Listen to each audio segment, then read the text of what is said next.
On August 26, 1990, the police were called to the apartment of 18-year-old Sonia Larson and 17-year-old Christina Powell in Gainesville, Florida. No one had heard from them in 3 days. Sonia and Christina were both students at the University of Florida. Their apartment was about a mile from the university's main campus. Sonia wanted to be an elementary school teacher, and Christina was a theology student. When the police got to their apartment, they found a gruesome scene. Sonia Larson had been beaten, sexually assaulted, stabbed multiple times, and mutilated.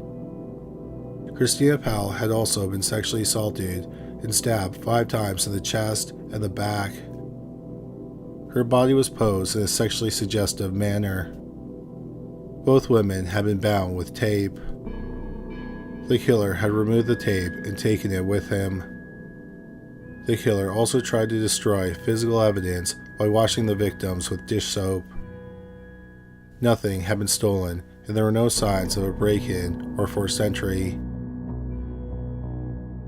The next day, the police were called to another woman's apartment about 3 miles away. 18-year-old Krista Hoyt attended Santa Fe Community College. She was also a part-time records clerk for the sheriff's department. A sheriff's deputy went to her apartment when she didn't show up for work. He found a gruesome scene in her apartment. Krista's disemboweled body was posed so it was sitting on the edge of the bed. She had also been decapitated. Her head was sitting upright on the top shelf of a bookcase in the bedroom. The head was posed to make it look like it was staring at the body. She had been stabbed multiple times. It is believed that the killer removed the latch on the sliding glass door when she was out. He waited inside for her to return home and then attacked her. Like the other 2 victims, Krista had been bound with tape, but the killer took the tape with him. The police were sure that all 3 murders were the work of one man.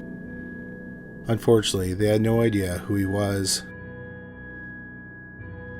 On August 28, 1990, for the 3rd day in a row, the police were called to an apartment where students lived. Manuel Taboado and Tracy Paulus were both 23 and lived together. They were just roommates and not romantically involved. Tracy liked having a male roommate because it made her feel safe. Manuel was a large man who played offensive guard in high school. Tracy had been stabbed 3 times and Manuel had been stabbed 31 times. Tracy had been sexually assaulted before and after death. These 2 murders were different than the other 3. Notably, there were pry marks on the door frame, so it's believed that the killer had broken in. Secondly, neither body was mutilated, but they were sure it was the same man who killed them. They thought that the killer was possibly disrupted before he could do anything to their bodies. The police determined that Sonia Larson and Christina Powell were murdered on August 24th, Krista Hoyt on the 25th, and Tracy Paulus and Manuel Taboada were killed on the 27th. The media dubbed the killer the Gainesville Ripper. In the days after the murders, the police did not make an arrest in the case, but they did have a suspect, 18-year-old Edward Humphrey. Humphrey had scars on his face from a car accident. He had a history of mental illness. He was also known to carry knives.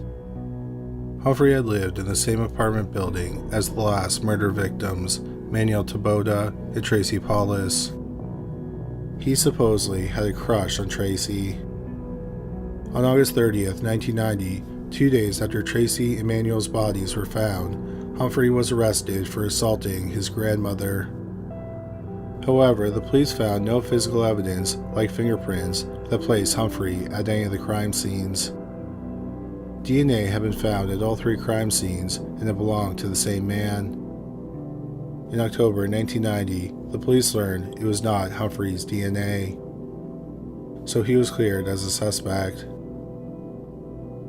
Around the same time that the police learned that Humphrey's DNA did not match the Gainesville Ripper's DNA, the Miami Herald published an article about the similarities between the Gainesville serial murders in the mass murder in Shreveport, Louisiana, nearly 10 months earlier. 55-year-old Tom Grissom lived with his 24-year-old daughter, Julie, and his 8-year-old grandson, Sean Grissom. Sean was Julie's nephew. On November 6, 1989, their family could not get a hold of them. They called the police and asked them to go to the home to check on them. 55-year-old Tom Grissom's body was found in the laundry room. He had been stabbed multiple times in the chest. 8-year-old Sean had been murdered in the living room. He had been stabbed once in the chest. The blade went through his torso and came out his back. The nude, dead body of 24-year-old Julie was in her bed. It was lying in a sexually suggestive manner. She had been stabbed and slashed repeatedly in the back with a knife. The killer had also bitten her breasts. The killer had used vinegar to try to destroy physical evidence on and inside Julie's body. Julie had been bound with tape, and the killer had taken the tape with him. It is believed the mass murder was committed the night before the bodies were found. The Miami Herald pointed out that all the targets of the murders were young, petite brunettes. In Julie Grissom's murder and some of the Gainesville murders, the killer had used cleaning liquid, like vinegar and dish soap, to wash areas of the victim's body, hoping to destroy evidence. Also, the killer used tape to bind the victims and took the tape with him. Several of the bodies have been posed in a sexually suggestive manner by the killer. Notably, their hair was fanned out over their heads.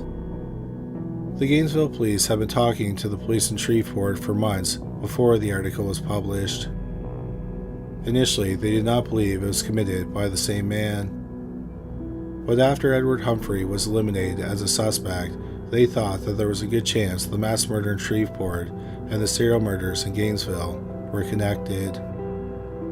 But they didn't know who was responsible for the 8 murders. Then, weeks later, in November 1990, the police were given the name of a person to investigate, Danny Harold Rolling. A woman living in Shreveport called Crime Stoppers because she had the nagging feeling that Danny was the killer. The woman explained that she and her husband had befriended Danny when they met him at church. He came over to their Shreveport home frequently. Then, one day, several months after the Grissoms were murdered, her husband said Rolling was no longer welcome at their home. Rolling had admitted to him that he liked to stab people. At the end of August 1990, the woman was in the Florida Panhandle and she heard about the Gainesville Ripper murders. Something Danny said frequently stuck out to her and kept nagging at her. He said, quote, "One day I'm going to leave this town and I'm going to where the girls are beautiful and I can just lie in the sun and watch beautiful women all day," unquote. So the police began to investigate Danny Rolling. Danny was born in May 1954 in Shreveport. His father, James, was a police officer. James had a traumatic childhood and his family was plagued by serious mental illness. One day, when James was a boy, his grandmother was soaking her feet. His grandfather came up behind her and slit her throat. James witnessed the murder. James was incredibly abusive to his wife, Claudia, and his sons, Danny and Danny's younger brother, Kevin. He started being Danny when he was just a toddler. As Danny got older, he was beaten several times a week. His mother left his father several times, but always came back.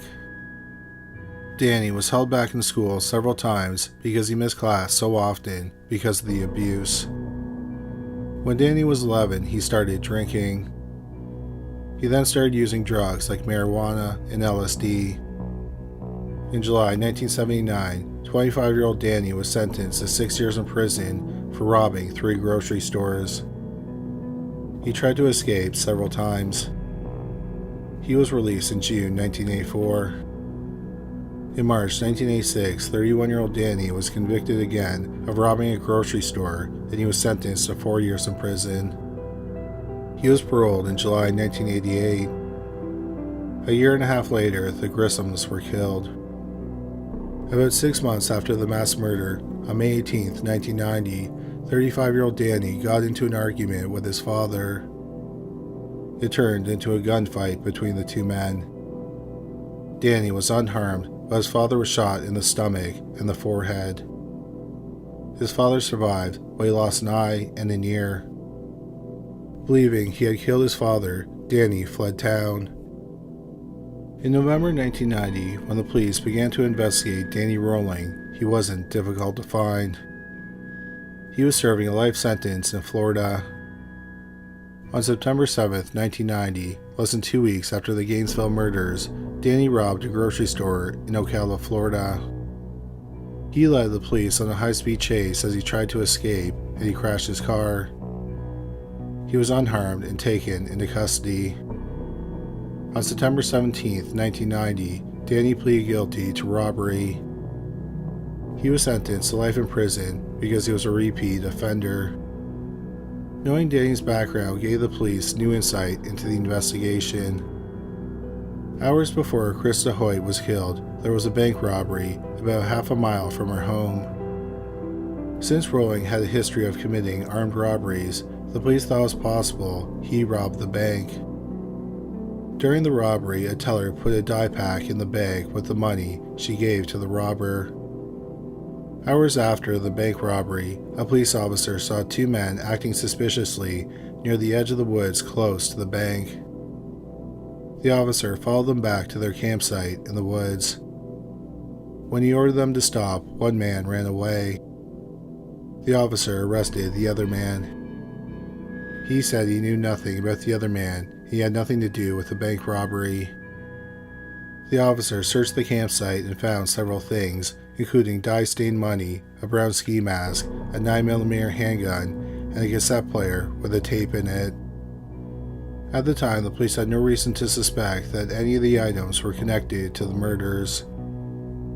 After all the victims had been stabbed and not shot. The police did not listen to the tape and the recorder. Luckily, it was still being stored in the evidence locker. They retrieved the tape and listened to it. It was a recording of a man singing and talking. Then the man said his full name, Danny Rolling. The police now had evidence that Danny was in the area during the Gainesville Ripper murders. In January 1991, while in prison, Danny had a tooth extracted. A DNA profile was created from the tooth. It was then compared to the DNA of the Gainesville Ripper. It was a match. In November 1991, Danny Rolling was charged with 5 murders. Danny eventually confessed to the murders, but he did it in an odd way. He had another inmate, Bobby Lewis, who was on death row for killing a drug dealer, write his confession. Danny then agreed to meet with the investigators, but only if Lewis confessed for him. Lewis detailed the murders and told the police only things the killer would have known. Then the detectives asked Danny if the statements were true, and he confirmed that they were. Lewis told detectives new details about the murders they didn't know. For example, after killing Krista Hoyt, Danny returned to the crime scene because he thought he had left his wallet there. It was when he returned that he decided to decapitate her. Danny explained that he had multiple personalities. One was Nad, which is Danny spelled backwards. He said Nad was not a good person, but he wasn't evil. The other personality, Gemini, was the evil personality that was responsible for the murders. Danny Rolling went to trial in Florida in February 1994. He pleaded guilty to the murders, so the trial was to see if he should be sentenced to death or life in prison. His lawyer argued for leniency because Danny had suffered horrifying abuse at the hands of his father. He also said that Danny had a history of mental illness. Danny also claimed he had multiple personalities. The prosecution argued that Danny was lying about the other personalities. They claimed he got the idea from seeing the movie The Exorcist III, which he saw in Gainesville. Danny Rolling was sentenced to death. He spent 12 years on death row. Danny was scheduled to die on October 25, 2006. Danny's last meal was lobster tail, butterfly shrimp, baked potato, strawberry cheesecake, and sweet tea. Before he was taken to the death chamber, he handed a note to his spiritual advisor. In the note, he confessed to the murders of the Grissams. For Danny's last statement, he sang Christian songs for 2 minutes. 52-year-old Danny Harold Rolling was pronounced dead at 6:13 p.m. Danny Rolling and his brutal series of murders in Gainesville were the inspiration for the 1996 slasher film Scream.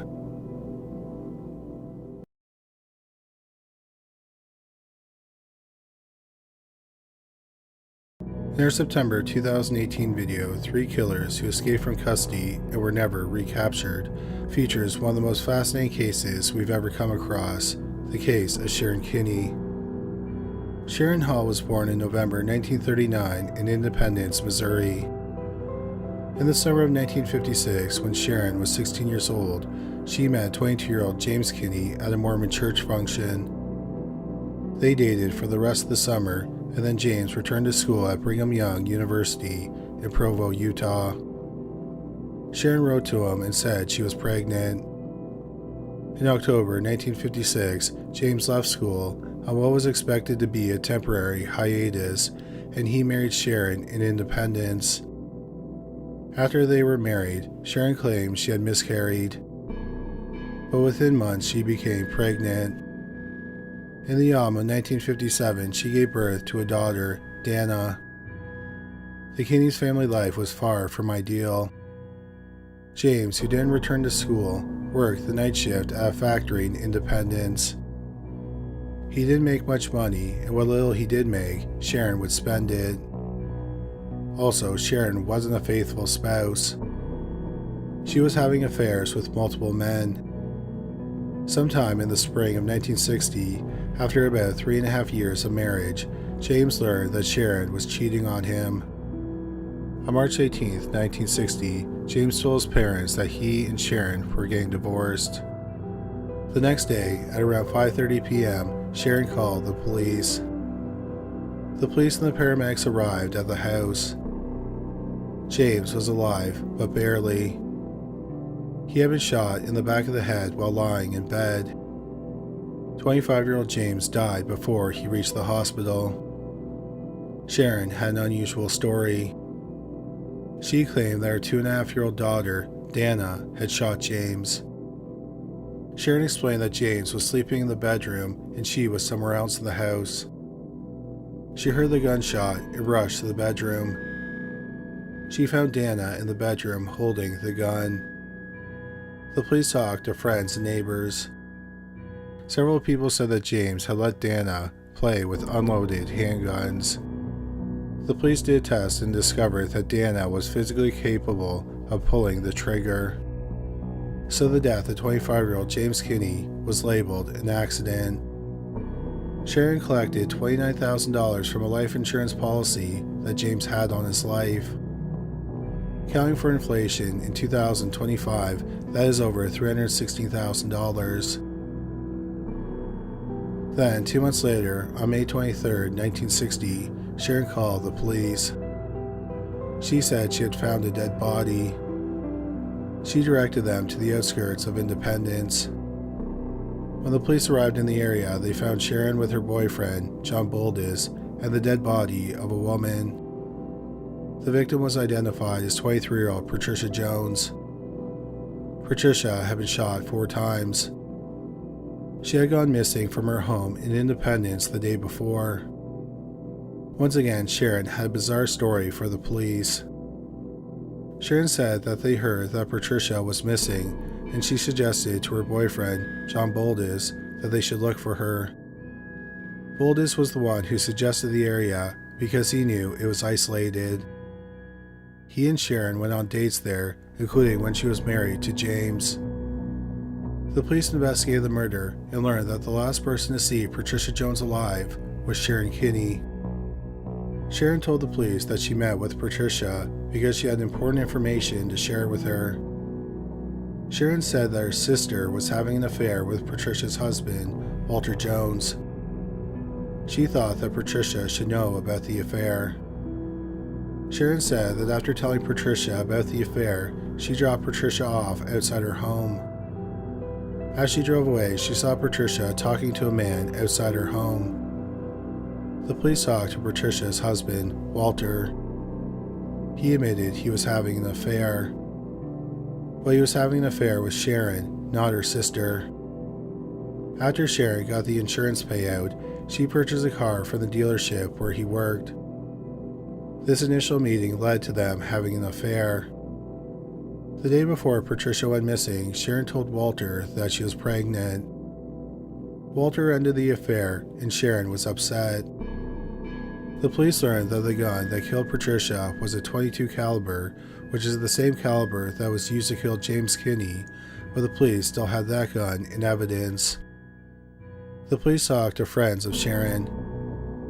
One man said he bought Sharon a .22 caliber handgun a few weeks before the murder. When the police asked Sharon to see the gun, she claimed it had been lost. Nevertheless, the police believed that Sharon had killed Patricia and arrested her for murder. A short time later, Sharon was charged with the murder of James Kinne. It turned out that Sharon really was pregnant. In January 1961, Sharon gave birth to a daughter named Marla. It's unclear who fathered the baby. 6 months later, Sharon went to trial for the murder of Patricia Jones. The prosecution's case was thin. Sharon was having an affair with Patricia's husband and became pregnant. The day before Patricia went missing, Sharon told Walter she was pregnant and he ended the affair. Sharon admitted she spoke to Patricia just before she went missing, making her the last confirmed person to see her alive. Sharon was also the person who happened to find Patricia's dead body.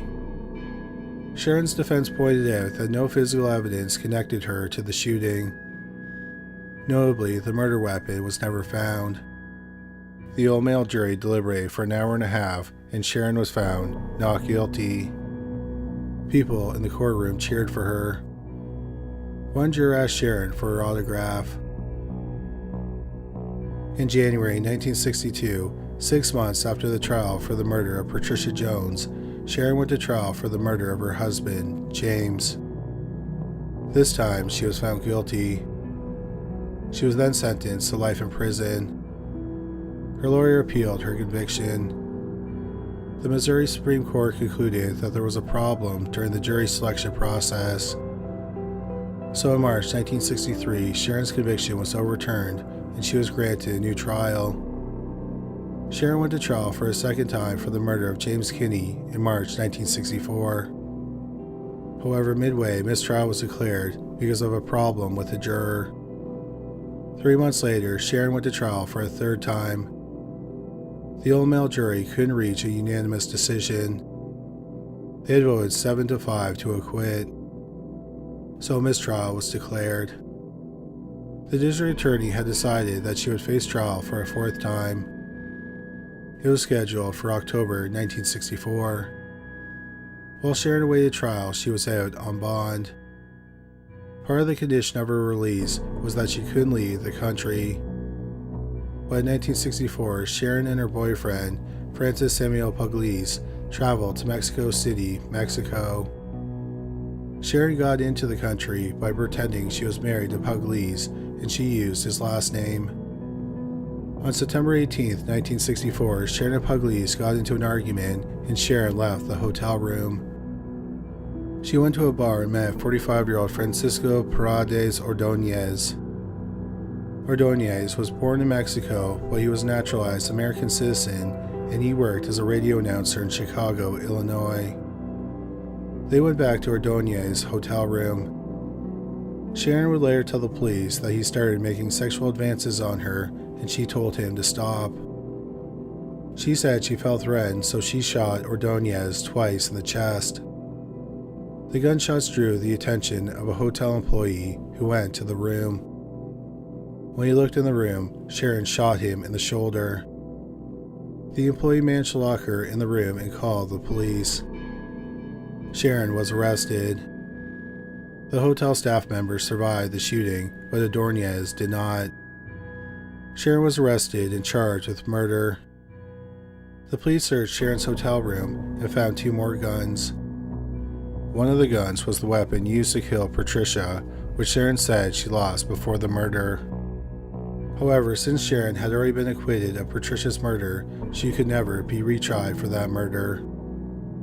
The Mexican authorities refused to extradite Sharon to face trial for the murder of her husband because they wanted to try her for murder.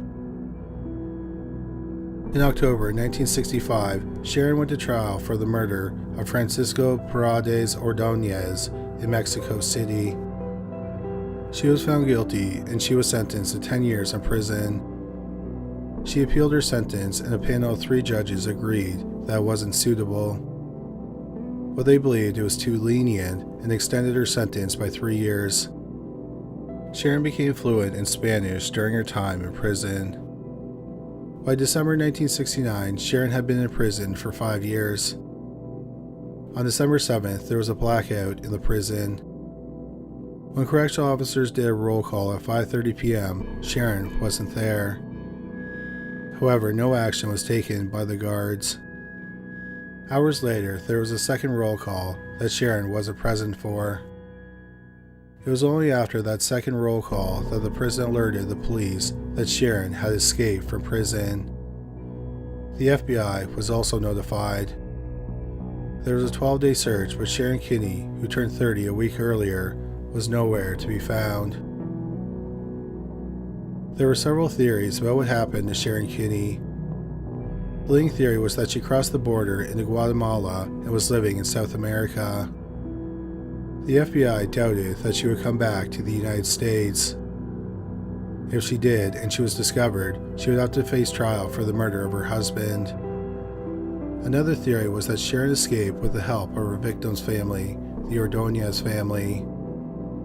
After they got her out of prison, they killed her.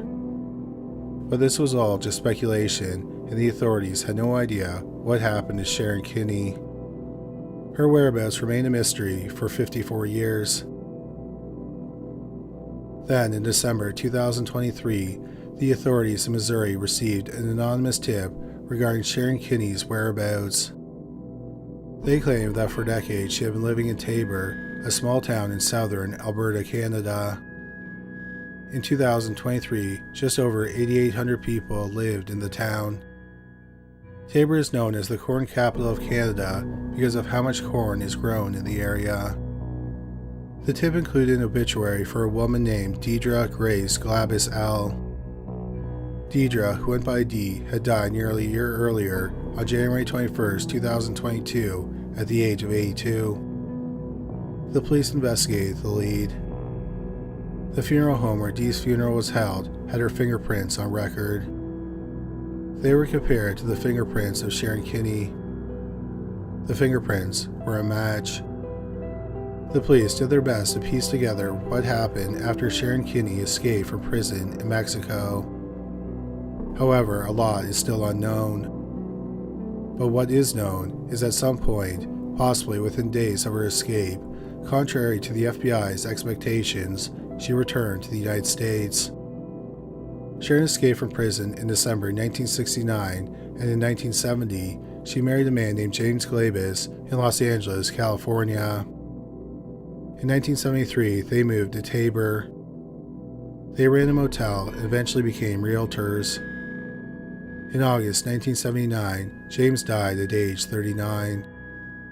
He had alcoholism and diabetes. Records show that Sharon tried to get her husband of 9 years into the hospital, but there were not enough beds. If his death is considered suspicious, the police have not made that information public. In March 1982, Sharon married again. Her third husband was William L. William died in April 2011 at age 79 from natural causes. Sharon and William were well known in their community. They were active in their church and volunteered at the local food bank.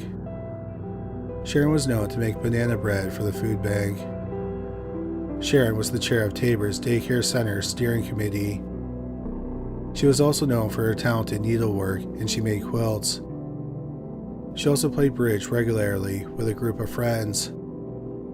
Details regarding whether Sharon had children while on the lam are murky. It's reported that she had children with 2 of her husbands, but it's unknown if that includes her first husband, James, who she was accused of killing. However, in William L's obituary, there is no mention of children or stepchildren. After the police confirmed that Deidre Glabus L was really Sharon Kinne, they said they were disappointed they didn't catch her while she was still alive. For the 3 murders Sharon was suspected of committing, she spent less than 7 years incarcerated. In January 2025, the police announced that after 55 years, they were closing Sharon Kinne's case. The identity of the person who tipped off the authorities has never been made public.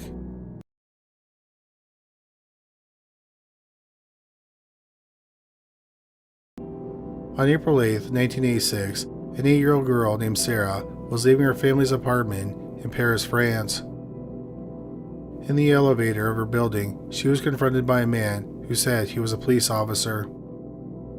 He took her into the basement of her building, where he raped her. He then strangled her. The girl survived, and the assault was reported to the police. 3 days later, a man was riding in an elevator in a different building with a girl only identified as Natalie. He pulled her out of the elevator and dragged her into the stairwell. He attempted to sexually assault her, but the sound of footsteps startled him, so he let her go. A month later, on May 5, 1986, 11-year-old Cecile Bloch left her family's apartment to go to school. At lunch, her mother called home, but no one answered. She called Cecile's school and learned that she did not attend classes that morning. The security guard at their building was alerted, and he looked around the building. In the basement, under an old piece of carpet, was the partially nude body of 11-year-old Cecile Bloch. She had been raped, strangled, and stabbed in the chest. The police talked to Cecile's half-brother, Luc Richard. He remembered encountering a strange man in the elevator. He said that the man seemed very sure of himself and he was too polite. When they parted ways, the man said, "Have a very, very good day." Luke described the man to a sketch artist. He said that the most notable feature of the man was that he had acne scars on his face. The killer became known as Le Guerrier, or the pockmarked man. Unfortunately, the police had no promising suspects. Well, the police thought that the attacks and the murder of Cecile were all committed by the same man, but they didn't find any likely suspects. In 1992, the case was closed without an arrest being made. 4 years later, in 1996, the case was reopened so that semen collected from Cecile's body could be submitted for DNA testing. It turned out that the DNA did not reveal the killer's identity, but it did link him to many more serious crimes. Over the years after the DNA match, even more crimes have been attributed to him. The first of these crimes happened over a month after Cecile's murder. On April 1st, 1987, a 14-year-old boy named Cyril was having a party in the apartment he shared with his mother and stepfather. His mother and stepfather were away for the evening. About a dozen teenagers were at the party. A man who said he was with the gendarmerie, which is a military force that does law enforcement in the civilian population, called through the intercom. He said he was there because of noise complaints. Once he was in the apartment, he kicked out the other kids, but made Cyril and his 14-year-old girlfriend, Jennifer, stay behind. Once the other kids were gone, he tied Cyril to his mother and stepfather's bed, and he tied Jennifer to Cyril's bed. He attempted to sexually assault Jennifer, but she fought him off. Cyril was able to free himself, and when the man came back into the room, he smashed him in the face with a clock. Cyril then went into his bedroom and freed Jennifer. They fled the apartment. On April 29, 1987, 38-year-old Gilles Politi was found dead in his bed by his wife.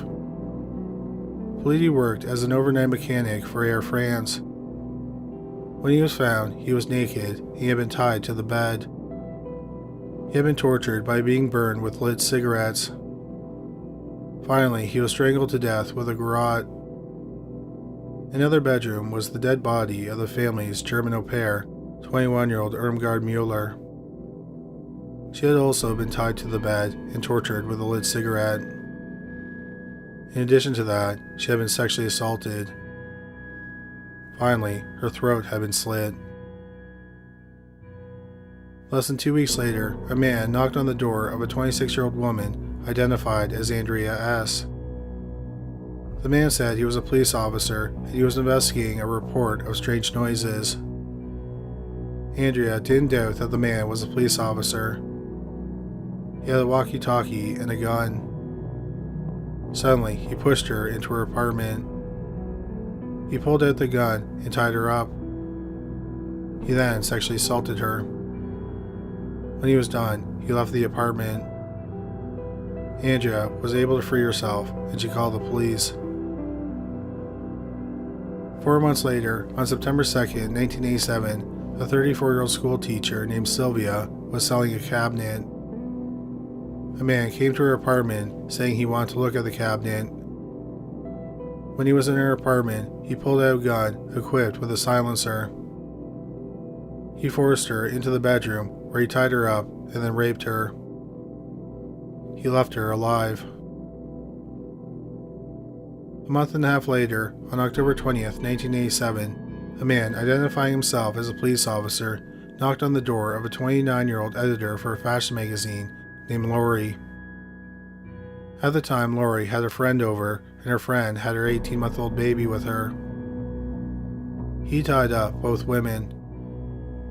He stole some items, but left the women and baby unharmed. A week later, on October 27, 1987, a 14-year-old girl, identified only as Mary Ann, left her school to go home for lunch. In a common area of her building, she encountered a man who followed her to the elevator. The man told Mary Ann that he was a police officer. Mary Ann was both a citizen of Brazil and France, and the man asked to see her identity papers. She told him she didn't have them on her, so they went to her apartment. In the apartment, the man pulled out a gun. He bound her and raped her. He stole some items and then left the apartment.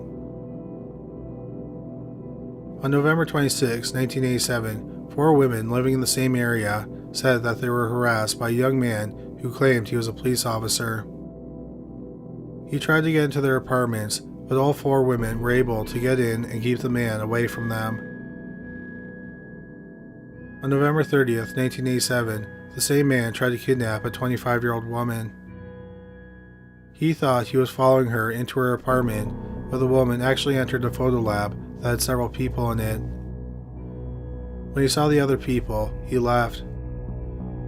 Just 15 minutes later, he confronted 2 boys, one who was 14 and another who was 13. He said he was investigating runaways and he wanted to see their identification. The boys didn't have any, so he ordered them to take him to their home. The boys did as they were ordered. Once they were at one of their homes, he tied up the boys and stole several items. He left them physically unharmed. A week later, he encountered an 8-year-old girl in the common area of her apartment building. He told her he was a police officer and he asked to see her papers. He took her to the stairwell and hugged her tightly. The man kept hearing footsteps, so he left her in the stairwell and made his way out of the building. After that, the pockmarked man went quiet. No one was sure why he stopped, but the people of Paris were happy that he did. Nearly 3 years later, some people believe that he re-emerged. On January 30th, 1991, an 11-year-old girl was raped in the elevator of her apartment building. She was shown sketches of several different men. She picked out the sketch of the pockmarked man and said that he was the one who attacked her. On December 4th, 1991, 23-year-old Sophie Narm, an intern at a real estate company, was supposed to show a man an apartment. The next day, her dead body was found in the apartment. She had been bound and raped. She was then strangled to death. It is believed that the pockmarked man committed the murder, but genetic evidence was lost, so it couldn't be definitively linked to him. But the investigators believe that she was his fifth murder victim. However, not everyone is convinced he committed the last two crimes. Instead, they think he took a 7-year break. What many people do agree upon is that he probably struck up his old habits in September 1994. On June 9, 1994, 19-year-old Corinne Leroy left for school. Tragically, she never made it to school. She was reported missing that night. On June 12, 1994, 33 days after she went missing, her body was found in a wooded area just over 6 miles from her home. She was fully clothed. She had been strangled to death with a garrote, which is how Gilles Politi was killed. However, no genetic evidence connects her murder with the other murders. 3 days after Corinne went missing, an 11-year-old girl named Ingrid was playing in the small town of Mitry-Mori, which is about 24 miles from downtown Paris. A man approached her and said he was a police officer. He put handcuffs on her wrists and he placed her in the back of his car. He took her to an abandoned house where he sexually assaulted her. He left her in the house and vanished. Once again, the genetic evidence was lost, so the police could not definitively link the attack to the pockmarked man, but elements of the crime, like the man claiming to be a police officer, made people think it was the work of the pockmarked man. If it was the last known attack by the man. The case went cold again. Then, in 2021, 27 years after the last known attack, the case was reopened. The police concluded that based on witness accounts, the killer was most likely a member of the gendarmerie. At the time, there were 750 gendarmes stationed in Paris. On September 24th, a letter was sent to all the gendarmes who were still alive, asking for a sample of their DNA within 5 days. On September 27th, a woman whose husband received the letter reported him missing. He was 59-year-old father of 2, François Vérove. Vérove had been a member of the gendarmerie, but he later became a police officer. He had since retired. 2 days after he was reported missing, he was found at a seaside resort near Montpellier in the south of France. He had died from a drug overdose. He wrote a suicide note in which he didn't leave any specific details, but he does confess to being the pockmarked man. He wrote, "I confess to being a great criminal who committed unforgivable acts until the end of the 1990s. He explained he had previous impulses, but he had got himself together. He also wrote that after 1997, he had done nothing. A sample of his DNA was taken, and it was compared to the pockmarked man's DNA. It was a match. Over 35 years after the first murder, the police consider the case closed. The police said it was a bittersweet ending to the case. They were happy he was identified, but there are a lot of unanswered questions. The police said they will probably never know how many people he raped and murdered.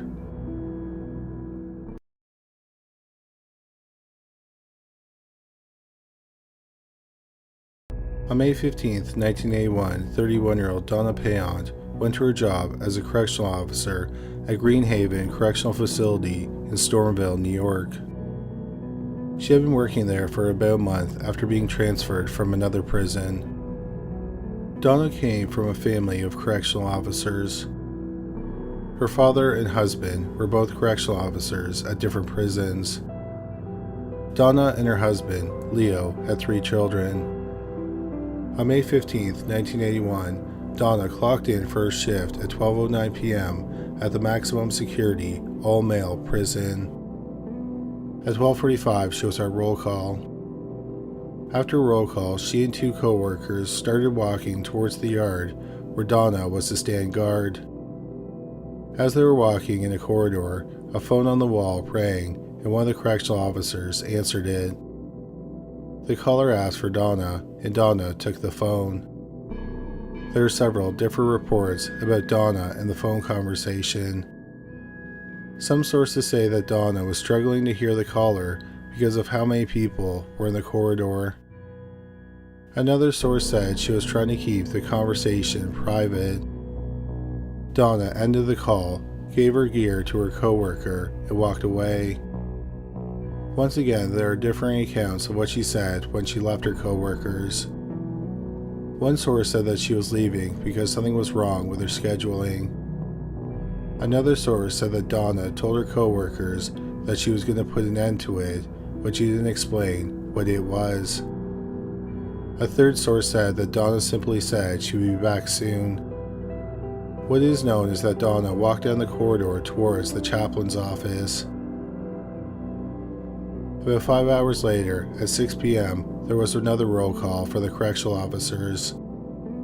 31-year-old Donna Payon was not there.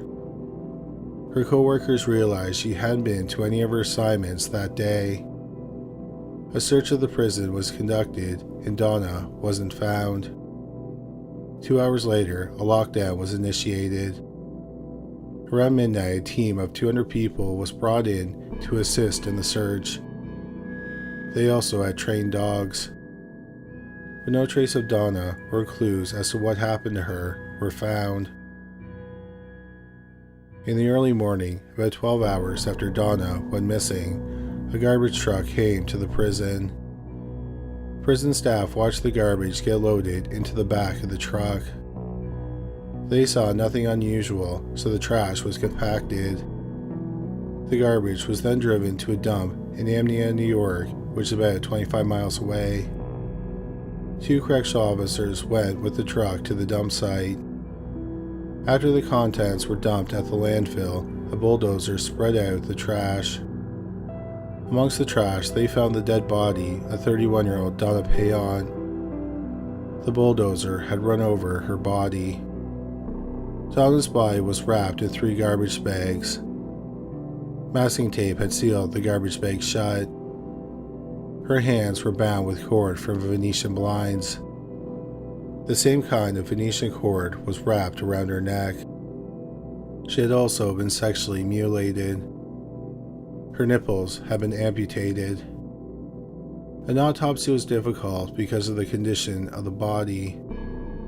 The body had been compacted in the back of the trash truck and further damaged because the bulldozer had run over it. After 2 autopsies, it was determined that she had been struck on the head, which probably knocked her out. It appeared she had been sexually assaulted with a blunt object, like a broken mop handle. At the first autopsy, the pathologist determined the nipples had been amputated. The second pathologist said that the nipples had been bitten off and there were other bite marks on the face and breast. The cause of death was strangulation with a Venetian blind cord that was wrapped around her neck. The New York State Police conducted the murder investigation. The police had an overwhelming number of suspects simply because Donna had been murdered inside one of the toughest maximum security prisons in the United States. 2 things were immediately obvious. It was a brutal murder and it was expertly committed. The killer had isolated a correctional officer in a maximum security prison, bound, sexually assaulted, tortured, and murdered her, cleaned up the crime scene, and disposed of the body without a single person seeing or hearing anything unusual. If the killer was an inmate, they needed extra privileges not granted to the common inmate. The investigators believed that one of the best clues was the bite mark on Donna's chest. It was only the bottom set of teeth. The police sent a photograph of the bite mark on the chest to Lowell Levine, a forensic odontologist. In 1971, Levine rose to prominence when he testified on behalf of the prosecution in Ted Bundy's murder trial in Florida. The bite mark was unusual, and Levine recognized it. He asked the investigators if Lemuel Smith was incarcerated at the prison. It turned out that 39-year-old Smith was at Greenhaven. He also had special privileges at Greenhaven. Furthermore, he was friendly with Donna at the time of her murder. Smith did wood carvings, and he had been making her a birdhouse. When the investigators looked at Smith's record, he immediately became their only suspect. Lemuel Smith was born in 1941 in Amsterdam, New York. Smith grew up in the shadow of tragedy. 2 years before he was born, his older brother died from encephalitis. In high school, Smith was 6'4", and he was a star on the high school basketball team. Smith committed his first murder when he was just 17 years old.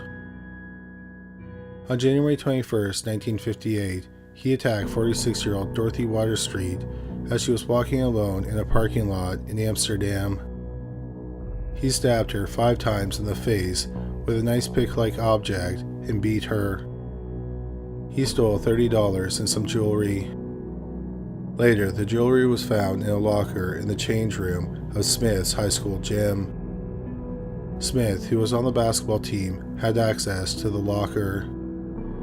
The police learned that Smith lived close to the crime scene. In fact, his father found the body. Also, Smith knew one of Water Street's children. The district attorney brought the case to the grand jury. A major problem was that the jewelry was found in a locker that was used by many of the school's athletes. There was no physical evidence that Smith killed the 46-year-old wife and mother of 5. The grand jury decided there was not enough evidence to charge Smith with murder. Shortly afterwards, Smith and his mother moved to Baltimore, Maryland. Not long after moving, on July 30th, 1958, Smith was arrested in Baltimore for being a 25-year-old cleaning store clerk during an attempted robbery. He had taken her to the back room of the store, tied her up, and beaten her with a piece of pipe. The woman was in a coma for 13 days before waking up. Smith was convicted of attempted armed robbery. He was sentenced to a maximum of 20 years of prison. In prison, Smith converted to Catholicism and also became the chaplain's assistant. In May 1968, Smith was up for parole for a 3rd time. He had previously been denied. At the parole hearing, the chaplain advocated for Smith's release. Smith was granted parole and released after serving 10 years of prison. He moved in with his parents in Saratoga, New York, but he didn't stay out of prison for very long. On May 19, 1969, he attacked a woman in her car that was in a parking lot, but another car scared him off. So he kidnapped a woman he was acquainted with. He sexually assaulted her, but let her go. She reported the crime and Smith was arrested. He was convicted and sentenced to 4 to 15 years of prison. He served 7 and he was released in October 1976. A few weeks later, on November 24, 1976, Smith went into a religious store in Albany, New York, owned by 49-year-old Robert Hederman. Working with Hederman that day was 59-year-old Margaret Byron. Smith wanted to sell some religious portraits he had painted. Hederman offered him $10 for one of them. Smith felt insulted, so he tied Hederman and Byron together, palm to palm. He stabbed Byron 15 times and slit Hederman's throat. The police questioned Smith, but he was never charged. A month later, Smith was at the Colony Shopping Mall in Roosevelt, New York, an Albany suburb. He found 24-year-old Joan Richburg shopping for Christmas presents. He followed her out to her car. He then made her drive to another area of the parking lot and park between two snowplows. He sexually assaulted her and slit her throat. Her body was found the next day.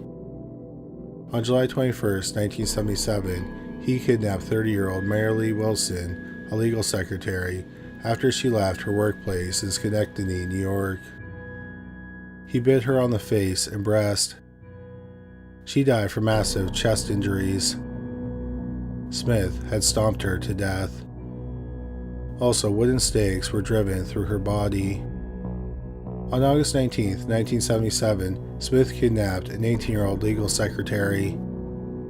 He made her park her car on the side of a thoroughfare near Colony, then he sexually assaulted her.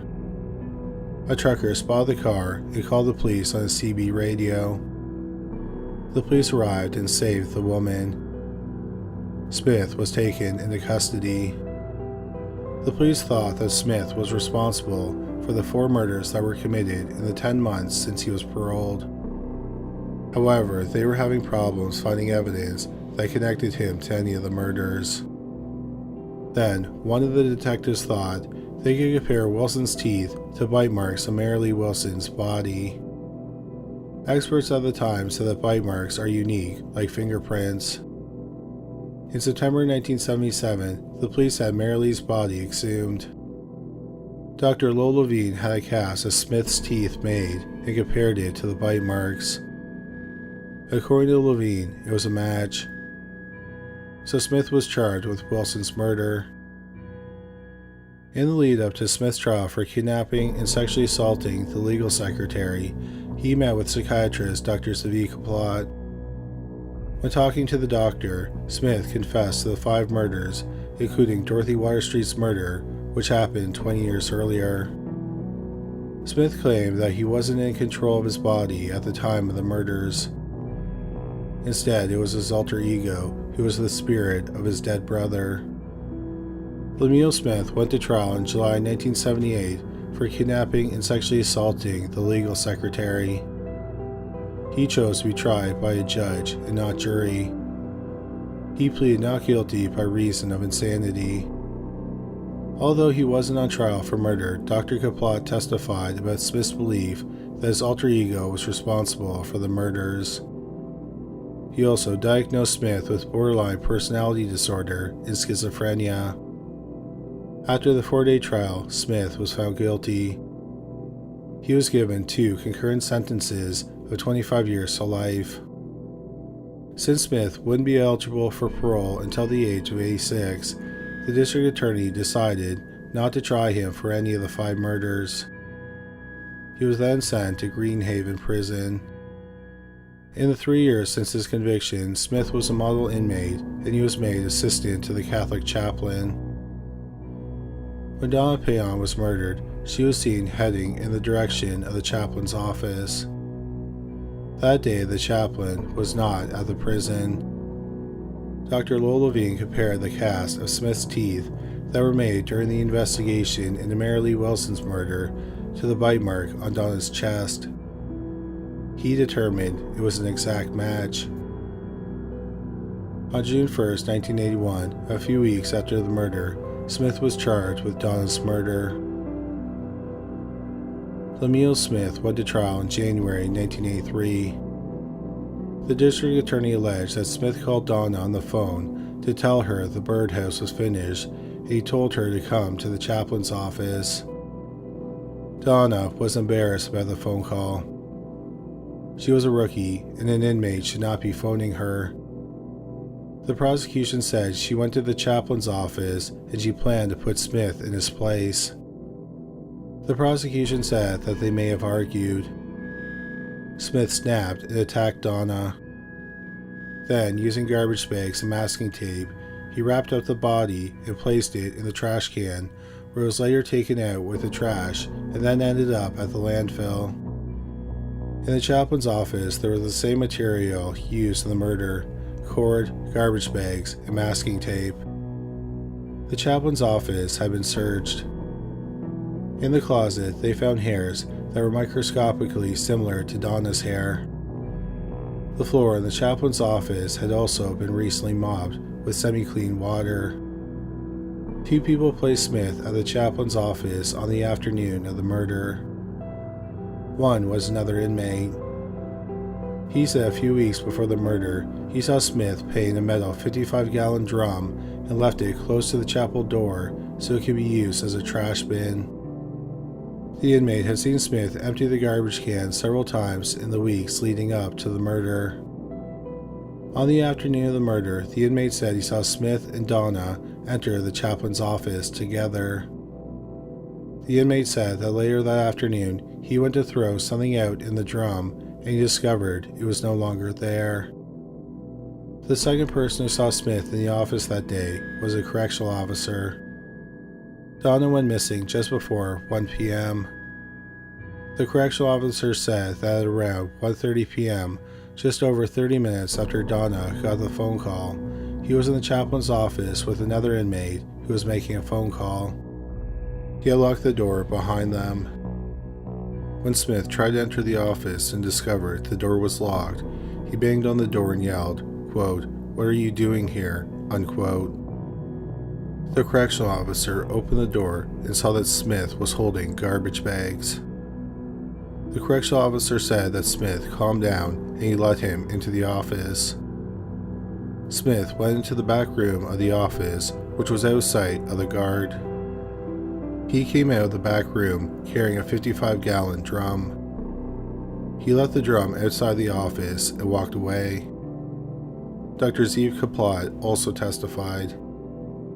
He said that Smith told him that he should never get out of prison because of his urge to kill women. The district attorney also said that Donna's murder shared similarities with the murders of his other victims. He viciously killed his other victims in the middle of the day in public places.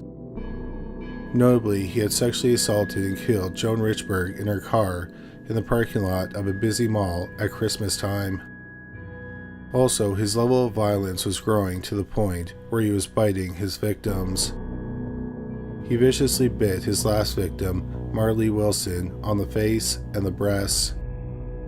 Donna's breast had also been bitten, and there was one notable set of teeth marks. Dr. Lowell Levine testified that the cast of Smith's teeth matched the bite mark on Donna's chest. A second odontologist testified and confirmed Dr. Lowell's findings. The bite mark analysis was the district attorney's strongest evidence. The defense argued it would have been impossible for Lemuel Smith, an inmate, to have committed the murder.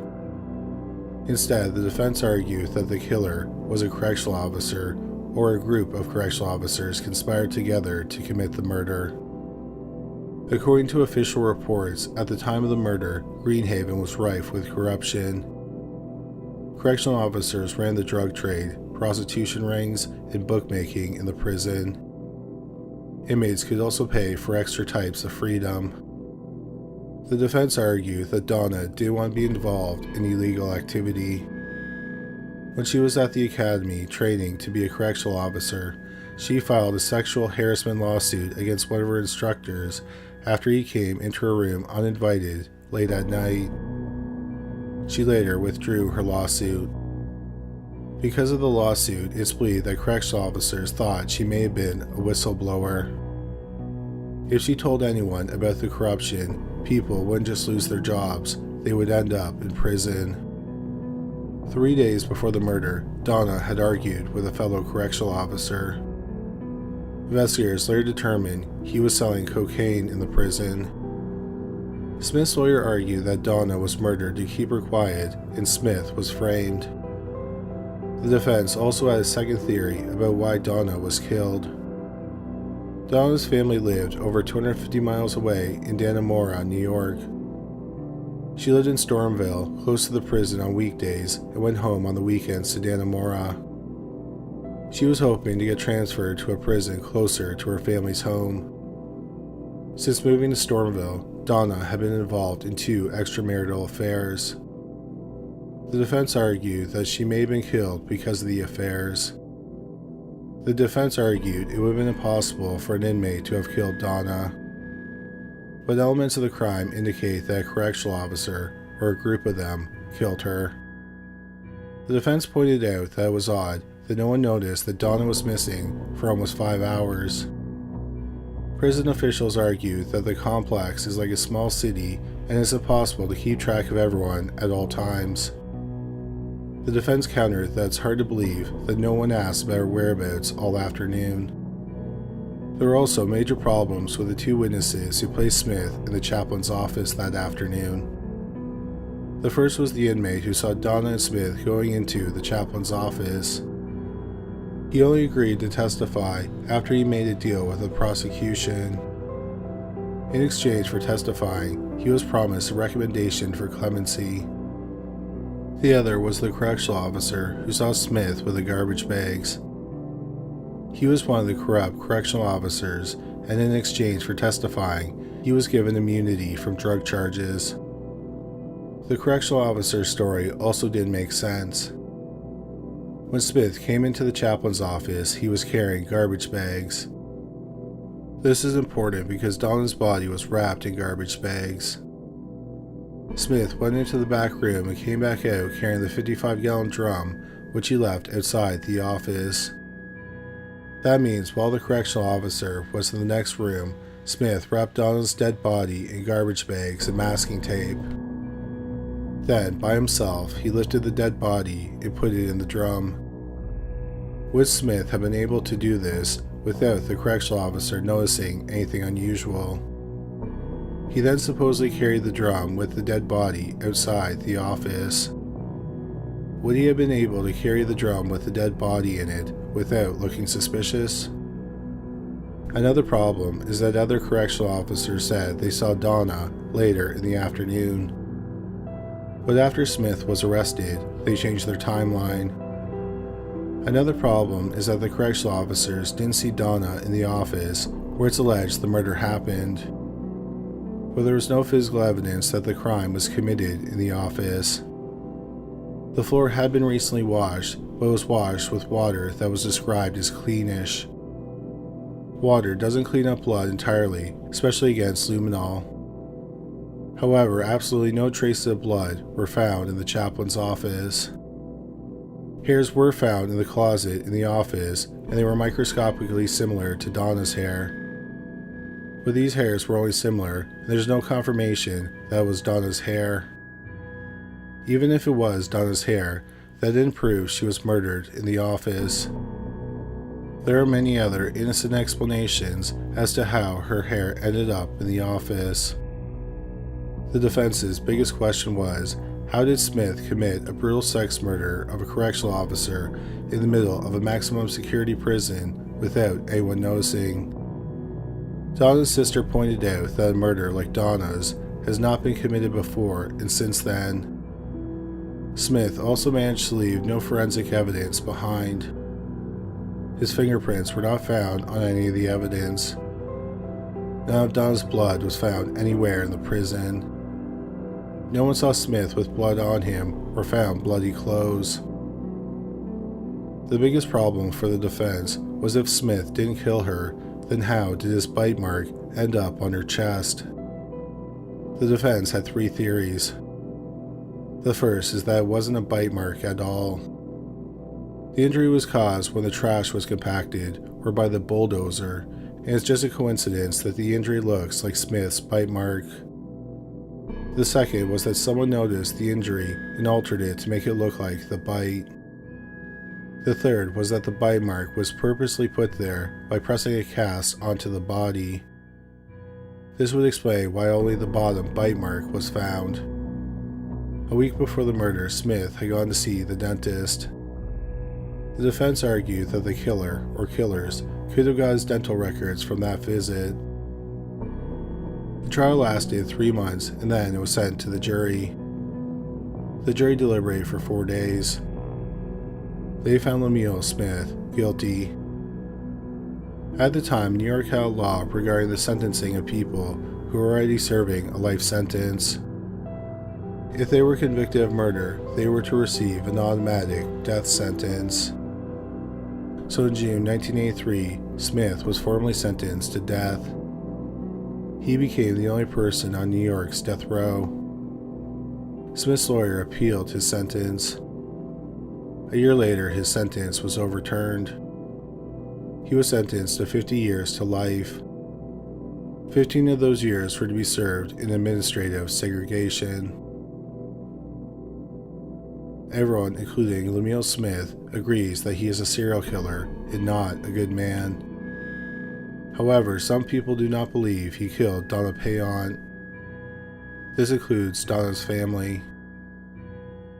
In May 2025, Donna's son, Chris Payan, who was 12 when his mother was killed, thinks a prison employee killed her. He said that Smith had no motive to kill his mother. He believed that his mother was being blackmailed with lurid photos to get her involved in the prison's drug trade. Chris, who worked for 28 years as a correctional officer himself at a different prison, wants the case to be reopened. The prosecution of the case said the most important evidence in the case was the bite mark. It was the only physical evidence connecting Smith to the murder. Throughout the 1990s and early 2000s, doubts about bite mark identification began to rise because DNA testing exonerated people convicted based on bite mark identification. In 2009, the National Academy of Sciences released a report criticizing bite mark analysis. In 2016, the President's Council on Advisors on Science and Technology concluded that bite mark analysis lacks scientific validity and should not be used in criminal courts. Today, bite mark analysis is largely considered junk science. It's based on anecdotal evidence and has no scientific foundation. Human skin is a terrible medium for preserving bite marks because it's elastic and bruises easily. It also changes after someone dies. So if Lemuel Smith were to go to trial today, the bite mark testimony would not be allowed. During Smith's appeal hearing, the district attorney acknowledged that the only evidence linking Smith to the murder was the bite mark. The judge asked the prosecution if they would have been able to get a conviction without the bite mark analysis, and he said they would not have been able to. Nevertheless, Smith remains convicted of the murder. In interviews, Smith has hinted he knows the identity of the killer.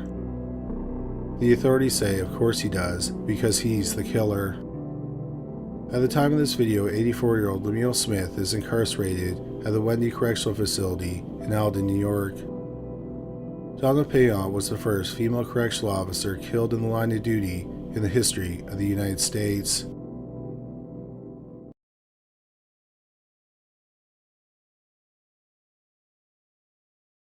Vienna, Austria is a peaceful city with a low crime rate. The city was shocked on May 20th, 1991, when the body of 25-year-old Sabine Moitzi was found in the Vienna woods. Moitzi had been reported missing a month earlier by her husband. She was last seen alive on April 18, 1991, by a friend who dropped her off at an intersection in one of the rougher neighborhoods in Vienna. Moitzi worked as a bakery saleswoman during the day, and unbeknownst to many of her friends and family, including her husband, she did sex work at night. Moitzi had been strangled to death with her stockings, which were still wrapped around her neck when her body was found. 3 days later, 24-year-old Karen Aragu's body was found in the Vienna woods. Aragu, who was a sex worker, was last seen alive about 2 weeks earlier, on May 7th. She was last seen a few blocks from where Moitzi had been working 3 weeks earlier. She had been strangled to death with her leotards, which were still tied around her neck. The detective investigating the murder soon learned that other sex workers had gone missing within the same month as Moitzi and Aragu. 23-year-old Sylvia Eyler vanished on April 8, 1991. This was about 8 days before Moitzi was last seen alive. Eyler's remains wouldn't be found until months later, on August 4, 1991. Like the other two sets of remains, Eyler's remains were found in the Vienna woods. Regina Prem went missing on April 28th, about 12 days after Moitzi was presumably killed. Prem's remains were found over a year later. Because of the state of the remains, a cause of death could not be determined. The police were sure that one person was responsible for all 4 murders. All 4 women were sex workers who went missing within a month of each other. All their remains were found in the Vienna woods, and at least 3 of them had been strangled with a piece of their own clothing. The presumed serial murders attracted a lot of media attention. One journalist who was particularly interested in the case was a man named Jack Unterweger. Jack was recording a story for Austria's National Public Service broadcaster, the Austria Broadcasting Corporation, which is known by the acronym the ORF. For the story, Jack interviewed Vienna's chief of police. Jack's radio segment aired on June 5, 1991. The chief of police listened to Jack's segment with his wife. The chief had never heard of Jack Unterweger before he met him, but his wife knew who he was because Jack was famous in Austria. Jack Unterweger was born in August 1950 in Austria. He claimed that his mother was a sex worker and his father was an American GI. Jack never knew his father. When Jack was a toddler, his mother was arrested for fraud and he was sent to live with his grandfather. Jack claimed that his grandfather was cold and distant from him and they lived in poverty. He also said that at times he was forced to sleep in the same bed as his grandfather. Jack said that other times his grandfather would bring home women, often sex workers, and he would have sex with them in the same room as him. Years later, Jack's aunt said that what he said about his childhood were lies. For example, Jack had his own bedroom. When Jack's aunt confronted him about his lies, Jack pretended he didn't know who she was. Jack lived with his grandfather for 2 years, and then he was put into a series of foster homes. Jack said that when he was a teenager, he went looking for his mother. He claims he didn't find her, but he did find his aunt, Anna, and he had a good relationship with her. He said that his aunt was a sex worker. In 1967, when Jack was 17, he said that his aunt was killed by one of her clients. Jack had his first brush with the law when he was 16. He was arrested for theft. Between October 1971 and January 1973, Jack was in prison for auto theft. It is believed that a few months after he was released, Jack committed his first murder. He was 22 years old at the time. On April 1, 1973, the body of a woman was found in a lake in Salzburg, Austria. She was nude from the waist down. Her wrists had been bound with a necktie, and her ankles were tied up with pantyhose. It appeared that the killer had punched her multiple times in the face. The medical examiner determined that she had been dragged or carried out into the lake while she was bound, and she drowned. The medical examiner thought she had only been dead for a few hours. The morning after the body was pulled from the lake, a man reported his wife missing. He identified the body as his wife, 25-year-old Marika Horvath. For 2 years, the case sat cold. Then the lead detective learned that a 24-year-old man named Jack Unterweger had recently been arrested for sexually assaulting 4 women and murdering another woman. Jack caught the attention of the detective because of what he did to one of his victims who survived. He had attempted to sexually assault her near a body of water. He had bound her with her own clothes and punched her in the face several times. The young woman thought she only survived the attack because someone happened upon the assault and Jack was forced to stop. The murder that Jack was arrested for happened in December 1974. At the time, Jack was dating a young woman named Barbara Scholes. On the night of December 11, 1974, Jack and Scholes drove to Scholes' parents' home in Eversbach, which is a small town in Germany. They were planning on sneaking into Scholes' parents' home and stealing some money and items. But when they got there, they found the house locked and her parents were asleep.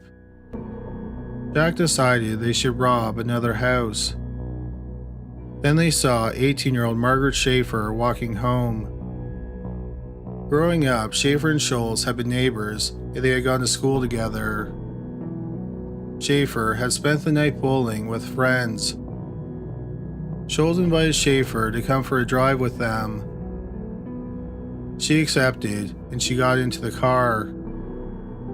At some point, Jack stopped the car and assaulted Schaefer. He made her undress, and then he bound her wrist with his belt. Then they drove out to a wooded area. Jack led Schaefer out into the woods while Scholes stayed in the car. He returned to the car about 15 minutes later with a metal rod that had blood on it. 18-year-old Margaret Schaefer was not with him. They drove for a while, and then they ditched Schaefer's clothes and the metal rod. About 3 weeks later, Margaret Schaefer's body was found in the woods. The medical examiner determined she had been beaten in the head with a blunt object and manually strangled. Then finally, she was strangled with her bra. The bra was still around her neck when she was found. About 2 months later, Jack and Scholes were arrested in Basel, Switzerland. They had a 16-year-old friend, and they were trying to scam her friend's parents by pretending she had been kidnapped and demanding a ransom. The girl's parents notified the police, and they set up a sting that led to the arrest of Scholes and Jack. When Jack was arrested, he was already familiar to the police because 4 women had accused him of sexually assaulting them. The police figured out that Barbara Scholes had lived on the same street as Margaret Schaefer. Since Jack had a history of assaulting women, the police decided to question Scholes about Schaefer's murder. She admitted that Jack had killed her. Jack was subsequently charged with Schaefer's murder. In Austrian law, one of their citizens can be tried for a murder that they may have committed in another country. So Jack Unterweger was tried for the murder of Margaret Schaefer in Austria. At Jack's murder trial, he said that Schaefer reminded him of his mother, and he suddenly became angry because he remembered how she abandoned him. He was convicted, and he was sentenced to life in prison. He was sent to Stein Prison in Donau, Austria. The detective who was investigating the April 1973 murder of 25-year-old Marika Horvath wanted Jack to be charged with her murder as well. But the prosecutor chose not to charge Jack with the murder because Jack had already been given a life sentence and he could only be sentenced to life once. As a result, Horvath's murder remained officially unresolved. Before Jack went to prison, he was illiterate. In prison, Jack took correspondence classes on writing and literature. He then began writing children's stories. He submitted them to the Austrian Broadcasting Corporation. They ended up broadcasting about 50 of his stories. In 1982, a magazine published Jack's autobiography entitled Purgatory in serial form. The next year, Purgatory was published in book form. The book was a bestseller. In 1988, the book was adapted into a film which played in the theaters and aired on television. When it debuted at a film festival in Austria, Jack was allowed to leave prison to attend the opening.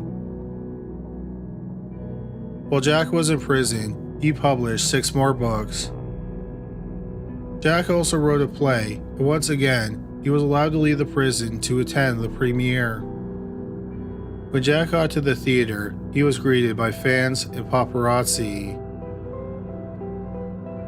The intellectual elites in Austria did not think that such a gifted person should be sitting behind bars.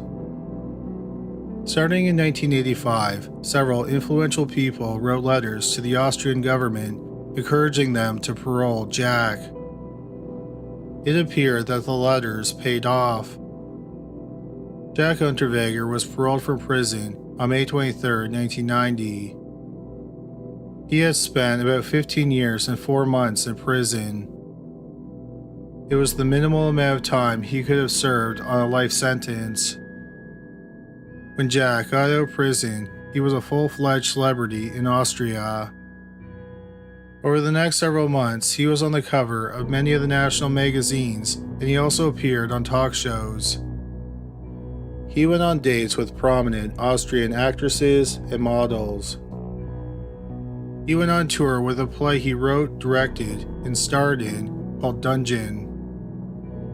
In February 1991, he produced another play called Scream of Fear, which is about a man who contracts AIDS.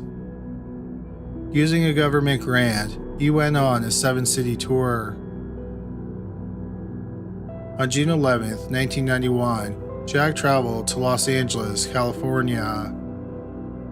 When he got there, he checked into the infamous Cecil Hotel. It's supposedly one of the last places Elizabeth Short, aka the Black Dahlia, visited before she was murdered in January 1947. It's also believed that serial killer Richard Ramirez had spent several weeks in the hotel. Decades later, 21-year-old Elisa Lam mysteriously drowned in the water tank on the roof of the hotel. While Jack was in Los Angeles, he tried to track down several celebrities so he could interview them, but he didn't have any luck. One thing he managed to do was get a 4-hour ride-along with an LAPD patrol car. He also wrote an article about prostitution in Los Angeles for an Austrian magazine. He tried to pitch his autobiography to people associated with the movie industry, but he did not have any success. When Jack returned to Vienna in mid-July, he was one of the leading suspects in the Vienna Woods murders. In the fall of 1991, the police departments in 2 other Austrian cities got in contact with the Vienna Police Department. They had experienced similar murders. The first one happened in Graz. Graz is the second most populous city in Austria, and it's about 125 miles south of Vienna. The first woman went missing from there on October 26, 1990. This was a little over half a year before the first woman in Vienna was killed, and 6 months after Jack was paroled. She was 39-year-old sex worker Brunhilde Masser. Her body was found in a wooded area 2 months after she went missing. She had been strangled to death with some type of fabric.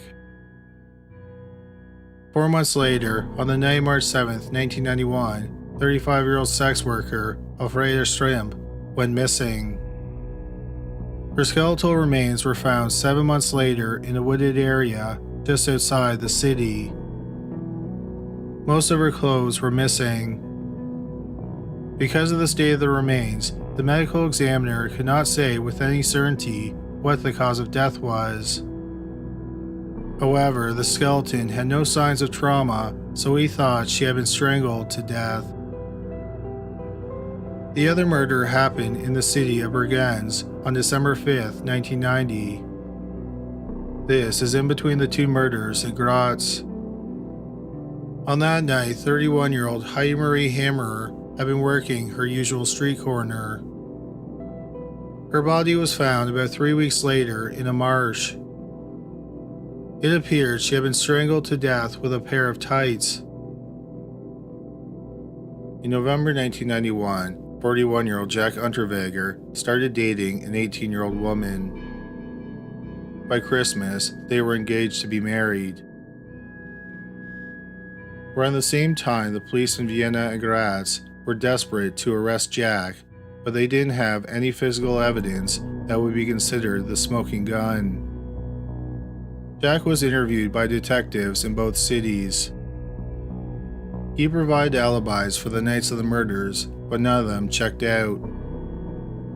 Some other sex workers had went to the police and told them that Jack had taken them to an isolated area and then was rough with them. The police thought that these actions matched the killer's MO. The only difference was, for whatever reason, Jack didn't kill them. Jack denied ever meeting any of the sex workers, but all the sex workers had picked him out of a photo lineup. They were also able to identify him because he drove a car with a personalized license plate that contained his name. So the police believed the women's stories and they thought that Jack was lying. This solidified their belief that Jack really was the killer. In mid-February, Jack Unterweger went to a photo shoot. The photographer was friends with several police officers, and he mentioned to Jack that the police were investigating him. Jack had assumed the police believed his alibis, and they were no longer investigating him. When he learned that the police still considered him a suspect, he became spooked. On February 13, 1992, an arrest warrant was issued for Jack.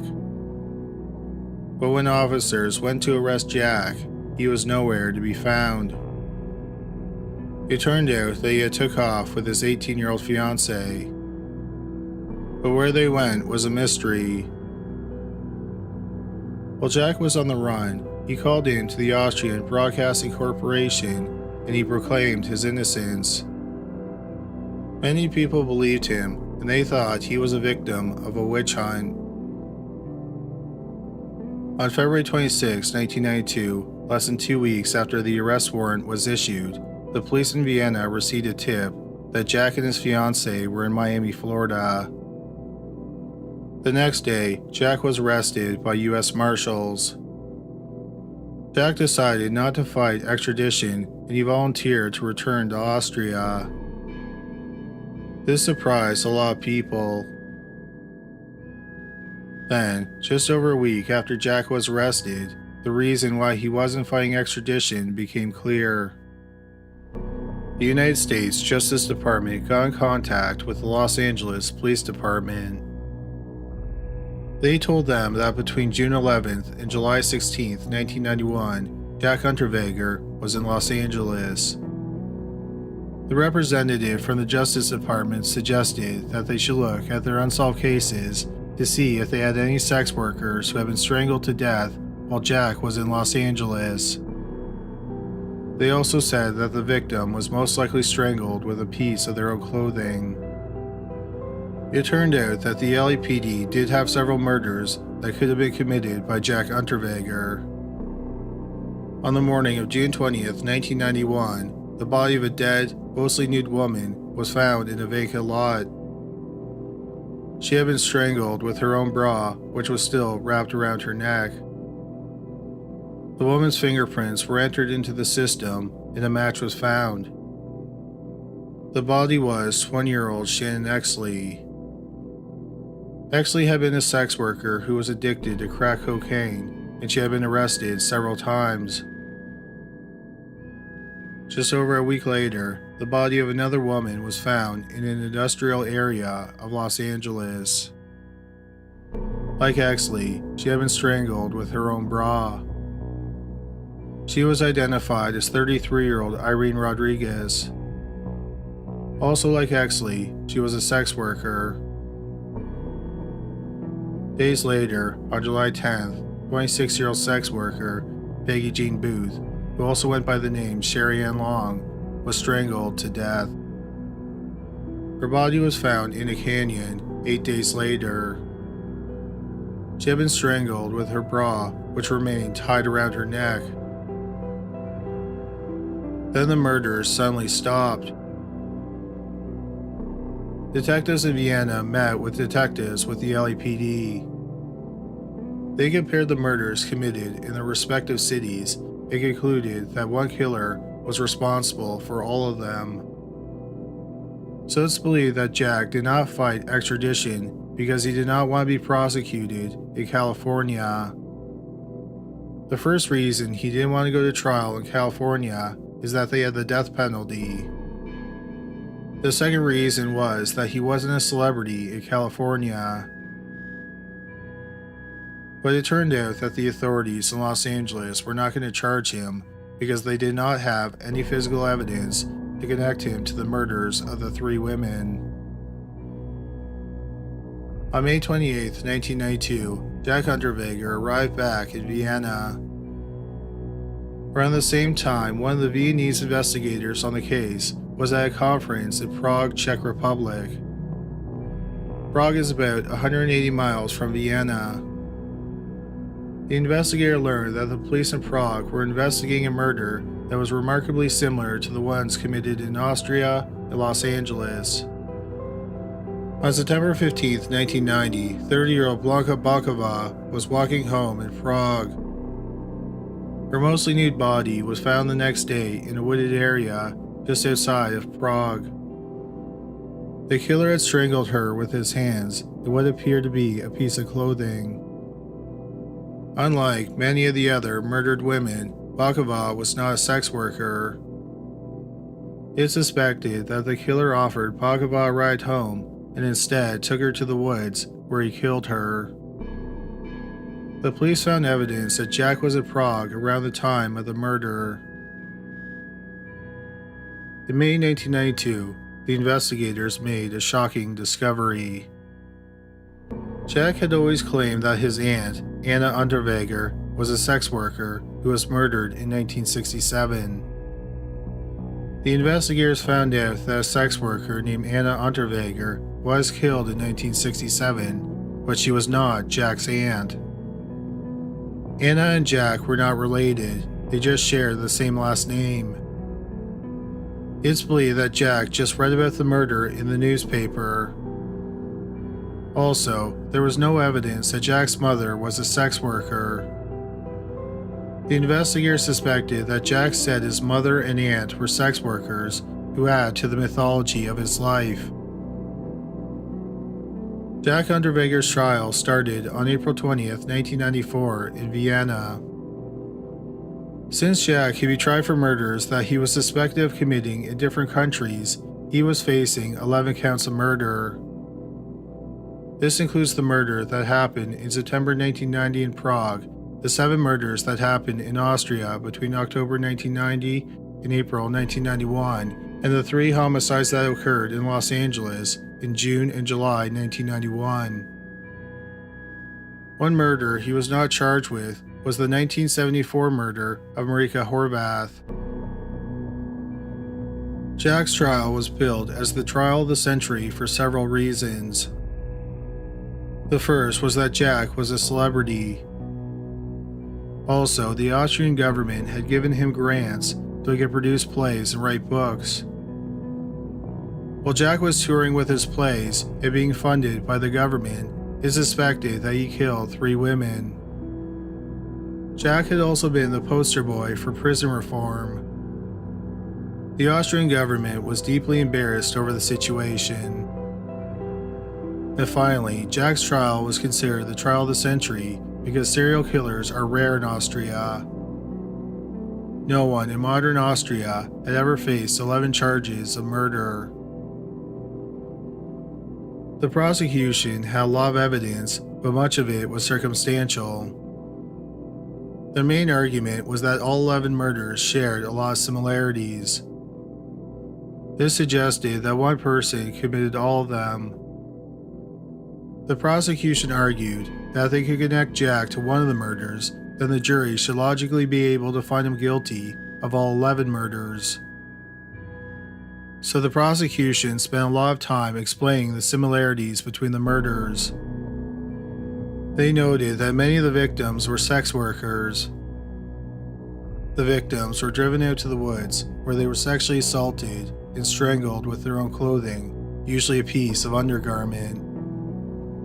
Many times the piece of clothing was tied around the victim's neck and it was left there. An expert testified that the knots were all tied the same. Jack's touring schedule, credit card statements, and receipts that were found in his possession were used to show that he was in the different cities around the times of the murders. There were also dated photos of him in the cities where the murders were committed. Also, Jack did not have alibis for any of the nights of the murders. Statistics were also introduced as evidence. In the years before Jack was released from prison, an average of 1.5 sex workers were murdered every year in Austria. After Jack was paroled, within 7 months, 7 sex workers were murdered. He also happened to be in Prague and Los Angeles when very similar murders were committed. The prosecution said that there was no way this could be a series of coincidences. The most damning piece of evidence was a strand of hair that was found in Jack's car. DNA testing was done, and an expert said he was 99.99% sure that the hair belonged to Blanka Bakova. On the second last day of the trial, there was an explosion at the courthouse. Someone had detonated a bomb made with a high-grade military explosive. No one was hurt. The courtroom was undamaged, so the trial continued. It's not known if the bombing was connected to the trial. The bomber has never been identified. Jack Unterweger's trial lasted for 30 days. Then the jury deliberated for 9 hours. In Austria, the jury does not have to unanimously agree to reach a verdict. Instead, verdicts are decided by the majority. On 9 of the 11 counts of murder, 6 voted to convict and 2 voted to acquit. The other 4 jurors were undecided. On the last 2 counts of murder, 5 people were undecided. They were the 2 cases where only skeletal remains were found. Because of the state of the remains, the medical examiner could not determine if there really had been a homicide, and this is why less jurors voted to convict. Jack was sentenced to life in prison on June 29, 1994. Hours later, 42-year-old Jack Unterweger was found hanging from a shower curtain rod in his cell. He had made a noose with a thin metal wire in the drawstrings from his sweatpants.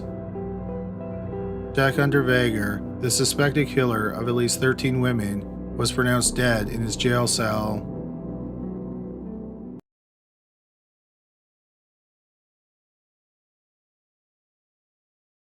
Grand Rapids is in western Michigan, and in the mid-1990s, it had a population of over 190,000.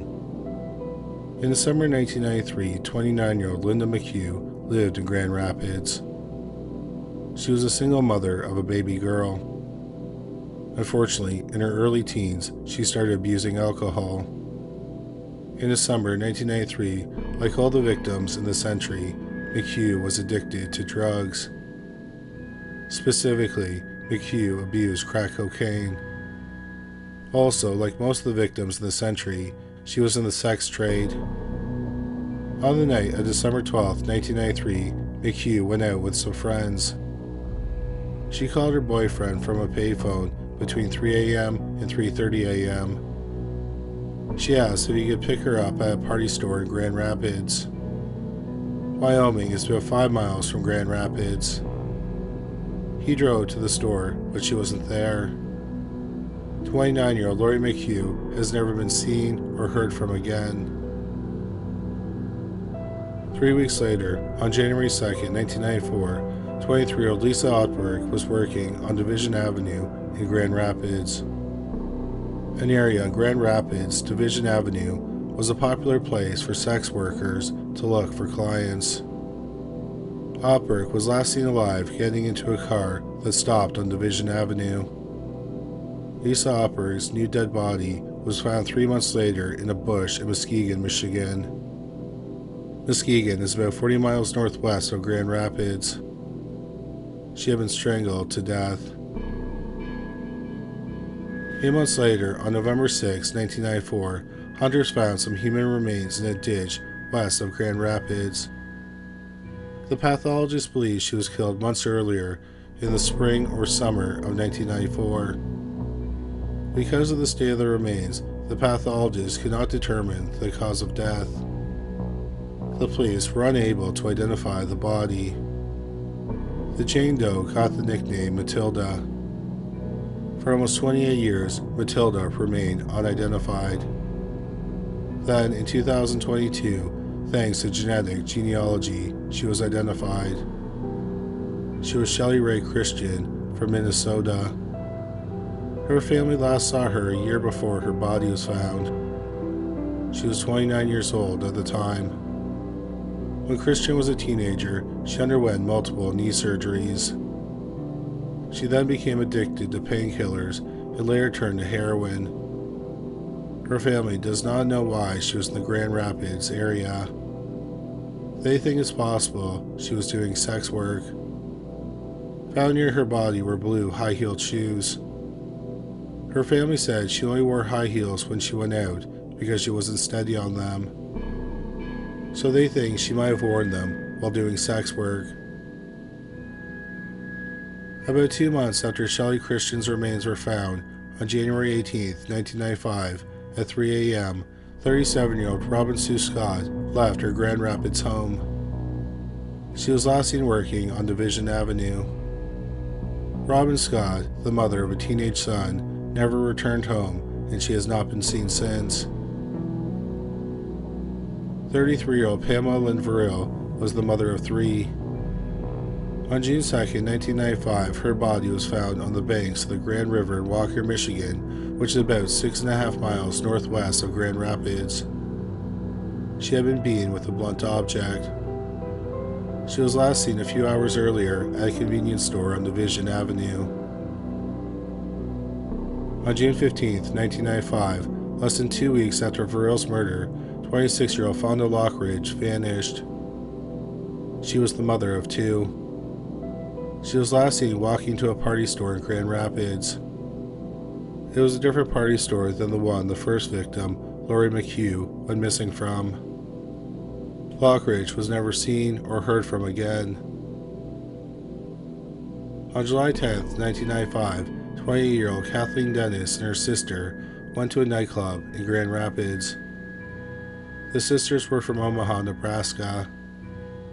They needed money to support their families, so they turned to sex work. But they did not want to do it in their hometown.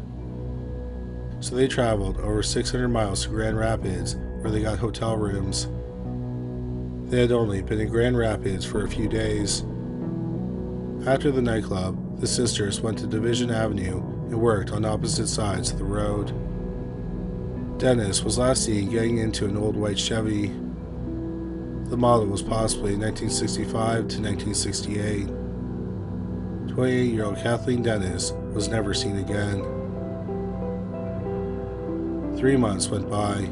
Then, on October 19, 1995, the dead body of a woman was found in a wooded area in Muskegon. She had been strangled to death. She was identified as 37-year-old Gail Annette Cook. Cook was last seen alive 2 weeks earlier when she escaped from a work release center in Grand Rapids. Cook is the only woman in the century who did not have a history of sex work, but she was involved in the drug scene. When she escaped from the work release center, she was serving a 1.5-year to 20-year sentence for selling heroin. A month after Cook's body was found, on November 21, 1995, another body was found. The body had been dumped in a creek in Grand Rapids.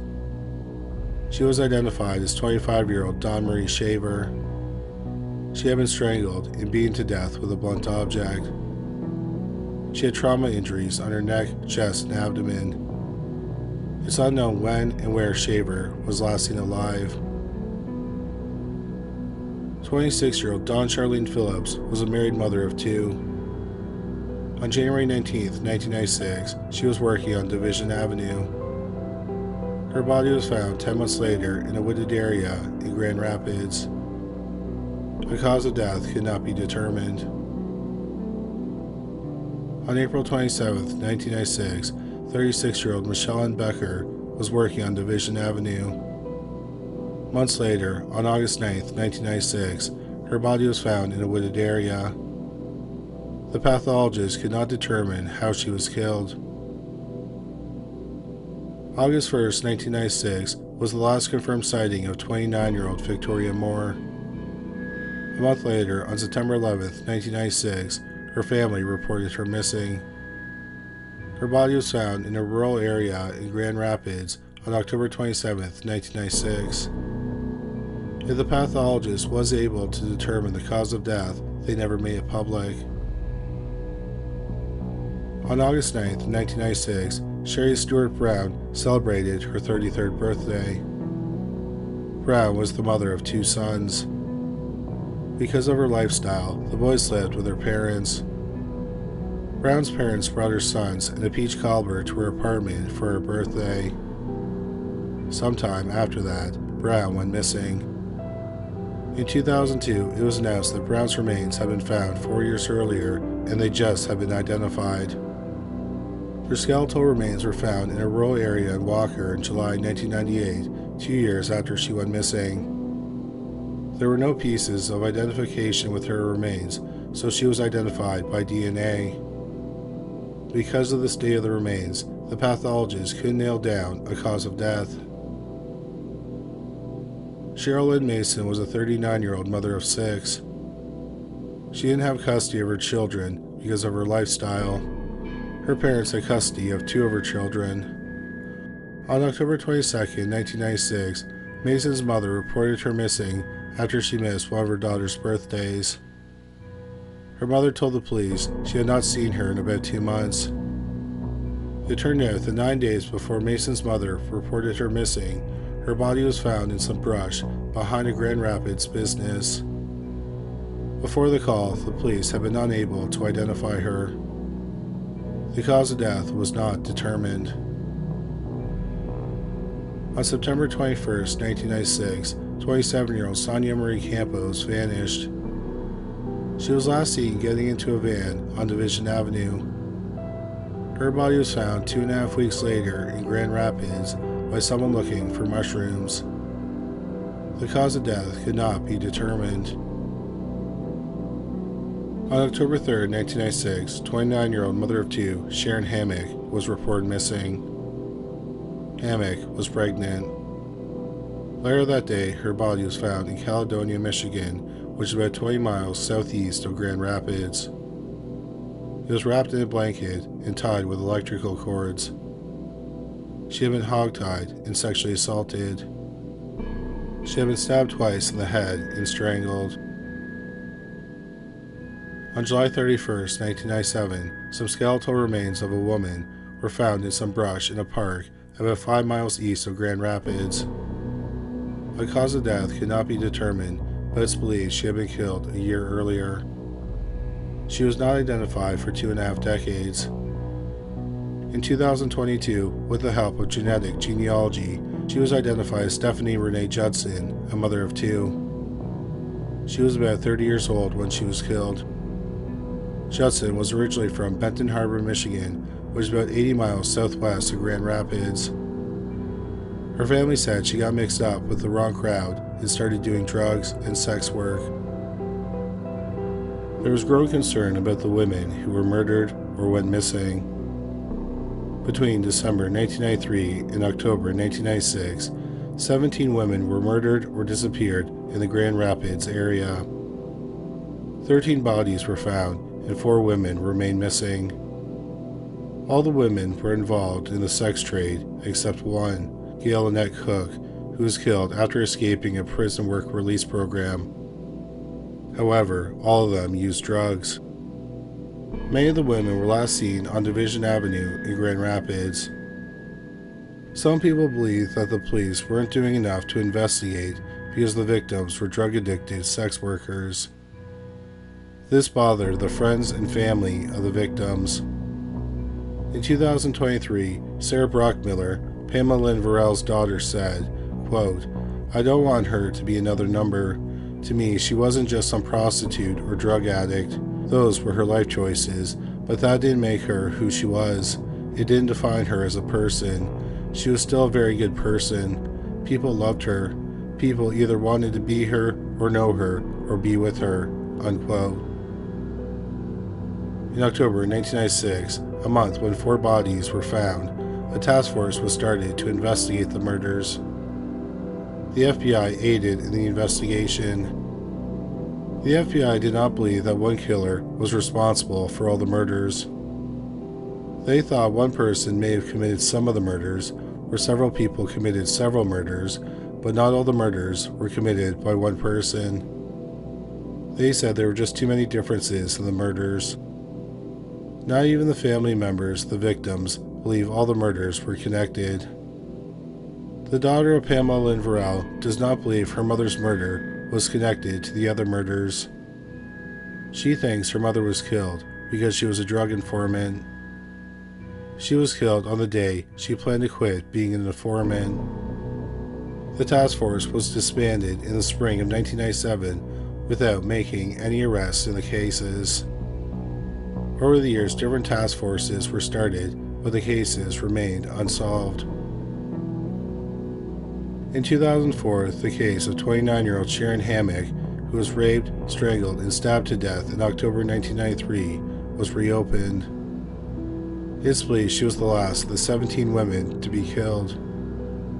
A DNA profile was created, and in 2009, they found a match. Not to a suspect, but to another unsolved murder. In early 2006, 25-year-old Dusty Shuck was court-ordered to check into a behavioral health facility in Tucson, Arizona. She had schizophrenia and a history of drug abuse. She had been arrested on suspicion of trespassing, disorderly conduct, and weapons misconduct. But she snuck out of the facility before checking in. Months later, in April 2006, she was arrested in Ontario, California. She was arrested again a week later, thousands of miles away from Ontario, near Hinsdale, Illinois. It's not clear what she was arrested for, but she was an unhoused woman with schizophrenia, so it's unsurprising she attracted the attention of the police. On May 4, 2006, 24-year-old Dusty Shuck, who was the mother of 4, was found dead at a rest stop near Frederick, Maryland. She had been raped, beaten in the head, stabbed multiple times, and her throat was slit. However, the identity of the killer still eluded the police. Then, on August 19, 2022, the police announced that, thanks to genetic genealogy, they had made an arrest in the murder of Sharon Hammock. The police said that it had been narrowed down to a set of 4 brothers. Only one of them lived in Grand Rapids. That brother also had a history of sexual violence. He was 64-year-old Garry Artman, who worked as a long-haul truck driver. Artman was born in December 1957 in Port Huron, Michigan, which is about 180 miles east of Grand Rapids. Months after his birth, his father filed for divorce from his mother, citing acts of cruelty as the reason for the divorce. His father was granted custody of his 3 older siblings, but his mother had custody of him since he was still a baby. But according to Wood TV, it's unknown if the couple actually split up. After graduating high school in June 1976, Artman joined the U.S. Marine Corps. In December 1979, Artman, who was 22, was arrested for sexually assaulting a woman at knife point. He was sentenced to 30 days in jail and 2 years of probation. On October 4, 1980, he kidnapped and raped 2 teenage girls. He was arrested less than a week later. In December 1980, while out on bond, he raped a 17-year-old girl. In August 1981, Artman was sentenced to 8 to 15 years in prison for the October 1980 rapes. He served nearly 11 years and was released in July 1992. He then settled in Grand Rapids, Michigan. A year and a half later, Lori McHugh, the first victim, went missing. Over the years, Artman had a few other brushes with the law. He was arrested 3 times between May 1996 and October 1997 for passing bad checks. Artman was problematic at work. He was described as unruly and violent. If he didn't get the jobs he wanted, he yelled, swore, threw things, and threatened to get revenge. In December 1996, he threatened his boss with a sword. In May 1997, Artman's boss was concerned about him and asked the police to document his threatening behavior at work. After Artman was arrested in August 2022 for the murder of Sharon Hammock, the police did not say if he was a suspect in the other murders. In 2018, Artman moved from Grand Rapids to Florida. The police searched the storage unit he rented in Florida, and they found women's underwear. It also turned out that in October 1996, 3 weeks after Hammock's murder, the police had gotten a tip that Artman may have been the killer. They interviewed Artman in March 1997. He admitted that he hired sex workers between June 1992 and November 1996 in Grand Rapids, but denied knowing any of the victims. He didn't make much of an impression on the detective who interviewed him, and he was never considered a person of interest. Garry Artman went to trial for the murder of 25-year-old Sharon Hammock in September 2023. The main evidence against him was the DNA. He also lived close to where Hammock was last seen alive. Also, her body was dumped close to the office of his trucking company. The jury deliberated for 30 minutes. Garry Artman was found guilty of the murder 28 years after it was committed. At Artman's sentencing hearing, he claimed he was innocent. Nevertheless, he was sentenced to life in prison. But that wouldn't be for very long. At the trial, Artman was dying of lung cancer. 3 months after he was sentenced, in December 2023, Artman was in a coma and using a respirator. He was expected to die mid-December 2023. But then he surprised everyone by waking up. Artman said they wanted to talk to the police about, quote, bodies, unquote. In exchange for a confession, he wanted his own cell and a sandwich from Subway. He wanted ham with double meat. Artman met with the police 3 times. Days after he came out of his coma, on December 28, 2023, Garry Artman died. He was 66 years old. The police said that on his deathbed, he admitted to 11 murders.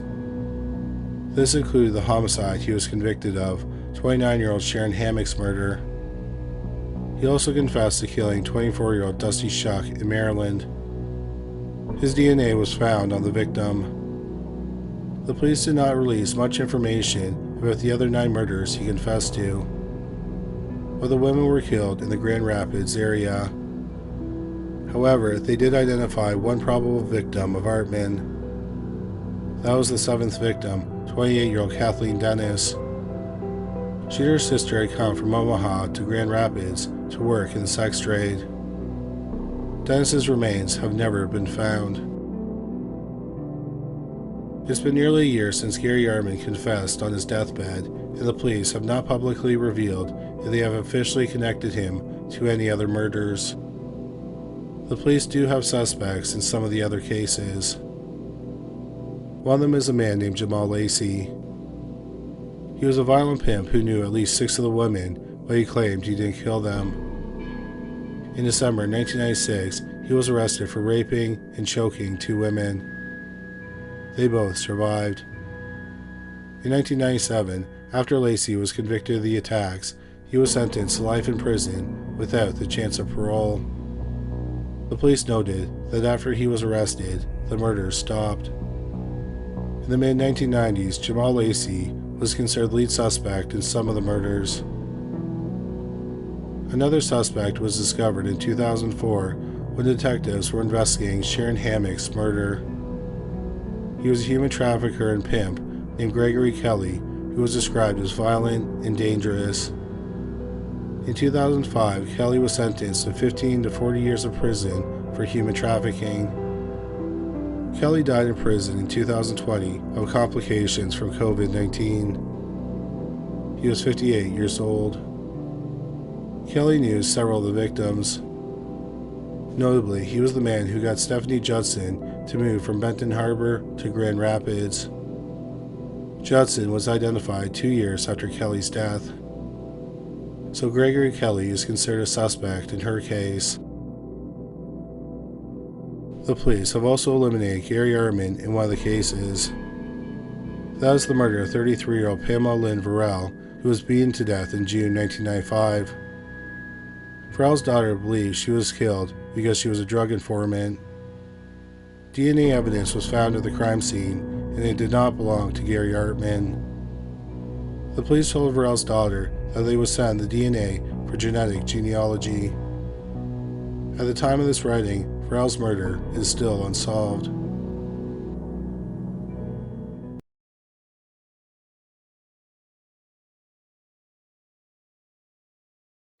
On October 18, 1977, the police were called to some slopes near Forest Lawn Memorial Park in Los Angeles, California. The nude, dead body of a woman had been found. A piece of cloth was still tied around her neck. The medical examiner would later determine that she had been tied up and raped. The cause of death was ligature strangulation.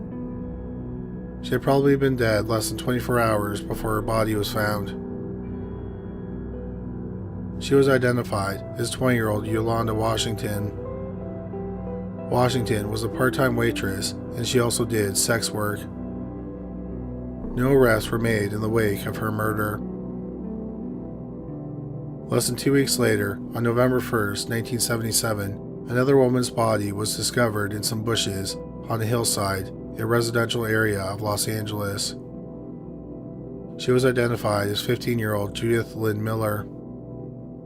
She was last seen alive the day before her body was found. Judith was a runaway who was apparently doing sex work. She had been bound, sexually assaulted, and strangled to death. It was believed that she was killed elsewhere and then dumped on the hillside. Days later, on November 6, the body of 21-year-old Lisa Caston was found in Glendale, a neighborhood in Los Angeles. She had been strangled and raped.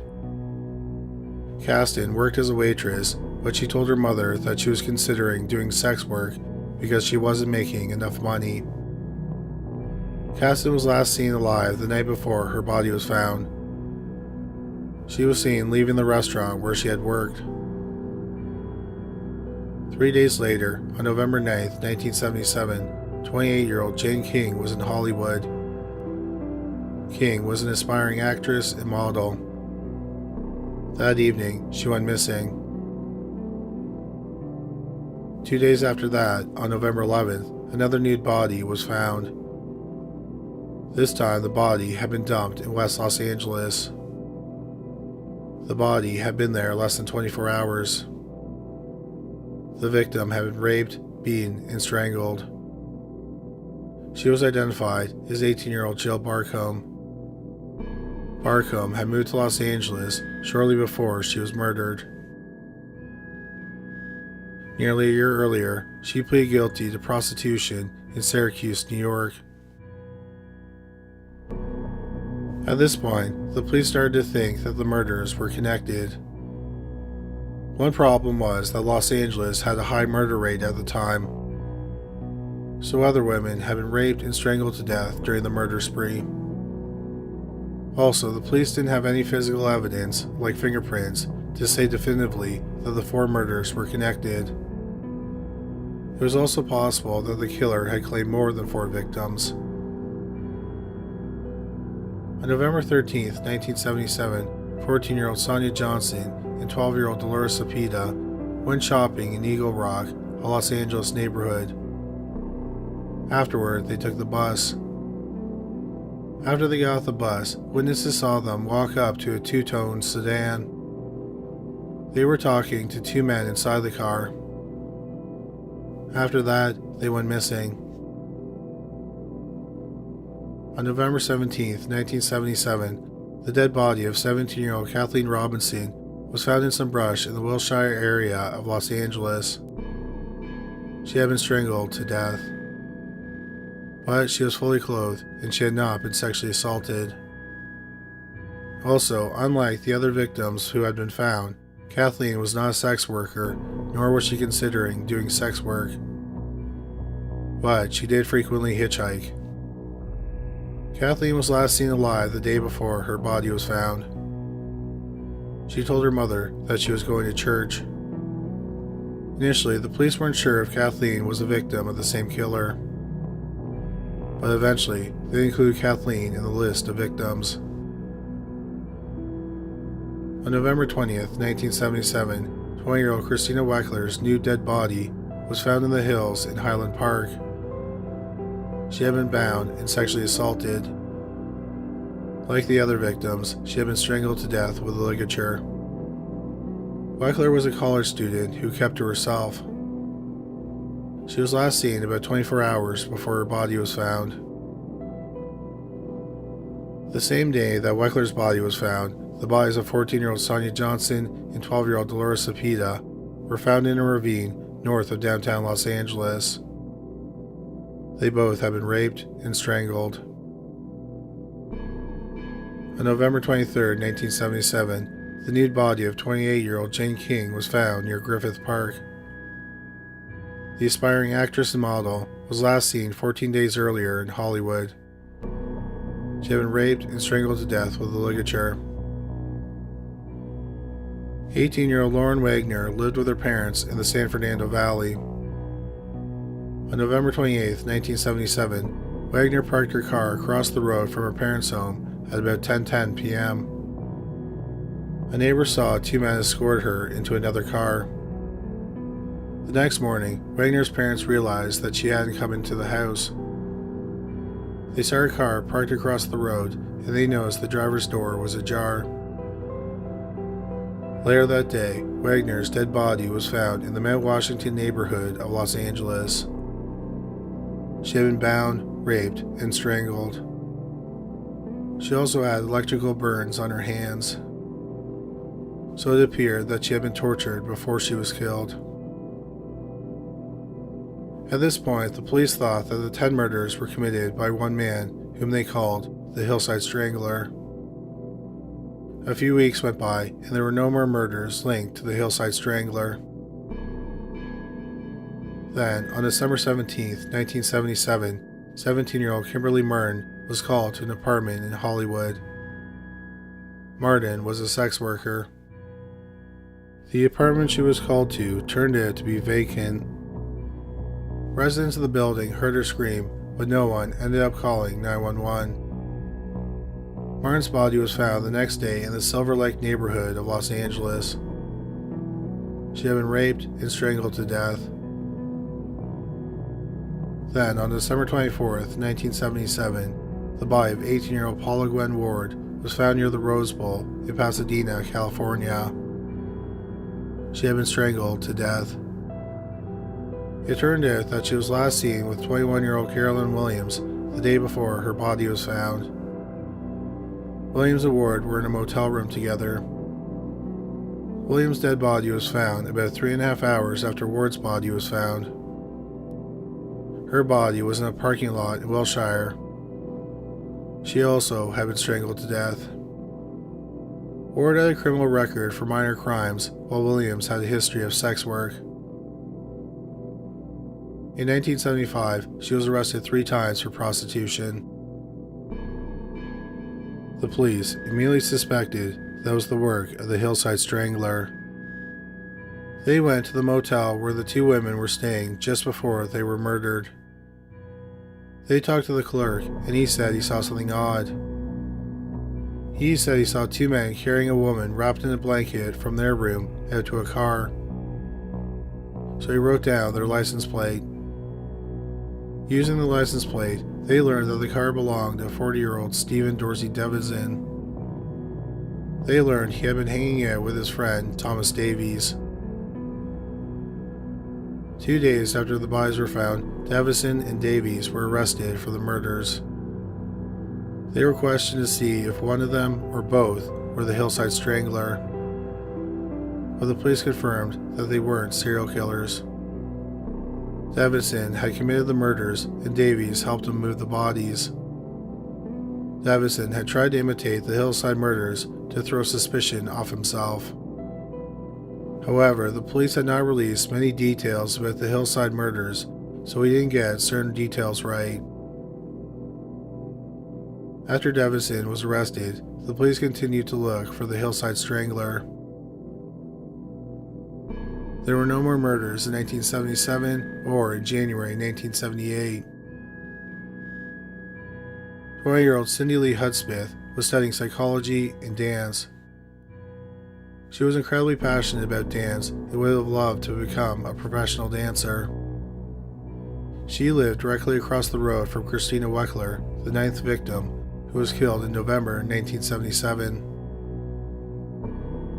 On the night of February 17, 1978, Hudspeth went to meet someone to talk about a dance routine. Tragically, she never made it home. Her body was found the next day in the Angeles National Forest. Weckler's new body had been stuffed into the trunk of her car, and then her car was pushed over a cliff. She had been raped and strangled. Then, the murders suddenly came to an end. The police weren't sure why, but they were a bit relieved. Copycat killer Stephen Dorsey Devenzin went to trial in May 1978. It was a 5-day non-jury trial. He was found guilty of both murders. In June 1978, he was sentenced to life in prison. No record could be found regarding what happened to his accomplice, Thomas Davies. Unfortunately, while the copycat was taken care of, the original Hillside Strangler was still on the loose. The major break in the case wouldn't come till 11 months after the last murder, with what seemed like an unrelated crime. On January 12, 1979, 22-year-old Karen Mandick and 27-year-old Diane Wilder were reported missing. The pair were roommates and they lived in Bellingham, Washington, which is over 1,200 miles from Los Angeles.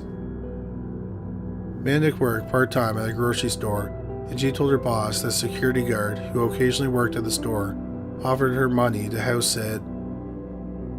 The police talked to the security company, and they learned that the security guard was a man named Kenneth Bianchi.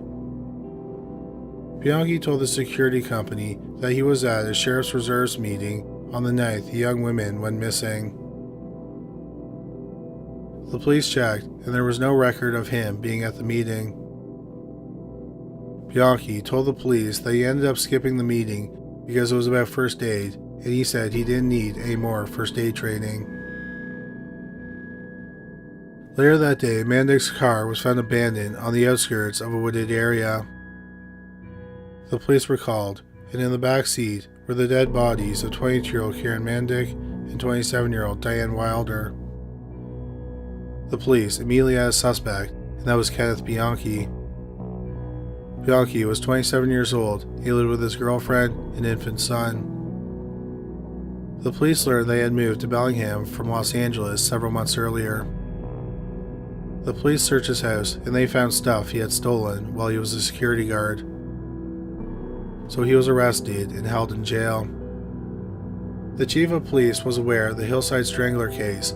He wondered if Bianchi might be the killer. He called the police in Los Angeles, and they looked at Bianchi's records.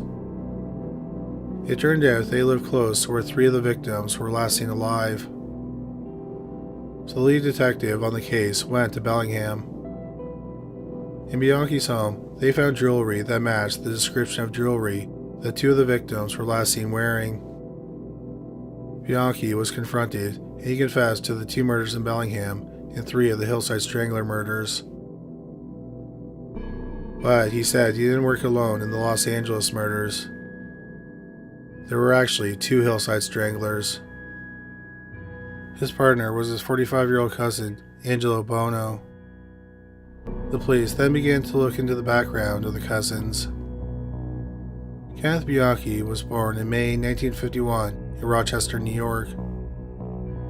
His mother was an alcoholic 17-year-old sex worker, and she gave him up for adoption. The Bianchi family adopted him. As a child, Bianchi was a compulsive liar. He was taken to the doctor several times because his mother suspected he was mentally ill. In January 1976, Bianchi moved to Los Angeles. He lived with his adopted mother's sister's son, Angelo Bono. Bono was born in October 1934 in Rochester, New York. He moved with his family to California when he was 5 years old. Bono showed disturbing behavior as a teenager. He bragged to his friends that he had raped young women. He also idolized a serial rapist, but he had major criticism of the rapist. He believed that the rapist should have killed his victims as well. Bono got married when he was 22 years old. His wife went on to have 5 children. She filed for divorce 7 years later, in 1964, because of Bono's disturbing sexual desires and because he was abusive. Bono lived with other women and their children, and he abused them all. He also bragged about sexually abusing his children and the children of his partners. Then, in 1975, Kenneth Bianchi moved to Los Angeles. In September 1977, Bianchi and Bono found themselves short on cash, so they hatched a plan. They were going to get a group of young girls and prostitute them. They asked a young woman named Deborah Noble for a list of girls who could work for them. Noble delivered the list to them with her friend, Yolanda Washington. Bianchi and Bono discovered that the names on the list were fake, so they decided to get some revenge. They knew where Washington worked the streets, so they went to that area and found her. They raped and killed her in the back seat of Bianchi's car. Then they dumped her body. From there, they murdered 9 young women together. They often pretended to be police officers, and they had fake badges. Bianchi's girlfriend and young son moved to Bellingham in early 1978. She wanted Bianchi to move with her. Bono wanted him to move as well because he thought that Bianchi was unpredictable. Bono ended up telling his cousin to move or he would kill him. So in May 1978, Bianchi moved to Bellingham and got a job as a security guard. Not long after Bianchi confessed to the murders, he recanted his confession. He also claimed he had multiple personality disorder. Nevertheless, on October 22, 1979, Angelo Bono was arrested for the murders. In June 1980, a 23-year-old woman named Veronica Lynn Compton wrote to Kenneth Bianchi in prison. She sent him her play about a female serial killer. Then they started corresponding with each other. Compton had an idea about creating reasonable doubt in his case. She would murder a woman in Bellingham to make it look like the real killer was still out there. On September 16, 1980, Compton visited Bianchi in prison. He smuggled a condom containing a semen into the visiting room inside a book, and then he gave it to Compton. Compton then traveled to Bellingham, Washington. On the night of September 18th, Compton went to a tavern and met a 26-year-old woman. In the early morning hours of September 19th, she invited the woman back to her motel room. Once there, Compton tried to strangle her to death, but she failed. The woman escaped and managed to get help. Compton promptly fled the area. But she was arrested on October 3, 1980 in San Francisco, California. In March 1981, Veronica Compton was convicted of attempted first-degree murder. She was sentenced to life in prison. Kenneth Bianchi agreed to testify against his cousin, Angelo Bono, in exchange for leniency. Bono's trial was supposed to start in November 1981, but there were several delays, so it didn't officially start until spring 1982. It lasted a year and a half, making it one of the longest trials up to that point in American history. Bono had been charged with 10 murders. In November 1983, he was found guilty of 9 of the 10 murders. The only homicide he wasn't convicted of was the murder of Yolanda Washington. He was sentenced to life in prison without the chance of parole. Kenneth Bianchi was also given a life sentence. On September 21, 2002, Angelo Bono died of a heart attack in prison. He was 67 years old. Veronica Compton was paroled in 2003. At the time of this video, 70-year-old Kenneth Bianchi is serving a sentence at the Washington State Penitentiary in Walla Walla, Washington. As for the Hillside Strangler copycat, Stephen Dorsey Devenzin, there is no record as to what happened to him after he was sentenced to life in prison. If he is alive today, he would be about 85 years old.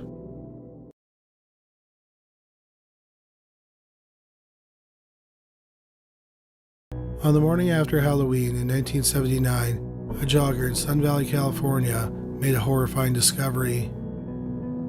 They found the nude, dead, mutilated body of a teenage girl. The medical examiner determined that she had died a brutal death.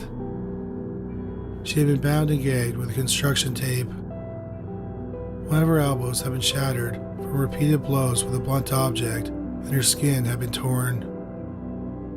She had been stabbed in the ears with an ice pick. She had also been sexually assaulted. Finally, she had been strangled to death with a metal coat hanger. The police determined that she was 16-year-old Shirley Lynette Ledford, who lived in Sunland, California. She was last seen the night before when she went to a Halloween party. She left the party to hitchhike home. Unfortunately, the police had very little evidence to go on. A few weeks passed, and then the police got a tip from an attorney. The attorney said that one of his clients came to him with a disturbing story. His client was friends with a 31-year-old man named Roy Norris. Norris had bragged about raping and murdering several young women. The police then investigated Norris's background. He was born in February 1948 in Greeley, Colorado. He had dropped out of high school when he was 17 and joined the Navy. He went to Vietnam for 4 months but never saw any action. In November 1969, Norris had his first run-in with the law. He had tried to rape a woman in her car. He was released on bail. Shortly afterward, he was discharged from the Navy because he had psychological problems. In May 1970, when he was 22, he attacked a woman on the San Diego State University campus. He struck her in the head with a rock and slammed her head into the sidewalk several times. The woman survived the brutal assault, and Norris was arrested. He was deemed a mentally disordered sex offender and placed in a state hospital. He spent about 5 years in the hospital. He was released in 1975 because the doctors thought he was no longer a danger to society. But 3 months after his release, he raped a woman and strangled her with a scarf. The woman survived the attack. In 1976, Norris was convicted of forcible rape, and he was sent to California Men's Colony in San Luis Obispo. He served a little more than 2 years and he was released on parole in January 1979. The detectives decided to follow Norris around and see if he did anything to violate his parole. A few weeks later, on November 20th, 1979, they caught him selling marijuana and they arrested him. Norris was brought in for questioning and he started confessing to several kidnappings, rapes, and murders.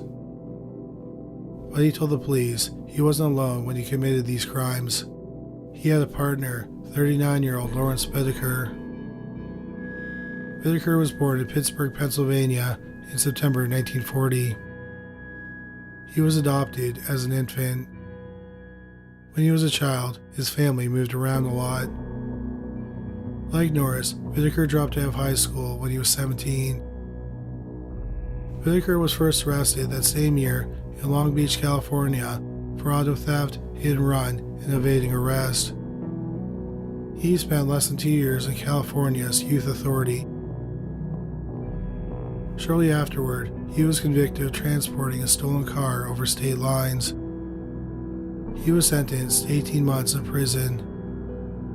He was released early for good behavior.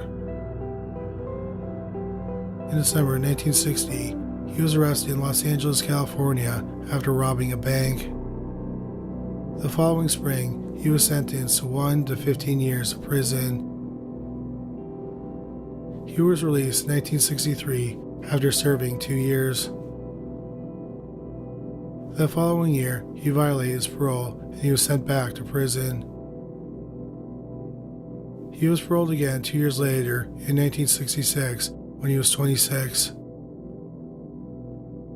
Then, in 1967, he was arrested for suspicion of theft and leaving the scene of an accident. Another 5 years were tacked onto his sentence. But he was released in 1970 after serving just 3 years. He would not stay out in the streets for very long. In March 1971, Bittaker was arrested for burglary. In October 1971, he was convicted and sentenced to 6 months to 15 years. In 1974, he was out of prison once again. One day, shortly after he was released, Bittaker went to a grocery store and shoplifted some meat. After he walked out of the store, an employee confronted him and Bittaker stabbed him. He was arrested and charged with assault with intent to commit murder. He was convicted and sent to California's men's colony. That is where he met Roy Norris. The two men had an instant connection. They considered each other soulmates. They bonded over fantasies of raping, torturing, and murdering teenage girls. They even made plans to commit murders once they were both released. Bittaker was released first in November 1978. He purchased a cargo van he called the Murder Mac. Norris was released in January 1979. Shortly after they were both released, they met up and finalized their plans on how they would kidnap and murder teenage girls. They decided to take their victims to an isolated area in the San Gabriel Mountains. They committed their first murder on June 24, 1979. They kidnapped 16-year-old Cindy Schaefer near Redondo Beach. They duct taped her mouth and bound her wrists and ankles with duct tape. Then they drove out to the area in the San Gabriel Mountains. They took turns raping her. Then they strangled her to death with a wire clothes hanger. They tied the wire with a pair of pliers. Once she was dead, they threw her body into a canyon.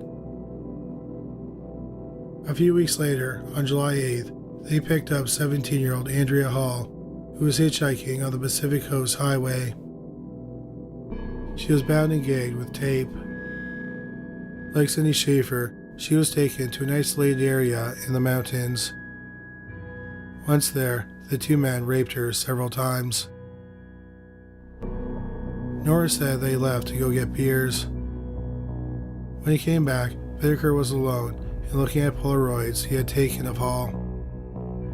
He said he had stabbed her in both ears with an ice pick. He then strangled her. Once she was dead, he threw her body off a cliff. The pair waited 2 months before they killed again. On September 3, 1979, they picked up 13-year-old Lee Lamp and 15-year-old Jackie Gilliam while they were hitchhiking on the Pacific Coast Highway. They were bound and gagged. Unlike the first two victims, they were kept alive for 2 days. They endured a horrendous amount of torture. This time, Bittaker and Norris tape-recorded the rape and torture. They took pleasure in hearing their victims' screams.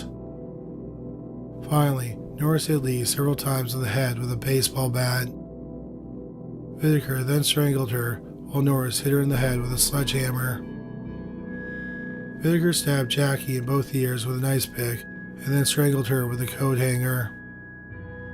Then both bodies were thrown off a cliff. Then finally, they picked up 16-year-old Shirley Ledford as she was hitchhiking home from a Halloween party.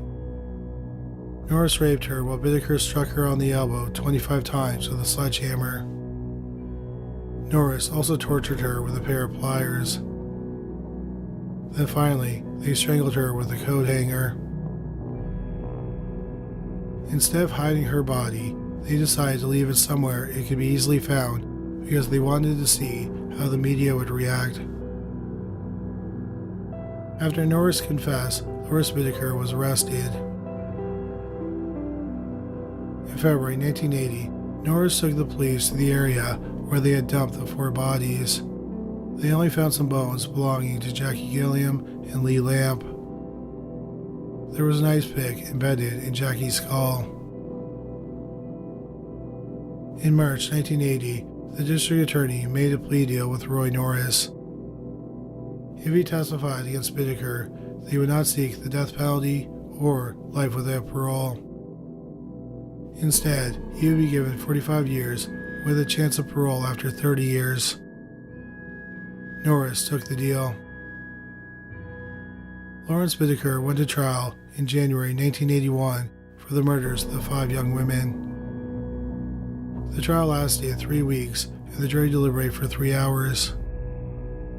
He was found guilty on all charges. He was then sentenced to death.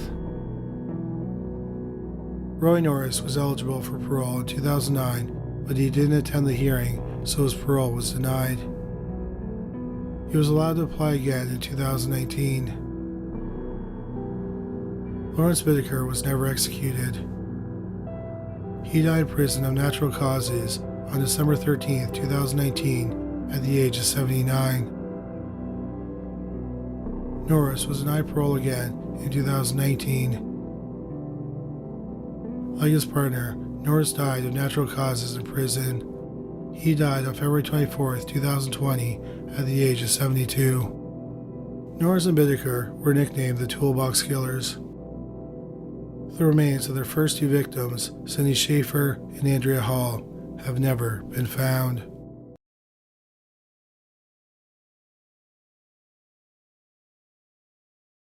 On October 23, 1982, the dead body of 19-year-old Stephen Crockett was found in a cornfield outside of Kankakee, Illinois.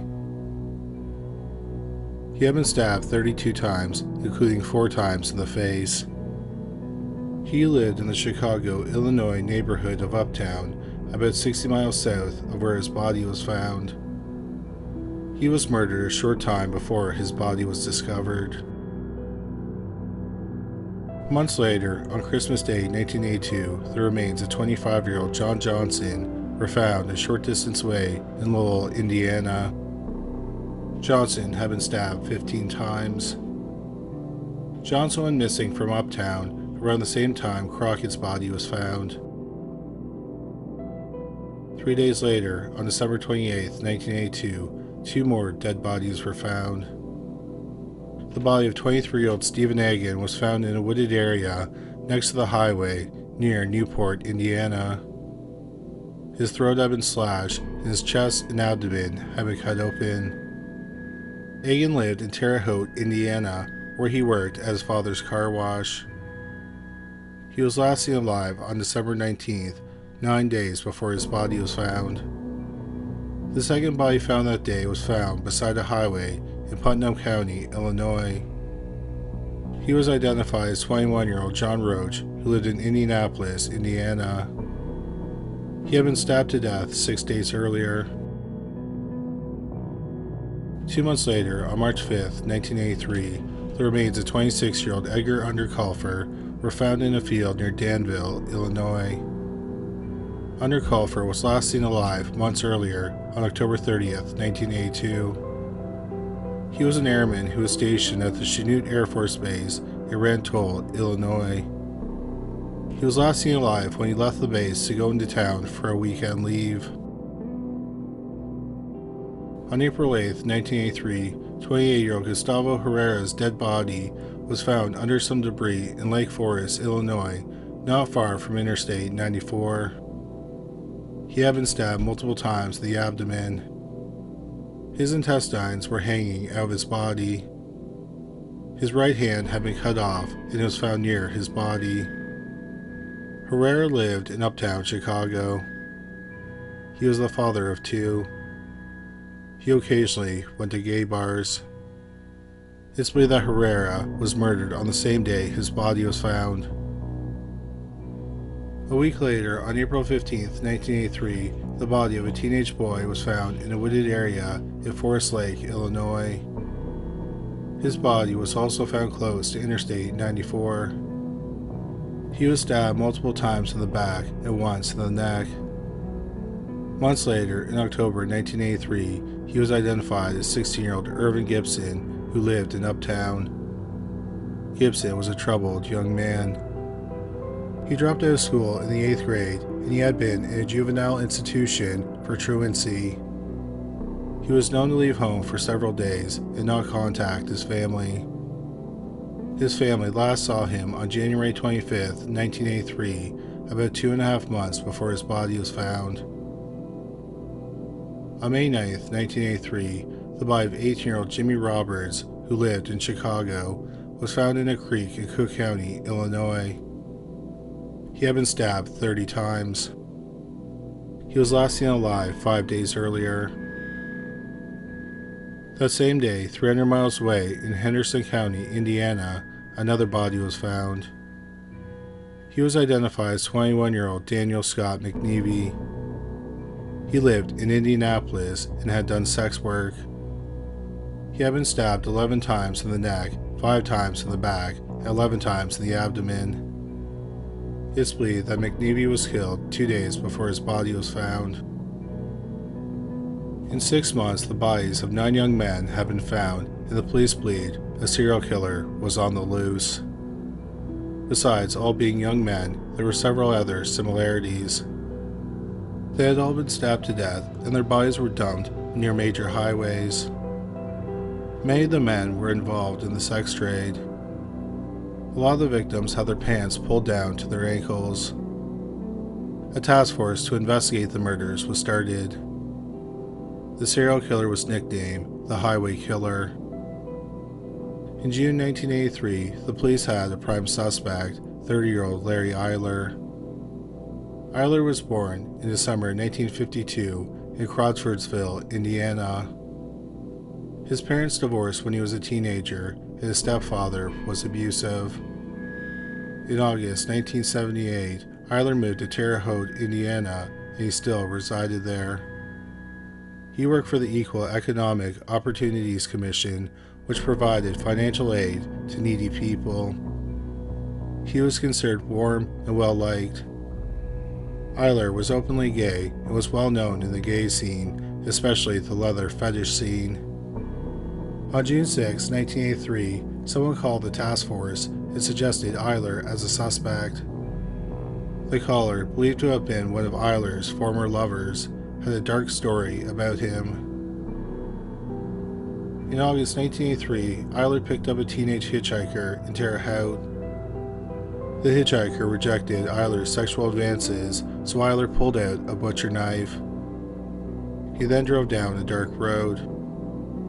He had the hitchhiker get into the bed of his pickup truck. He had the hitchhiker take off his clothes. He then put handcuffs on him and caressed his body with the knife. The hitchhiker managed to fight Eyler off and ran. Eyler chased him and stabbed him once in the chest. The hitchhiker played dead. Eyler took off in his truck. After he was gone, the hitchhiker reached a nearby home and the resident phoned for help. The hitchhiker was taken to the hospital and survived. After stabbing the hitchhiker, Eyler also went to a nearby home. He confessed to the residents and they called the police. Eyler was arrested. But then weeks later, the charges against Eyler were dropped because the hitchhiker chose not to press charges. It turned out that Eyler's lawyer paid him $2,500 not to pursue the matter. For stabbing the young man, Eyler had to pay $43 in court costs. The charges were dismissed with prejudice. In the highway murders, the police investigated other persons of interest. The only person they could not eliminate as a suspect was Larry Eyler. He was put under rolling surveillance. Sadly, bodies of young men kept turning up. On July 2, 1983, the body of a man was found in Ford County, Illinois. He had been stabbed multiple times in the chest. The young man had been dead for about 4 to 5 days. The man has never been identified. Shortly after that murder, Eyler moved to Indianapolis and worked as a house painter. On August 31, 1983, 28-year-old Ralph Collis was found stabbed to death in Lake Forest, Illinois. His body was found just a few miles from where Gustavo Herrera and Irvin Gibson's bodies were found in April 1983. He had been stabbed 17 times earlier that day. On September 30, 1983, a police officer cruising on an interstate outside of Indianapolis noticed a pickup truck parked on the shoulder. There were two figures walking away from the truck. One of them appeared to be bound. The officer approached the men. He saw that one man's wrists were handcuffed. The men said they were doing something consensual. The officer got the two men's IDs and did background checks. He learned that Eyler was a suspect in the serial murders. The police brought Eyler in for questioning and held him in custody for 12 hours. The police searched his truck and found a hunting knife with human blood on it. It was the same blood type as the last victim, Ralph Collis. Also in the truck they found surgical tape and nylon clothes wire. The police compared Eyler's tire and boot treads to tire and boot tracks found close to Collis's body. Both the treads and the prints were similar. On October 1, 1983, Larry Eyler was arrested for Collis's murder.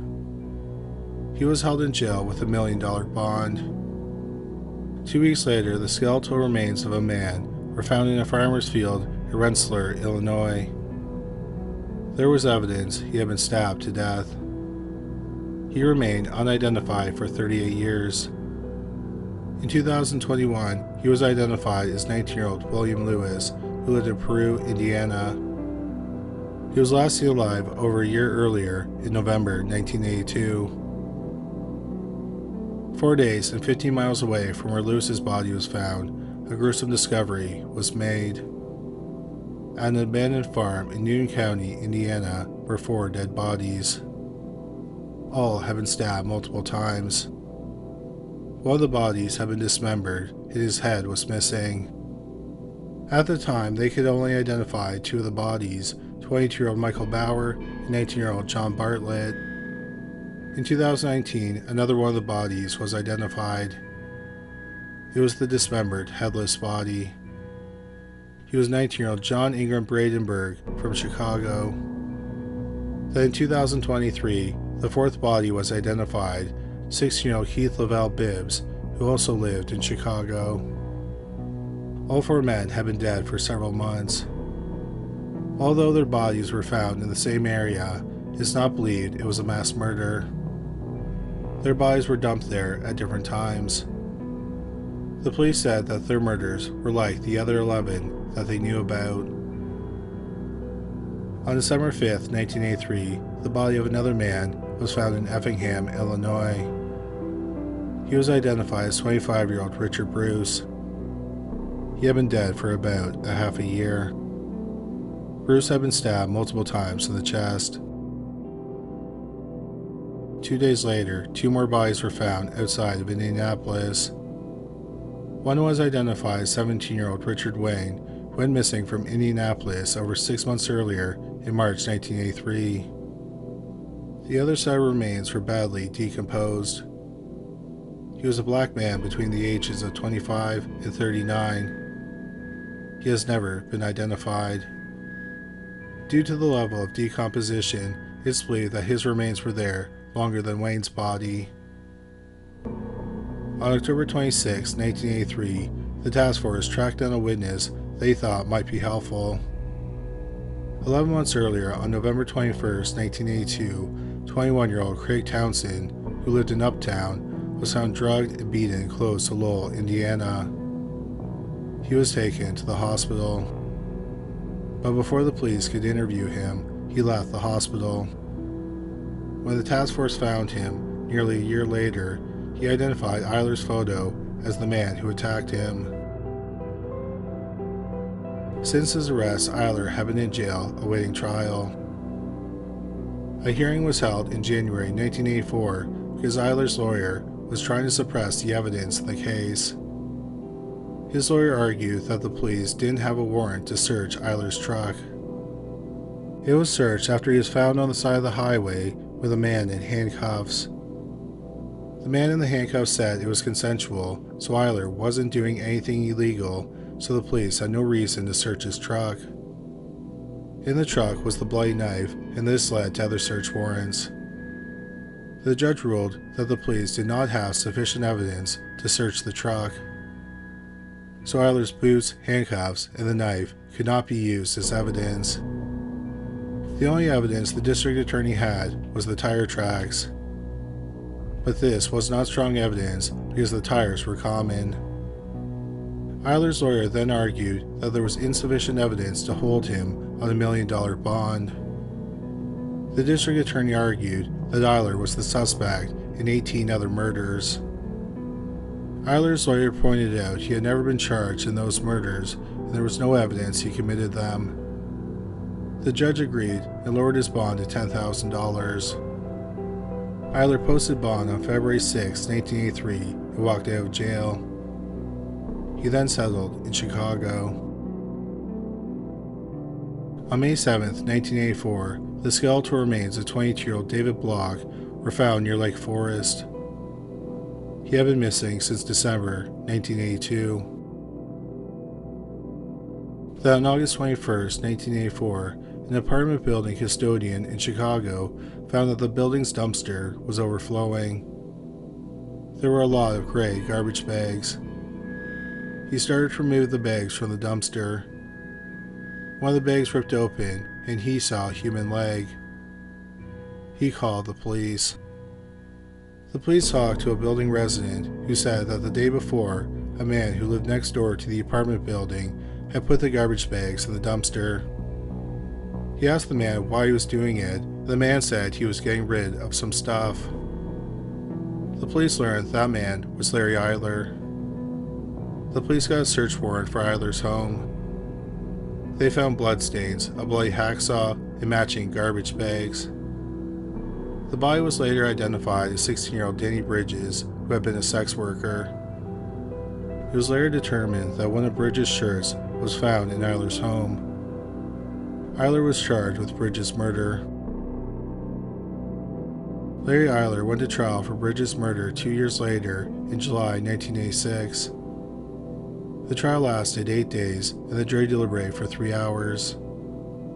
Eyler was found guilty of murdering Danny Bridges. In October 1986, Eyler was sentenced to death. 4 years later, in November 1990, the police reopened the murder of Stephen Egan. The body of the 23-year-old man was found 3 days after Christmas in 1982 near Newport, Indiana. Some speculate that the case was reopened because a book, Free to Kill, by Geraldine Caloric and Wayne Klatt, had recently been published. But the prosecution denied that this was the case. Eyler confessed to the murder. He had an unusual story about the murder. He claims he did not commit it alone. Eyler said that his former lover suggested killing someone together. His lover was Dr. Robert Little, a chairman of library sciences at Indiana State University. They kidnapped Egan together and took him to an abandoned farm building. Eyler said they hung him from a beam. Eyler claimed that Little directed him and took photographs. Eyler said that Little ordered him to stab Egan, so he did, and this killed the 23-year-old man. Little then took the knife and stabbed him again. Little thought that the death went too quickly, so they lowered Egan's body. Then Eyler beat the body with a board while Little photographed it. Eyler took a polygraph exam and he supposedly passed. On December 14, 1990, Eyler pleaded guilty to the murder of Egan. 2 weeks later, he was sentenced to 60 years of prison. On December 18, 1990, Robert Little turned himself in to the police. He denied having anything to do with the murder. Robert Little went to trial in April 1991. There was no physical evidence that connected him to the crime. Eyler's testimony was the only evidence against him. Little's defense lawyer argued that Eyler was a liar. There was also 4 witnesses who said that Little may have been in Florida at the time of the murder. The jury deliberated for 7 hours. Robert Little was found not guilty. On March 6, 1994, while sitting on death row, 41-year-old Larry Eyler died of AIDS-related complications. Eyler most likely contracted the disease in 1984, and he was diagnosed in 1990. 2 days after Eyler died, his lawyer, Kathleen Zellner, released his confession that she had recorded over the previous 2 years. Before he died, Eyler agreed to have the confession made public after his death. Eyler confessed to 20 of the murders we covered in this video. One murder he maintained he did not commit was one of the 2 he was convicted of, the murder of 16-year-old Danny Bridges. He claims that Robert Little committed the murder. Eyler also said that Little helped him commit his first homicide, the murder of 19-year-old Stephen Crockett. He also maintained that Little took part in the murder of Stephen Egan, which Little went to trial for and was acquitted of. Eyler also claimed that Little helped murder John Ingram Bradenberg, whose headless body was found in October 1983. Eyler said that Little ordered him to decapitate the body and get rid of the head because he wanted to obscure the identity of the young man because Bradenberg could be connected to him. Eyler said that he and Little committed one more murder together in Chicago in June 1984. The remains have never been found. Eyler described the victim as white, between the ages of 16 and 19, and he was from Chicago. If Eyler did kill this victim, that means he killed 2 teenage boys after he was released on bond. Robert Little was not charged with any other crimes. The police and the media do not believe these are the only murders Larry Eyler committed. In October 1982, 14-year-old Delvoyd Baker was in the 8th grade and lived in Indianapolis, Indiana. At about 4:30 p.m. on October 2, 1982, about 3 weeks before Eyler committed the first murder he confessed to, Baker left his home on his bike. When he didn't return home, his family reported him missing. 2 days later, his dead body was found in a ditch. The cause of death was ligature strangulation. The police don't know what was used to strangle him, but it was smaller than a rope. He was fully clothed and there were no signs of sexual assault. There is an alternative suspect in this case. A man had contacted the police and said he had paid Baker $20 for oral sex. After he dropped Baker off, he saw Baker enter a van. He gave the police some numbers on the license plate.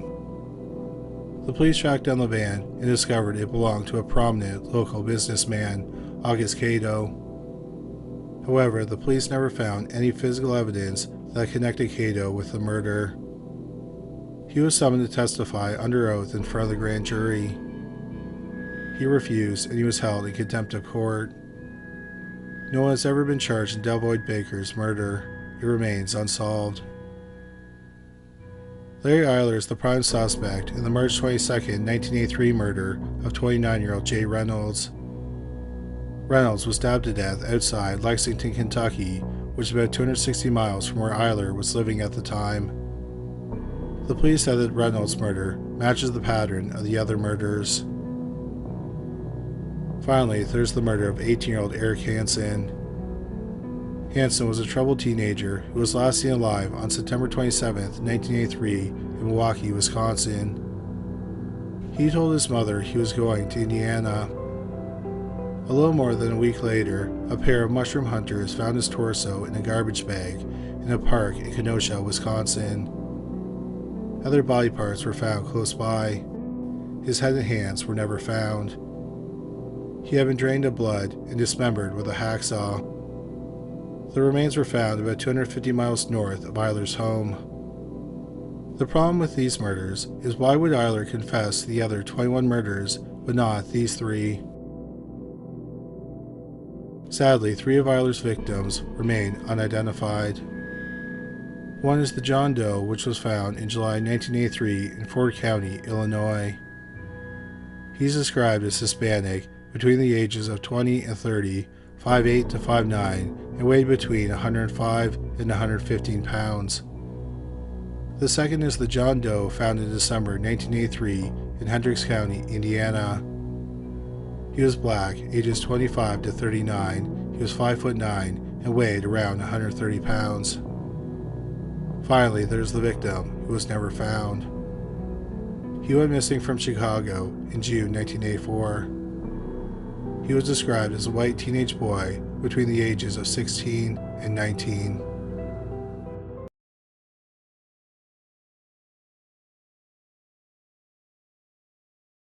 In 1981, the Ling family lived in Vero Beach, Florida. They lived in a remote area where their closest neighbors were a mile away. The family of 4 had immigrated from Taiwan a few years earlier. On February 19, 1981, at 2:45 p.m., Pu Ling left the family home to go to work.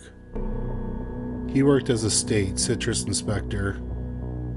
When he left, his 48-year-old wife, Sang Hong Ling, was cleaning their home.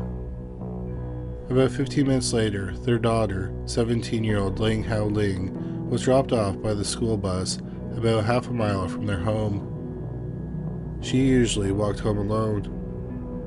When Pu and Sang's 12-year-old son arrived home at around 4 p.m., he was surprised to find no one there. The police were called. The vacuum cleaner was standing idle in the middle of the living room, and it was still plugged in. Ying had also made it home because her jacket and school books were there. In the dirt driveway, the police found 2 scuff marks. The police said it could have been made by someone being dragged, but they acknowledged that there could be a more innocent explanation as for how the drag marks got there. There were massive searches for the mother and daughter, but they were nowhere to be found. 35-year-old Julie Daly, who went by her middle name, Kay, was married and had 2 teenage daughters. They lived in Belmont, California. Judy had previously lived in Vero Beach, and in July 1981, she and her 2 daughters were visiting Vero Beach. On July 15, 1981, Kay dropped her daughters off at J.C. Park Beach. She planned to sunbathe at Round Island Park, about 8 miles south. When Kay was in high school, it was a popular hangout spot for teenagers. But in 1981, it was a secluded beach. Kay and her daughters were staying with Kay's sister-in-law and brother-in-law, Paul and Bonnie Schway. Just before 2 p.m., Bonnie received a call from a man. He said that Judy Kay Daly's car had broken down in North Beach. The man said she had asked him to call Paul Schway. The man called again 5 minutes later and told Bonnie that someone needed to pick up her daughters at the beach. Bonnie talked to her husband, and they thought that several things about the call were odd. For example, the man said that her name was Judy Kay Daly, and Kay would have never introduced herself that way. She would tell people her name was Kay. But Judy Kay Daly was printed on her driver's license. Also, they knew that Kay was going to Round Island Park, not North Beach. Finally, there was the car that Kay was driving. Paul drove that car 27 miles daily and knew nothing was wrong with it. A neighbor picked up Kay's daughters, and Paul went to North Beach, where the caller said the car was parked. But the car was not there. He then went to Round Island Park, where Kay said she was going, and found the car parked there. He opened the hood and immediately noticed a few things were off. The rod that held up the hood wasn't in its bracket. Also, the engine's coil wire had been pulled. He reattached the coil, and the car started without a problem. The police were called. They believe that Kay had been kidnapped. They think the kidnapper sabotaged the car, then lured her into his vehicle with the offer of helping her. There were massive searches for the 35-year-old wife and mother of two, but no traces of her were found. Barbara Ann Byer and Angelica LaValle were both 14 and lived in Orlando, Florida.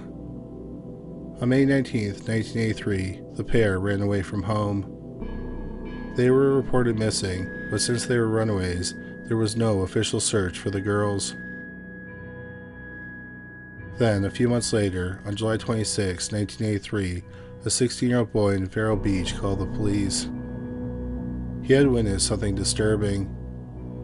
He was riding his bike when he saw a nude man running after a naked woman.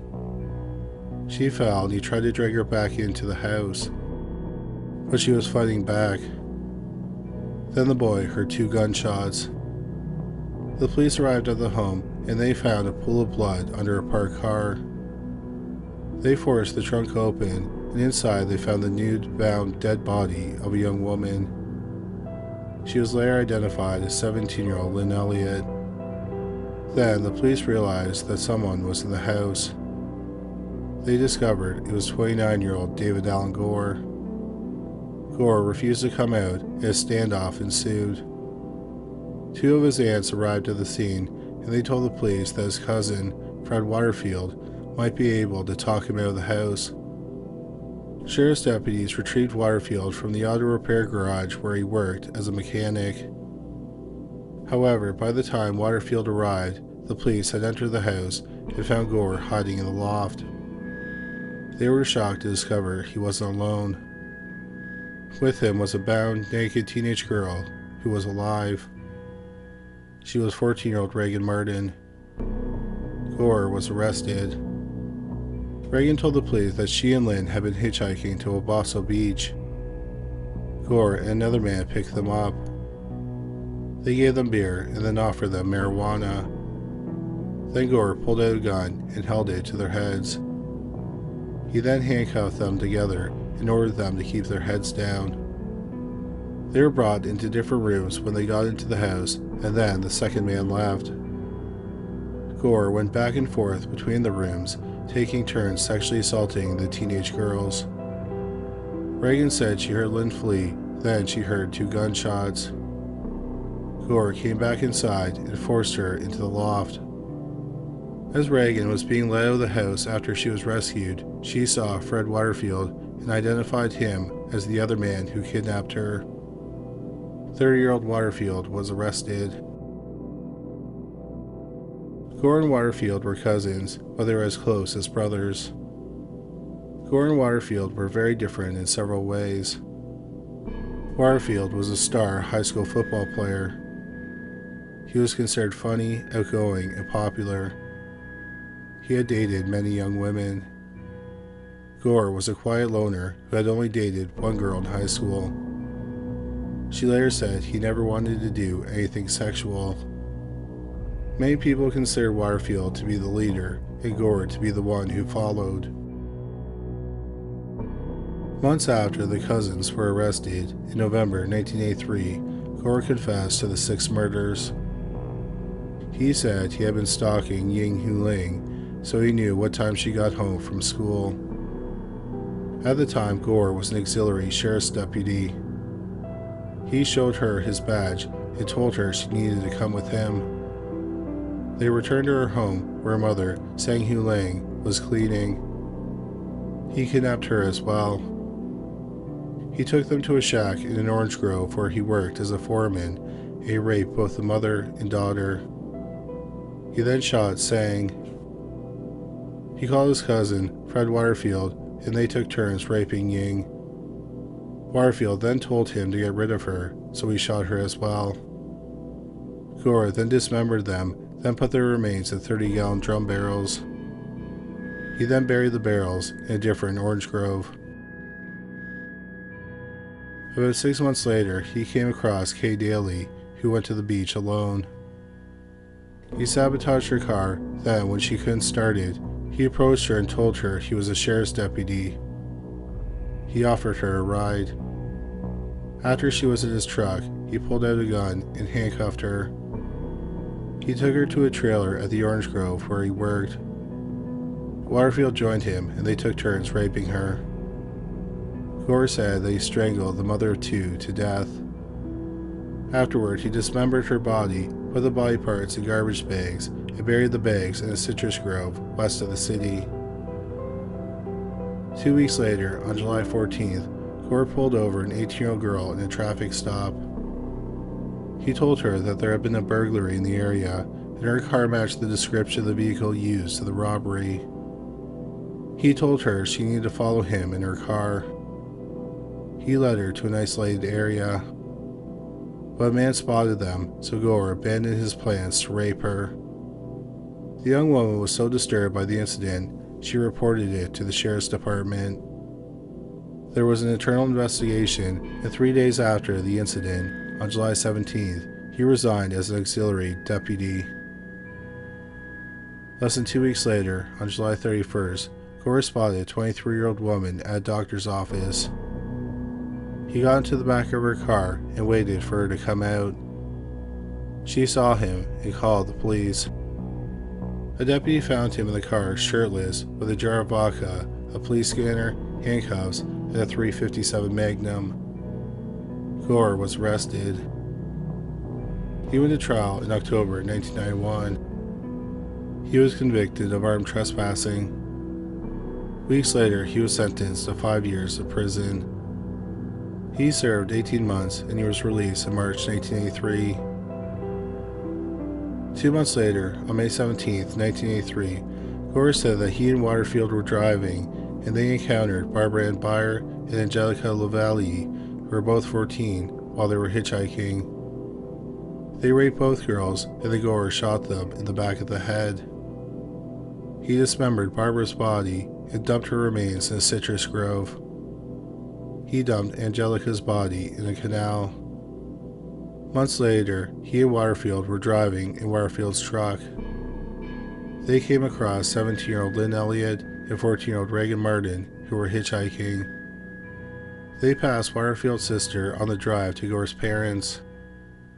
This spooked Waterfield, so he helped get the girls into the home that he left. These were not the only crimes the cousins committed. When they were both 18, they sexually assaulted Gore's sister. When Gore was 22, in July 1976, he and Waterfield shot the tires of a 27-year-old woman who was pulling out of a gas station. They pulled up to her and asked if she needed any help. Then Waterfield pulled out a gun and tried to force her to get into their vehicle. But then a car approached them and the woman ran. She got into that car and they drove away. She reported the incident but didn't realize it was Gore and Waterfield until after they were arrested. A month after that, a 20-year-old woman asked Waterfield for help with her car. It was parked outside the mobile home she shared with her husband, and it had 2 flat tires. Waterfield, who was an auto mechanic, was friends with her husband. Waterfield and Gore picked her up in Waterfield's Lincoln Continental. They drove her to a remote citrus grove. They took turns raping her at gunpoint. They ended up letting her go if she promised not to tell anyone. That night she went to the hospital and reported the assault to the police. Gore and Waterfield were arrested. They were questioned, and they said that the sex was consensual, so they were never charged. In December 1983, Gore led the police to the remains of 3 of his victims, Sang Hung Ling, Ying Hung Ling, and Barbara Ann Beyer. Months later, in June 1984, based on information given to them by Gore, the remains of Kay Daly were found. The body of Angelica Lavallee, who Gore said he dumped into the canal, was never found. Fred Waterfield denied having anything to do with the murders. David Gore went to trial in March 1984 for the murder of Lynn Elliott and the kidnapping of Reagan Martin. The trial lasted a week, and the jury deliberated for less than 3 hours. Gore was found guilty. The jury then voted 11-1 in favor of sentencing him to death. In Florida, you need 8 or more jury members to vote in favor of the death penalty for a defendant to be sentenced to death. So Gore was given the death sentence. In May 1984, Fred Waterfield went to trial for the first-degree murder of Lynn Elliott and the kidnapping of Reagan Martin. After a 13-day trial, he was acquitted of first-degree murder and kidnapping, but he was found guilty of manslaughter. The jury said that there was not enough evidence to convict him of first-degree murder and kidnapping. In July 1984, he was sentenced to the maximum, 15 years in prison. Gore pleaded guilty to the 5 other murders, and he was sentenced to life in prison. Fred Waterfield went to trial in January 1985 for the murders of Barbara Ann Beyer and Angelica Lavallee. The defense argued that Gore was the mastermind, and Waterfield was shocked when he pulled out a gun. Also, according to Gore's confession, Gore was the one who shot them. Gore testified against his cousin. Waterfield's lawyer argued that the only evidence against Waterfield was Gore's testimony, and he pointed out that Gore was a sexually depraved serial killer. The trial lasted for 9 days, then the jury deliberated for 3 hours and 18 minutes. Waterfield was found guilty on 2 counts of first-degree murder. He was given 2 consecutive life sentences. It was decided that he would not be tried for the murders of Sang Hu Ling, her daughter Ying Hu Ling, and Kay Daly. After several delays, David Allen Gore's execution date was scheduled for April 12, 2012. For his last meal, he was served fried chicken, french fries, a soft drink, and buttered pecan ice cream for dessert. Then, after 28 years on death row, Gore was led to the death chamber of the Florida State Prison in Stark, Florida. Gore was asked if he had any last words. He said that after he was arrested, he became a Christian. He then said, quote, "I want to say to the Elliott family, I'm sorry for the death of your daughter. I'm not the same man I was back then, 28 years ago. I hope they can find it in their hearts to forgive me," unquote. Shortly after 6 p.m., the lethal injection process began. 58-year-old David Allen Gore was pronounced dead at 6:19 p.m. At the time of this recording, Gore's cousin and partner in crime, 71-year-old Fred Waterfield, is serving a sentence at the Marion Correctional Institution in Ocala, Florida.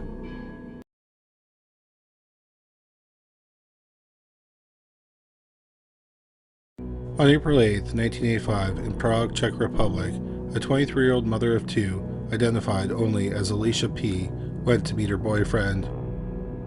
She never showed up and did not return home.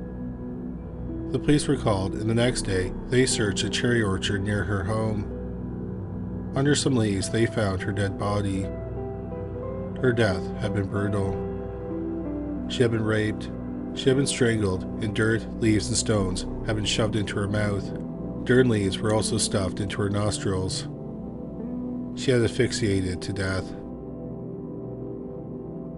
About a month later, on May 4th, 1985, a 54-year-old woman identified as Velsta Shah was taking the tram home. She deboarded and started walking home. As she was looking for her keys, she was grabbed from behind and pulled into a parking lot for trucks. A rope was looped around her neck, then her attacker put a knee on her back and strangled her with the rope. He then threw her in the back of a truck. Vlasa woke up a short time later and sought help at a nearby home. She survived and had not been sexually assaulted, but she had been robbed. A few hours later, a 30-year-old doctor, Vera F., was walking home from the tram. She was attacked from behind. She was beaten in the head with her shoe and then raped. She was then strangled to death with her bra. Less than 2 weeks later, on May 16, 1985, 30-year-old Marta M. was found murdered in the basement of an abandoned house. She had been raped, and there were 3 tourniquets around her neck. The tourniquets were made from upholstery material, a sweater belt, and her bra. For 3 reasons, the police believe that the 3 murders were committed by one man. The first is that the murders were all committed the day before the start of the traditional work week, a Sunday or a holiday. Secondly, the semen was tested and was all from the same blood group. Third, metal particles were found on all the clothes.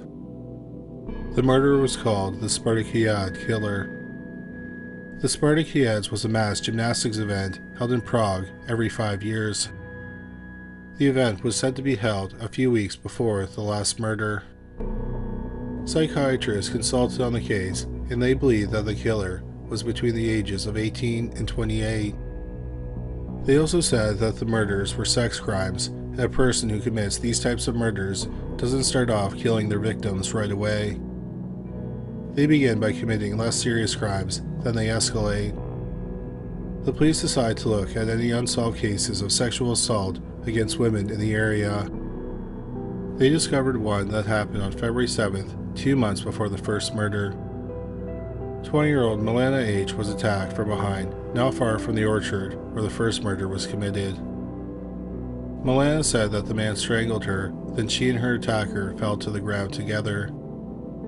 She managed to talk to him, and she said she would do whatever he wanted, but she wanted to go someplace more comfortable. The attacker agreed, and they started walking. When they got near some houses, Milana started screaming, and her attacker ran away. Initially, Milana didn't report the assault because she was worried it would ruin the young man's life. But after the murder, she decided to tell the police what happened. She gave a detailed description of the man who attacked her. On April 2, 1985, 6 days before the first murder, 18-year-old Ludmila S. had taken the tram home. She arrived at her station at around 2 a.m. A young man offered to walk her home so nothing bad would happen to her, and she accepted. As they walked, the young man said his name was Jiří, and he was 16 years old. He said he was doing a mining apprenticeship near Kladno, a city about 18 miles northwest of downtown Prague. He also mentioned Stockholm, a city about 8 miles west of Kladno. So the police looked for a 16-year-old named Jiří who was taking a mining apprenticeship in Stockholm. It led them to Jiří Straka. Jiří was born on April 14, 1969 in Prague, meaning he was just 15 when the first murder was committed. He was the middle child with an older sister and younger brother. By all accounts, he had a good home life and he wasn't abused. When Jiří was a young child, his parents said that they did not get a sense that anything was wrong with him. They only noted that he seemed more emotional than the other children. For example, one time he cried because his sister stepped on an ant. But then, as Jiří got older, they noticed problems with him. It was as if he went the polar opposite with his emotions and no longer showed emotions. He also did inappropriate things just to do them, and not because he was angry. For example, one day he cut the curtains in his family's home. When he was 8 years old, he was taken to a psychiatric hospital. The doctor said he lacked morals and feelings. However, he was very bright. He had an IQ of 125, which is in the above average or bright category. When Jiří was a young teen, it's believed he set a barn on fire. He claimed that someone put his cigarette out incorrectly. On May 22, 1985, 6 days after the third murder, the police went to Jiří's dormitory at his school. They found a piece of identity belonging to Lemuel in his room. Lemuel had escaped from him and given the police the information that led to his arrest. Jiří Straka was arrested. He quickly confessed to the 3 murders, plus 8 other attacks where he did not kill the victims. He was surprised to learn that 54-year-old Vlasta survived the attack. He said he saw her getting off the tram and followed her, thinking she was younger. When he realized she was in her 50s, he decided not to sexually assault her. But he decided to kill her so she wouldn't go to the police. What struck the police was that Jiří didn't show remorse for his actions. He said his only regret was getting caught. He reenacted the murders for the police and the media. This angered the public, and there were calls for him to be released so he could be lynched. But the police refused to release him. Jiří pleaded guilty to 3 murders, 2 attempted murders, 5 rapes, 3 robberies, and 5 thefts. Since he was only 15 and 16 when the murders were committed, he received the maximum punishment for a juvenile, which was 10 years in prison. Plus, he would have to be chemically castrated. Had Jiří been a few years older, he probably would have been sentenced to death. Jiří had a difficult time in prison. One time, the inmates tried to hang him, and he said he was only saved by luck. But during the attack, he was kicked in the genitals very hard. Later, when he was being chemically castrated, the doctor said it probably wasn't necessary because the kick had severely damaged his genitals. Another time, he was nearly killed by another inmate with a toilet. In May 1994, after Jiří served about 9 years, the Czech president granted him amnesty and he was released from prison. He was then transferred to a psychiatric hospital where he resided for 10 years. After his release in 2014, he changed his last name to Novak. He married his girlfriend, who was a nurse he met at the hospital. He became a stepfather to her child from a previous relationship. They moved to a village on the Czech-Polish border. Both Jiří and his parents have given interviews to the media. His parents said that they probably would have taken their own life had it not been for Jiří's brother, who was still a young boy at the time of the murders.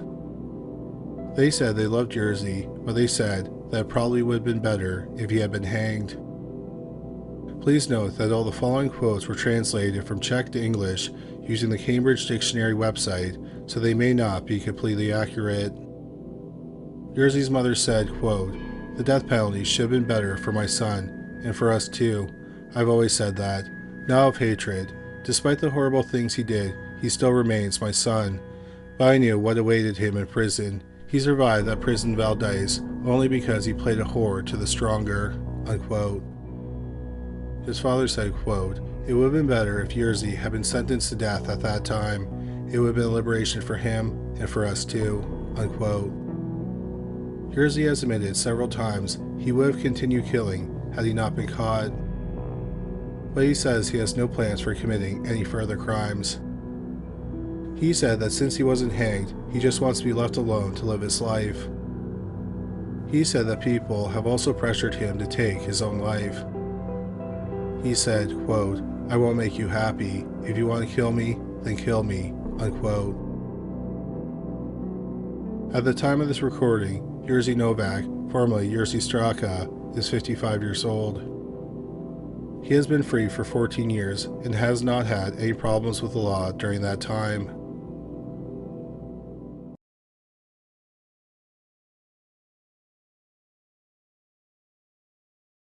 In June 2016, we released the video 5 Haunting Unsolved Hotel Mysteries. In the video, we talk about the case of the I-65 killer. The killer first struck on February 21, 1987. That night, 42-year-old Vicky Heath was working at the front desk of the Super 8 Motel in Elizabethtown, Kentucky. The hotel was just off Interstate 65. Heath was a single mother of a son and a daughter. She had recently gotten engaged.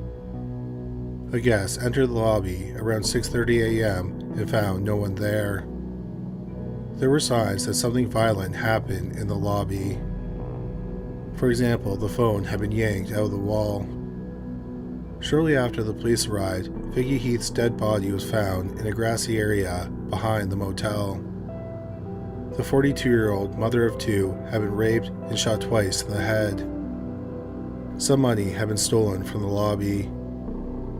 No arrests were made in the case, and it went cold. 2 years later, on March 3, 1989, 24-year-old Margaret Mary Gill, who went by Peggy, was working as the night clerk at the Days Inn in Merrillville, Indiana. The hotel was on I-65. Around 5 a.m., the hotel's manager called the front desk several times, but there was no answer. So he called the police. The police arrived and discovered the hotel had been robbed. $179 was missing for the cash register. Peggy Gill, a mother of two, was found dead in a deserted hallway of the hotel. She had been raped and shot twice in the head with a .22 caliber handgun. The police surmised that she was killed shortly after 2 a.m. after the last guest was checked in. Around the same time that Peggy Gill's manager reported her missing, a similar set of events was playing out 50 miles south on I-65 at the Days Inn in Remington, Indiana. At 5 a.m., the police were called because the hotel's office was locked and no one was around. 34-year-old Jeannie Gilbert was working as the night clerk that night. She wasn't scheduled to work, but she changed shifts so she could watch her daughter as she was cheerleading. At 4:30 a.m., Gilbert did a wake-up call. Then after that, she disappeared. The police got into the lobby and found the cash register open. $247 was missing. The hotel was searched, but Gilbert was not found. A short time later, motorists found her dead body in a farmer's field about 15 miles from the hotel. Gilbert was shot in the left breast, behind the left ear, and the right shoulder with a .22 caliber handgun. Ballistic testing confirmed that the same gun was used in both murders. DNA testing was done, and it confirmed that the same man raped and killed both women.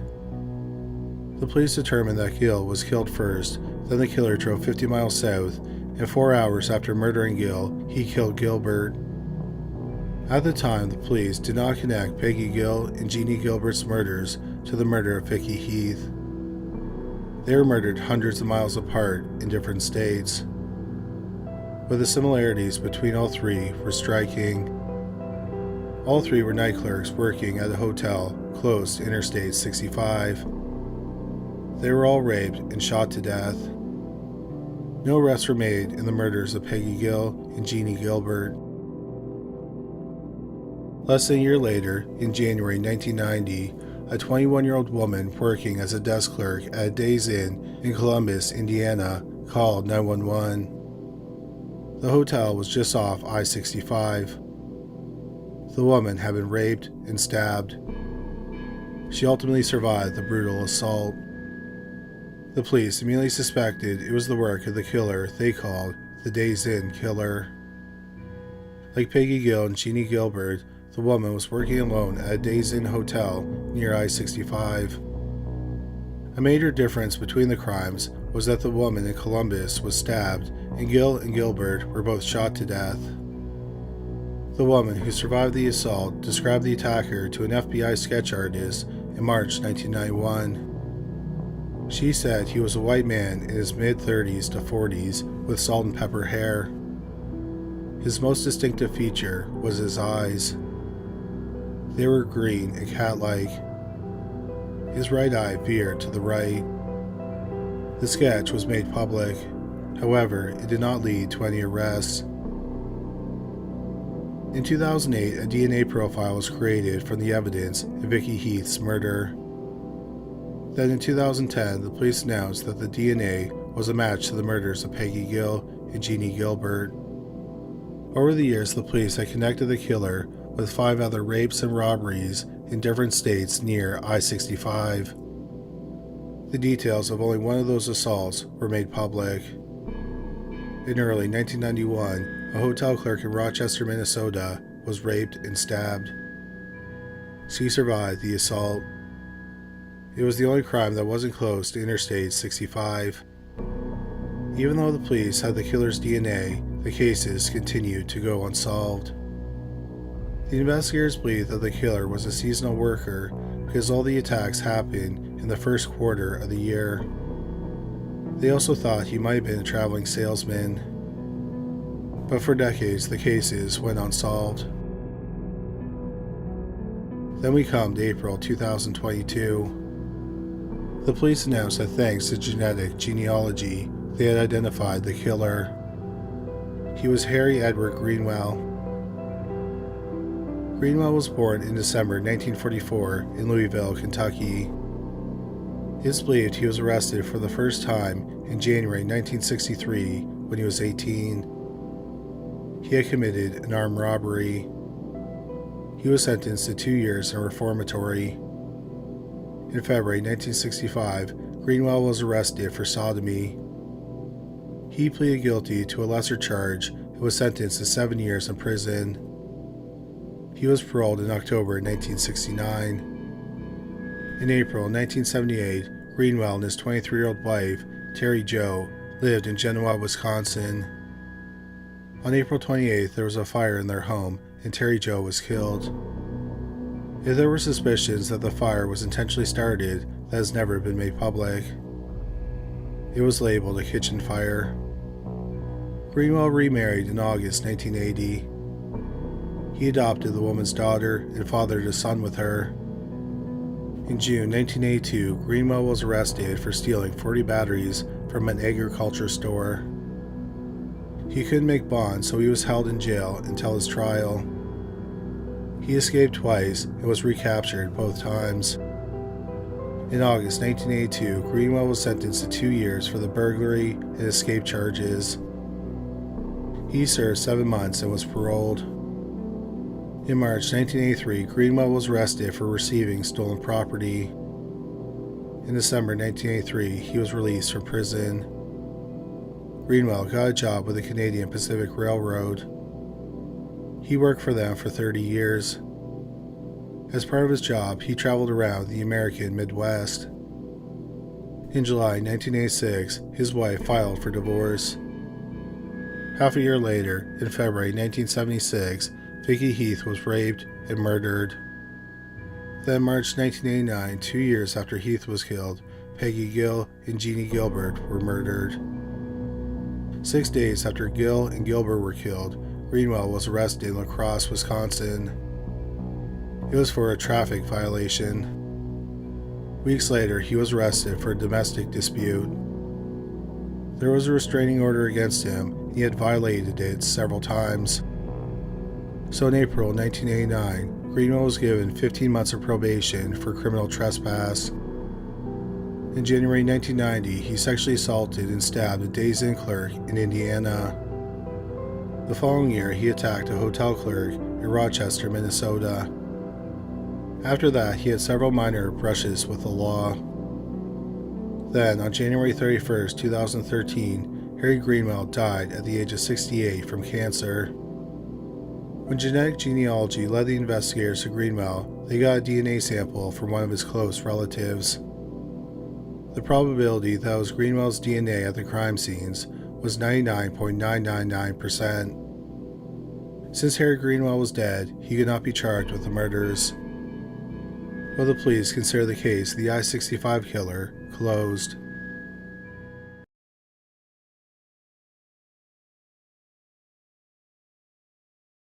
On the night of January 4th, 1974, 18-year-old Karen Sparks went to sleep in the bedroom basement of the home she shared with 5 housemates. Sparks was a student at the University of Washington in Seattle. Her home was close to the campus. By mid-afternoon the next day, her housemates noticed that she had not left her room. They went to check on her, and they found a gory scene. Sparks had been beaten in the head with a rod torn from the bed frame. She was also sexually assaulted with the rod. Sparks was still alive and taken to the hospital. She remained in a coma for 10 days and ultimately survived, but she was left with brain damage. 21-year-old Linda Healy was also a student at the University of Washington. Healy had a part-time job doing ski reports for a local radio station. On the morning of February 1st, 1974, Healy didn't show up to record the reports. The radio station called her home, and one of her housemates entered the basement bedroom. The alarm was going off, and her bed was neatly made. The housemate thought that this was unusual because Healy usually made her bed when she returned home from her morning classes. As the evening approached and no one had seen or heard from Healy, the police were called. A police officer lifted the bedsheet. There was a large blood stain on the pillow. The pillowcase was missing. Also missing were the clothes Healy wore the day before. 3 days later, a man called 911 and said, quote, "Listen and listen carefully. The person who attacked that girl on the 8th of last month and the person who took Linda Healy away are one and the same. He was outside both houses. He was seen," unquote. The caller refused to give his name. Olympia, Washington is about 60 miles southwest of Seattle. It's home to Evergreen State College. 19-year-old Donna Manson was in her first year at the college. On March 12, 1974, Manson was walking on campus alone. She was heading to a jazz concert, but she never made it there and she was reported missing. Then another young woman went missing about 3.5 weeks later. Central Washington State College is in Ellensburg, Washington, about 110 miles southeast of Seattle.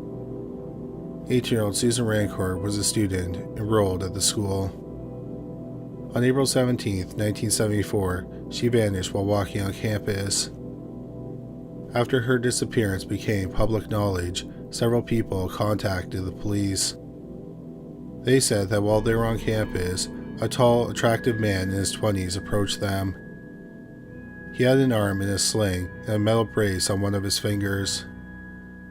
One woman told the police she helped carry his books to his car, a brown or tan Volkswagen Beetle. She noticed that the front passenger seat was missing. The woman felt uncomfortable and ran from the man. A second young woman on campus had a similar experience. The man in the sling approached her and told her he was having problems getting his car started. He asked her to get in and press the gas pedal while he checked under the hood. The young woman declined to help him and quickly walked away. A young man also saw the man with a sling outside the school's library. On May 6, 1974, 22-year-old Roberta Parks, who went by Kathy, disappeared from Oregon State University in Corvallis, Oregon. Less than a month later, on June 1, 1974, 22-year-old Brenda Ball went missing while walking to a tavern in Buren, Washington. She was last seen talking to a man who had one of his arms in a sling. 11 days later, on June 11, 1974, 18-year-old Georgianne Hawkins was kidnapped from an area behind her sorority house near Seattle's University of Washington. After Hawkins' disappearance hit the news, 2 women contacted the police. They said earlier that night they saw a man near the sorority house with crutches carrying a briefcase, but he kept dropping it. He asked them for help, but they did not go with the man. At this point, the police believed that the 6 disappearances were connected. They were all white women in their late teens and early 20s. Most were students who went missing from the school's campus or their homes close to the campus. Most lived in western Washington. Nearly all had dark long hair with a part down the middle. Also, several were seen talking to a man with a sling or crutches just before they went missing. The police believe that the man was feigning an injury to make himself look less dangerous. Then he lured them to his car by asking them to help him. Once he had them in or near his vehicle, he kidnapped them. Unfortunately, the police had no viable suspects in the case. July 14, 1973 was a busy day in Lake Sammamish State Park in Issaquah, Washington. Over 40,000 people were at the beach. This included 23-year-old Janice Ott. Several people saw her talking to a young man with brown hair and his arm was in a sling. People heard him say his name was Ted. They walked off together and Janice Ott was never seen alive again. About 4 hours later, 18-year-old Denise Naslund went missing from the state park. A man wearing a sling asked her for help loading his sailboat onto his car. She was last seen walking towards the parking lot with him. The two disappearances in one day made the news, and the police solicited the public for information. A woman contacted the police and explained she had been at the beach that day. She said a man in a sling approached her and asked her for help with a sailboat. She agreed to help him and walked out to the parking lot. He was driving a brown Volkswagen Beetle. The woman didn't see the sailboat he wanted help with. He explained the boat was at his family's home, which was nearby. She told him she couldn't leave the beach. 3 other women also encountered the man with the sling. The police were confident that the man, whom they called Ted, was responsible for the disappearances. They released a sketch of the man, but it did not lead to an arrest. In 5.5 months, 8 young women had gone missing. But then the murders in the Pacific Northwest suddenly came to an end. About 2 months after Janice Ott and Denise Naslund went missing, about 2 miles from Lake Sammamish State Park, hunters found skeletal remains in a wooded area. They found a skull and a lower jawbone, but they were from different bodies. They also found a ribcage, spinal column, many small bones from the neck area, vertebrae, and 5 femurs. The skull and mandible were compared to dental records of the missing women. It was determined that it was the remains of Janice Ott and Denise Naslund, who both went missing from Lake Sammamish State Park on the same day. Besides the extra femur, they also found vertebrae that did not belong to Ott and Naslund. They believed the bones belonged to one of the other 6 missing women, but they did not know who they belonged to. The cause of death could not be determined. The rest of the remains have never been found. Unfortunately, the discovery of the remains did not provide any clues as to who kidnapped and murdered the women. After the murders of Ott and Naslund, there were no other disappearances of women in the Pacific Northwest that the police connected to the killer they called Ted. In December 1974, about 6 months after the murders of Janice Ott and Denise Naslund, investigators on the case went to a police conference in State Line, Nevada. It was a conference for investigators from the West Coast to discuss unsolved cases to see if they could be linked to cases in other states. At the conference, the Washington investigators talked about the 8 presumed murders of the young women. It turned out that investigators from Utah had cases that were very similar to the Washington cases.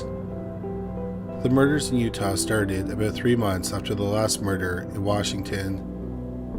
16-year-old Nancy Wilcox lived in Holiday, a Salt Lake City suburb. On October 2, 1974, she vanished while walking alone. She was last seen in the passenger seat of a light-colored Volkswagen Beetle.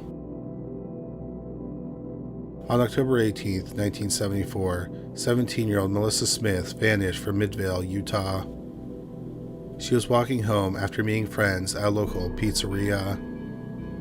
Melissa was the daughter of Midvale's chief of police. Melissa's new dead body was found 9 days after she went missing in the nearby Wasatch Mountain Range. She had been raped, beaten with a blunt object, most likely a crowbar, and strangled with a ligature. She may have been kept alive for up to a week before she was killed.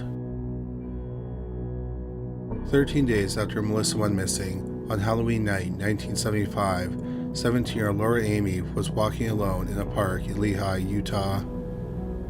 A few weeks later, on Thanksgiving, her body was found in the Wasatch Mountains. Her face had been beaten beyond recognition. The medical examiner believed that the murder weapon could have been a crowbar or an iron bar. She had also been strangled with nylon stockings. She had also been sexually assaulted. The medical examiner thought she may have been kept alive for nearly 3 weeks before she was killed and dumped. The investigators in Utah thought the most promising lead they had was a surviving victim. In Washington, there was a surviving victim, Karen Sparks, but she had suffered brain damage and didn't remember the assault. The case in Utah happened in the city of Murray. On November 8, 1974, 18-year-old Carol DeRange went to a local mall. A man approached her and told her he was a police officer. He said that someone reported that man had been trying to break into her car. He told her to come with him to check to see if anything had been stolen. DeRange did as she was ordered. They checked her car and nothing was stolen. The man told her she needed to come to the police station to make a statement. DeRange asked to see some ID, and the man flashed what she thought was a badge. So they walked to his car, which was a Volkswagen Beetle, and DeRange thought it was an odd choice for a police car. But she thought perhaps he was working undercover. Nevertheless, she got into the car, and then she noticed something else that was odd. The man reeked of alcohol. Then he drove in the opposite direction of the police station. DeRange realized she was in serious trouble. The man then pulled over onto the shoulder of the road. DeRange tried to get out of the car, and the man got a handcuff on her right wrist. DeRange fought with the man, and he accidentally put the other cuff on the same wrist. DeRange managed to get out of the car, and the man got out too. He held her up against the car and swung a crowbar at her head. But DeRange was able to block the blow with her hand. She kicked the man in the genitals, and the man let go of her. She ran to the road and found a passing car. The driver stopped, picked her up, and took her to the police station, where she reported the kidnapping. She still had the handcuffs on her wrist. They were a foreign brand, Cal. At the time, police officers in the United States commonly used Smith & Wesson handcuffs. A few hours after the botched kidnapping, 17-year-old Deborah Kent went missing from the parking lot of a high school in Bountiful, Utah. Bountiful is about 18 miles north of Murray. Deborah had attended a school play with her parents. After the play, she left the school alone to pick up her brother from a nearby roller rink. But she never arrived at the roller rink, and the car she was supposed to drive was in the high school parking lot. Several people living near the school heard 2 blood-curdling screams around the time she went missing. After hearing the screams, a person saw a Volkswagen Beetle driving away from the school. Before the play, the school's drama teacher had an odd experience. A strange man approached her and asked her to go to the parking lot with him because he needed help with his car. She refused and went to go get her husband to help him. But when she returned with her husband, the man was gone. The police searched the parking lot and they found a handcuff key. The key fit the lock for the handcuffs that were on Carol DeRange's wrist. At the conference, the police determined that one man probably committed the 8 murders in the Pacific Northwest and 4 in Utah. The victims were all young white females, and many had long dark hair that was parted in the middle. All the victims were kidnapped and taken elsewhere. The bodies that were found were all dumped in remote locations. Also, in several of the murders, the women were raped, strangled, and beaten with a blunt object like a crowbar. On March 1st, 1975, two forestry students from Green River Community College made a gruesome discovery on Taylor Mountain in King County, Washington. Taylor Mountain is about 30 miles southeast of Seattle. The students found a human skull. Using dental records, it was determined to be the skull of 22-year-old Brenda Ball. 2 days later, 3 other skulls were found. They belonged to 22-year-old Linda Healy, 18-year-old Susan Rancourt, and 22-year-old Kathy Parks. The police believe that the victims were decapitated and their heads were dumped in the wooded area. The rest of the remains have never been found. The cause of the death could not be determined. The discovery of the skulls confirmed to the police that one man committed the murders. The victims were kidnapped in different areas, but the skulls were all found in the same area. After the conference where they connected the murders in Washington and Oregon to the Utah murders, the murders and kidnappings continued. On January 12, 1975, 23-year-old Sharon Campbell was staying at a hotel in Aspen, Colorado with her fiancé and his 2 children from a previous marriage. She disappeared from a hotel hallway. Her body was found 5 weeks later in a snowbank. She had been stabbed multiple times and beaten with a blunt object. It's also possible she was strangled, but the level of decomposition made it impossible to say for sure. A month later, on March 15, 1975, 26-year-old Julie Cunningham disappeared while walking from her apartment to a nearby tavern in Vail, Colorado. On April 6, 1975, 24-year-old Denise Alverson vanished while riding her bike in Grand Junction, Colorado. In June 1975, the killer struck again in Provo, Utah. On June 27th, 15-year-old Sue Curtis attended a youth conference at Brigham Young University, and she was staying in one of the dorm rooms. She disappeared as she was walking to the dormitory. On August 16, 1975, around 2:30 a.m., a trooper with the Utah Highway Patrol was parked in front of his own home in Granger, Utah. He noticed a tan Volkswagen Beetle driving slowly down the road, and he thought it was suspicious. He tried to pull the driver over, but the driver sped away. The driver blew through 2 stop signs. After a couple of miles, the driver pulled over. The trooper asked to see the man's driver's license, and he handed over a Utah driver's license. The driver was 28-year-old Theodore Robert Bundy. The trooper asked Bundy what he was doing. Bundy explained he had been at a nearby drive-in movie theater watching The Towering Inferno, and he must have gotten lost. The trooper knew that Bundy was lying because he had been at the drive-in earlier that night and knew The Towering Inferno wasn't playing. Bundy was cooperative and gave the trooper permission to look into his car. The trooper saw an open satchel. Inside the satchel were a crowbar, an ice pick, a ski mask, a mask made from a pair of pantyhose, handcuffs, and some rope and wire. The trooper thought it was a burglar kit. Bundy was arrested for evading an officer and later was released on bail. A few days after he was arrested, a homicide detective was reading the arrest reports from the weekend. The name Ted Bundy caught his attention. 8 months earlier, in December 1974, the detective had spoken to Bundy's girlfriend, Elizabeth Koppler. Koppler lived in Seattle, but she was originally from Salt Lake City. She had suspected Bundy was responsible for the murders. She explained that Ted had lived in Seattle, but in September 1974, he moved to Salt Lake City to attend law school. He looked like the sketch of the man known as Ted, and he drove a tan Volkswagen Beetle. Koppler explained that when Bundy moved, she stayed behind in Washington, and they were doing a long-distance relationship. After Ted moved, her friend went to Utah for a visit and brought her home some newspapers.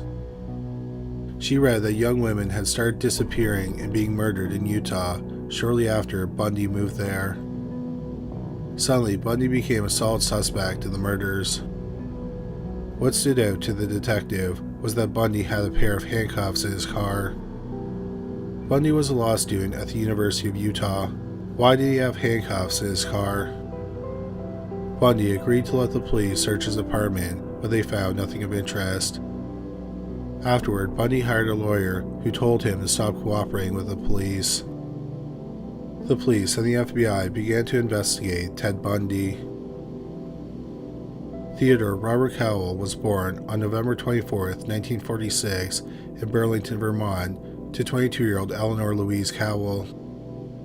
It's unclear who his biological father was. On his birth certificate, his father is listed as Lloyd Marshall, but his mother said that a man named John Worthington was Bundy's father. There was some speculation that Bundy's grandfather, Samuel Cowell, was the biological father. However, in 2020, DNA testing confirmed that he was not the father. Bundy spent the early years of his life living with his mother and her parents in Philadelphia, Pennsylvania. Bundy was raised as if his grandparents were his parents and his mother was his sister. People describe Bundy's grandfather, Samuel, as a violent and abusive tyrant, but it's not believed he abused Bundy. Supposedly, people noticed odd things about Bundy when he was young. One notable story comes from his aunt. She said one day when he was 3 years old, she was having a nap. She claims that Bundy placed knives around her body. In 1950, when Bundy was 4 years old, he and his mother moved across the country to Tacoma, Washington. Bundy's family thought that keeping up the charade regarding Bundy's parentage would be too difficult. In Tacoma, Bundy's mother wanted a fresh start. She started going by her middle name, Louise, and changed her and Bundy's last name to Nelson. In Tacoma, Louise joined a Methodist church. At a church function, she met Johnny Culpepper Bundy, a cook at an army hospital. Johnny and Louise married in May 1951, and Johnny adopted Bundy. Louise and Johnny had 4 children together, 2 boys and 2 girls. By all accounts, Bundy got along with his half-siblings. Bundy's stepfather, Johnny, tried to develop a relationship with him, but Bundy remained distant as he grew up. Bundy did not stand out much in high school. Some people remember him as handsome, well-mannered, quiet, and introverted, but many people did not remember him at all. Bundy had his first brush with the law in 1965. He was arrested for suspicion of car theft and burglary. However, the records of his arrests were destroyed, and not much is known about the arrests and the results of those arrests. In 1965, 18-year-old Bundy enrolled at the University of Puget Sound in Tacoma. The following year, he transferred to the University of Washington in Seattle, where he studied Chinese. He believed that China would be a dominant force in the world market, and his fluency would give him an advantage. In the spring of 1967, Bundy met and started dating fellow student Diane Edwards. She's commonly referred to by the pseudonym Stephanie Brooks. Edwards, who was a year older than Bundy, was his first real girlfriend. She was from a well-to-do family in California. Her family was in a level of society Bundy had always wanted to be part of. They dated for about a year, and then Edwards broke it off. She thought Bundy was directionless and did not fit into her future plans. She also thought he used people. Bundy didn't take the breakup well and dropped out of school a few months later. He then got a job as a driver and bodyguard for a candidate for Lieutenant Governor of Washington.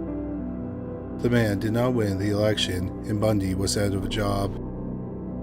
It's unclear when Bundy learned that Louise was his mother, not his sister, but with suspicion he long held. What is known is that after Edwards broke up with him and he dropped out of school, he visited family in Philadelphia. He found his birth certificate, which listed Louise as his mother. In the fall of 1969, Bundy returned to the University of Washington and studied psychology.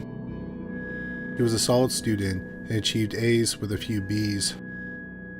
In the fall of 1969, Bundy met Elizabeth Koppler, a single mother a few years older than him. She had a 3-year-old daughter. They started dating, and Bundy became a father figure to her. In the summer of 1970, Bundy saved a 3.5-year-old boy after he fell into Seattle's Green Lake. In 1971, Bundy got a job as a work-study student at Seattle's Suicide Hotline Crisis Center. While there, he met aspiring crime writer Ann Rule, who was a volunteer. In the spring of 1972, Bundy graduated from the University of Washington with a degree in psychology. He got a job with the re-election campaign for Dan Evans, the Republican governor of Washington. Evans won the election. After the election, Bundy landed a job with the City of Seattle's Crime Prevention Advisory Commission. After graduating, Bundy planned to attend the law school at the University of Puget Sound. He scrapped those plans because he was hoping to become director of the commission. He didn't get the job and he resigned from the committee in January 1973. In April 1973, Bundy was hired to be an assistant to the Washington State Chairman of the Republican Party. In the summer of 1973, Bundy was in California for business and he reconnected with his first love, Diane Edwards. Edwards was impressed with the progress Bundy had made in his life. They rekindled their relationship. However, Bundy did not break off his relationship with Elizabeth Koppler. In the autumn of 1973, Bundy started attending law school at the University of Puget Sound. He took classes at night. Diane Edwards believed that things were going well between them. They had even talked about marriage. Then, in January 1974, Bundy abruptly broke off communication with Edwards. When she did get a hold of him after about a month, she asked him why he had stopped talking to her. Bundy responded coldly, quote, "Diane, I have no idea what you mean," unquote. He then hung up the phone. Edwards believed he dumped her as revenge for breaking up with him years earlier.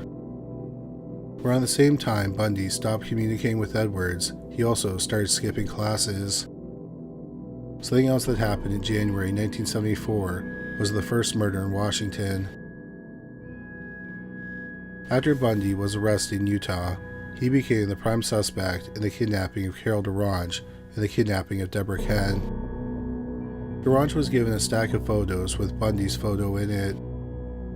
She set his photo aside and said it might be him, but she wasn't sure.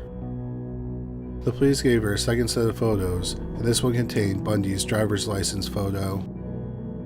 The photo was taken shortly before she was kidnapped. She picked his photo out as the man who kidnapped her.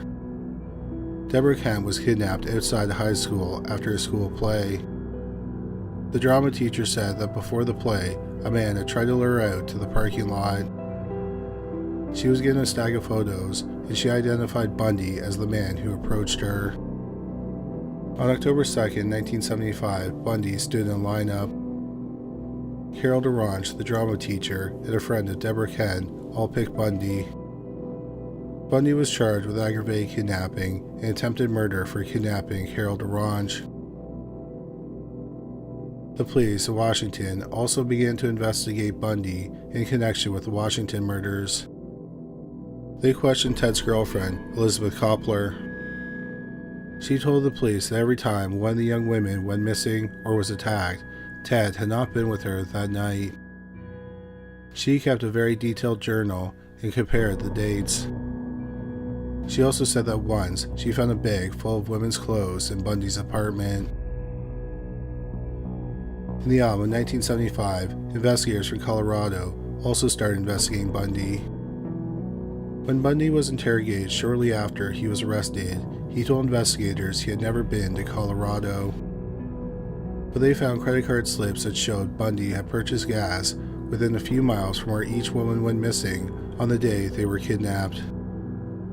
However, the police never found any physical evidence that Bundy committed any of the 16 murders where he was the prime suspect. On November 20th, 1974, Bundy, who was a suspected serial killer, was released on $15,000 bail.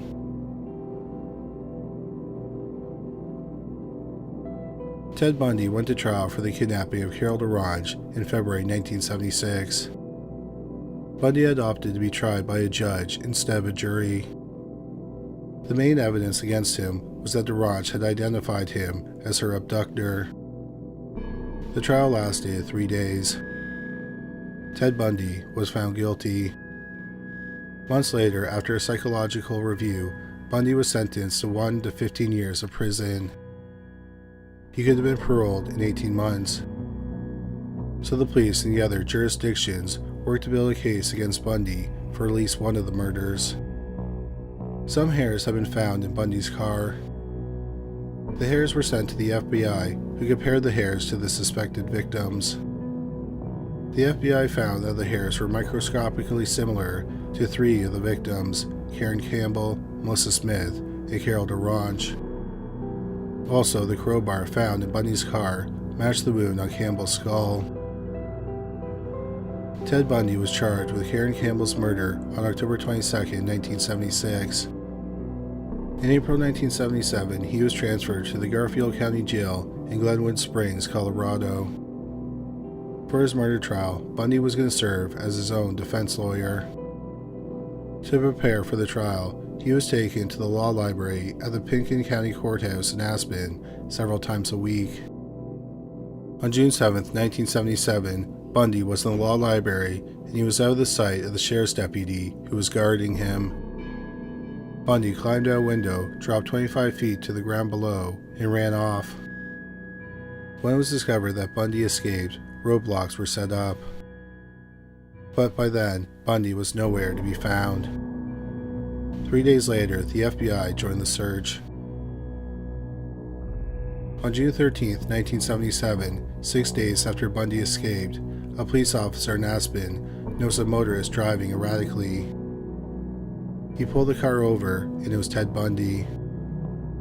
He was taken peacefully into custody. After Bundy escaped, he hiked into the mountains and found an unoccupied but well-stocked cabin. He spent the night there. The next night, he broke into a camper. He then spent the rest of the time outdoors. He stole the car shortly before he was recaptured. He had been driving erratically because he was exhausted and couldn't focus. After Bundy was recaptured, he was sent back to the Garfield County Jail in Glenwood Springs, Colorado. Bundy was still planning on being his own attorney in his upcoming murder trial. He often worked on the case late into the night, slept in, and missed breakfast. As a result, he lost 25 pounds. On December 31, 1977, Bundy's breakfast was dropped off. The guard looked into his cell, and he appeared to be asleep in bed. Around noon, a guard entered the cell. Bundy was not in the cell. He had put books and bunched up pieces of paper under the covers to make it look like he was asleep. Investigators later figured out that Bundy spent weeks cutting a hole in the roof of his cell with the blade of a hacksaw. He got the hacksaw blade from another inmate. After dinner the night before, no one had checked Bundy's cell. It's believed that shortly after dinner he made the bed to look like he was sleeping, then climbed through the hole into the crawl space above the cell. The crawl space led to an open space above the closet of the chief jailer's apartment. The jailer and his wife were out that night seeing a movie. Bundy climbed down and dressed in some of the jailer's clothes. He walked out of the apartment and found a car with keys in it. He drove into the mountains where the car broke down. A man picked him up and took him to the bus station in Vail. In the months leading up to his escape, Bundy had his visitors bring him money. He had saved up about $500. One frequent visitor was Carol Ann Boone. He had met Boone while he worked with her in Seattle, and they had dated. However, they publicly said they were only friends. Boone was a fierce defender of Bundy, and she was sure he was not a serial killer. Bundy took a bus to Denver, Colorado, using the money he had saved. He then got on a plane to Chicago, Illinois. He was over 1,100 miles away from the jail in downtown Chicago when it was discovered he had escaped. At the time, the authorities had no idea where he had gone. There were searches for him, but they found no clues to his whereabouts. On January 14, 1978, a member of the Chi Omega sorority house at Florida State University in Tallahassee returned to the sorority house around 3 a.m. after a night out. She saw a man wearing what looked like a knitted cap on his head. He was carrying what looked like a wooden club or a piece of wood. She only saw his profile, but said he had a sharp nose and thin lips. He left the house quickly. She was spooked and woke up her roommate. Then 21-year-old Karen Chandler stumbled out of her room. She was bleeding from the head. She tried to talk but couldn't because her jaw was broken. 911 was called. First responders went room to room. 21-year-old Margaret Bowman was found dead in her room. She had been beaten with a piece of oak wood and strangled with a nylon stocking. The killer was exceptionally savage when he attacked 20-year-old Lisa Levy. He beat her with a piece of wood and strangled her. He also bit off one of her nipples and bit her buttocks twice. He also sexually assaulted her with an aerosol hairspray can. The paramedics thought that Levy was alive, so she was taken to the hospital. But she was pronounced dead on arrival. Karen Chandler, who stumbled into the hallway, was taken to the hospital and she survived.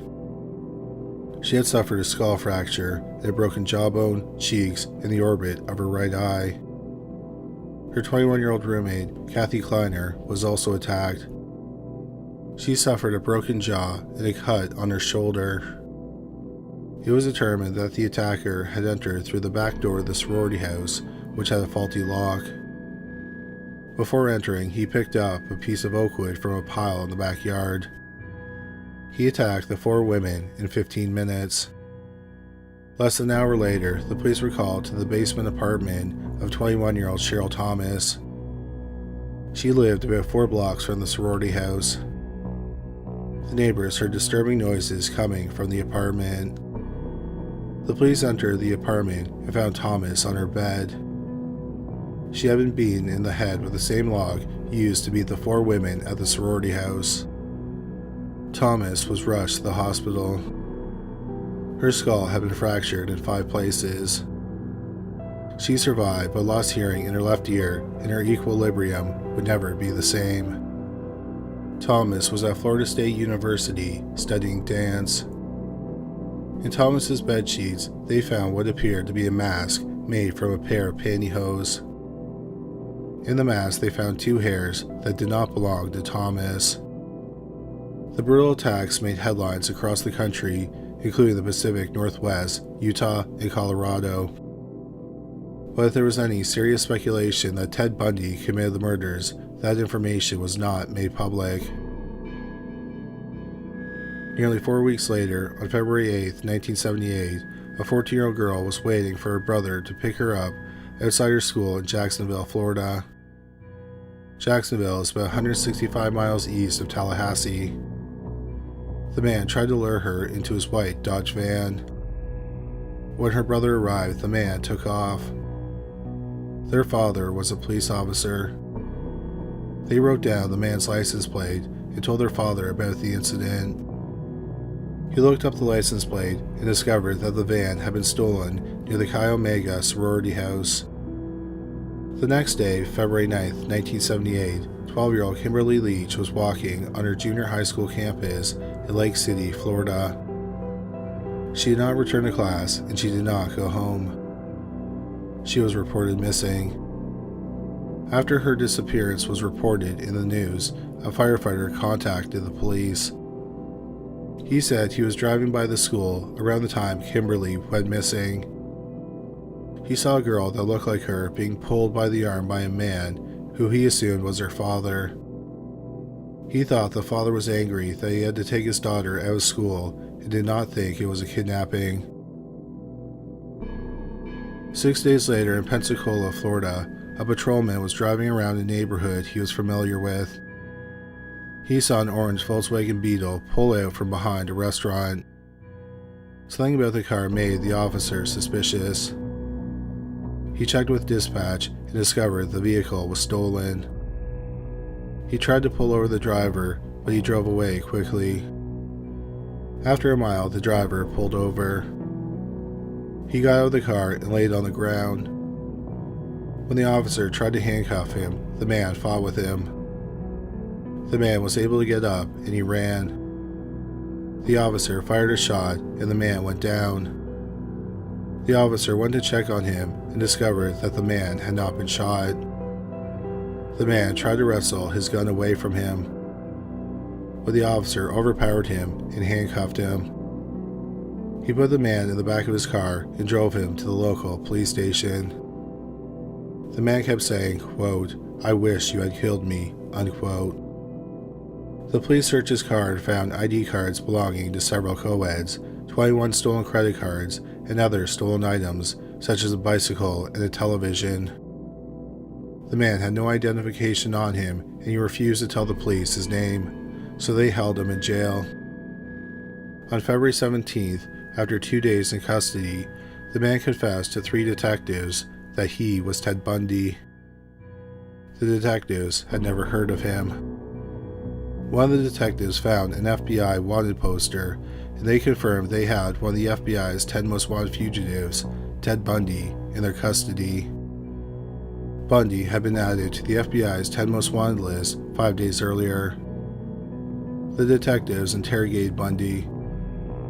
They believed he might have been responsible for the Chi Omega murders and the disappearance of Kimberly Leach. Bundy agreed to talk and didn't say anything incriminating while being recorded.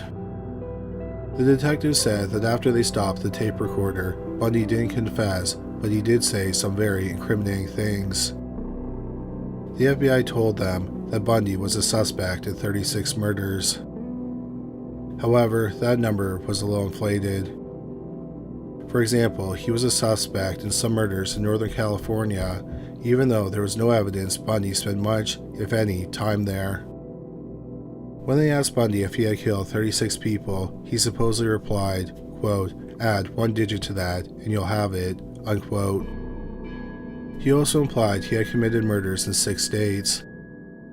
They knew about the murders in 5 states: Washington, Oregon, Utah, Colorado, and Florida. The detectives tried to invoke empathy from him. They asked him to help Kimberly Leach's parents by revealing the location of her remains. Bundy supposedly replied, quote, "But I'm the most cold-hearted son of a bitch you'll ever meet," unquote. On April 7th, about 3 months after Bundy's arrest, without any help from him, the remains of 12-year-old Kimberly Leach were found in Swanee State Park, about 35 miles from where Bundy kidnapped her. She was mostly nude and her clothes were next to her body. The cause of death could not be determined, but the medical examiner said there was evidence of homicidal violence in the neck area. He wasn't sure if the damage was done with a sharp or blunt object. On July 27, 1978, Ted Bundy was indicted for the murders of Lisa Levy and Margaret Bowman, the attempted murders of Kathy Kleiner and Karen Chandler, who were all attacked at the Chi Omega sorority house, and the attempted murder of Cheryl Thomas, who was also attacked that night. The district attorney said they would be seeking the death penalty. 4 days later, Bundy was charged with the murder of Kimberly Leach. The district attorney in that county also said they would be seeking the death penalty. Ted Bundy's trial for the Chi Omega murders and attempted murders and the attempted murder of Cheryl Thomas began on June 25, 1979. Bundy was in charge of his own defense. The trial was broadcasted on channels nationwide, making it one of the first televised trials in American history. One woman who testified was the sorority member who discovered the killer in the house. She described the man to a sketch artist, and although the drawing was simple, it resembled Bundy. She testified that she was sure Bundy was the man in the sorority house that night. Another woman testified she saw Bundy outside the sorority house shortly before the murders. She remembered him because he had been staring at her and found it creepy.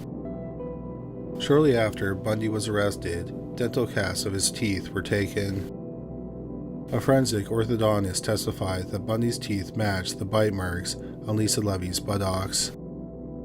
However, it should be noted that today, dental comparisons are considered junk science.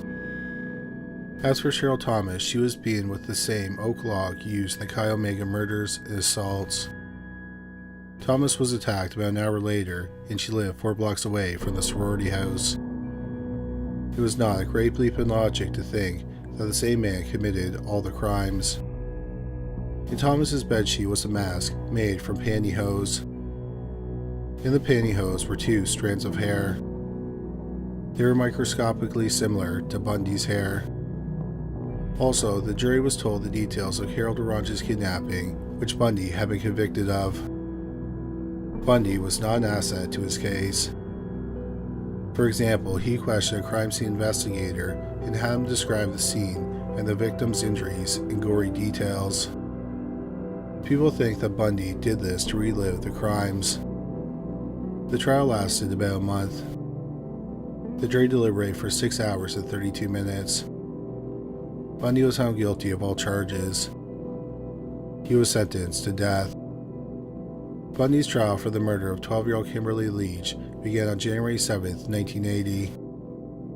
This time, Bundy was not his own attorney. Once again, there was little physical evidence, but there was a lot of circumstantial evidence in the case.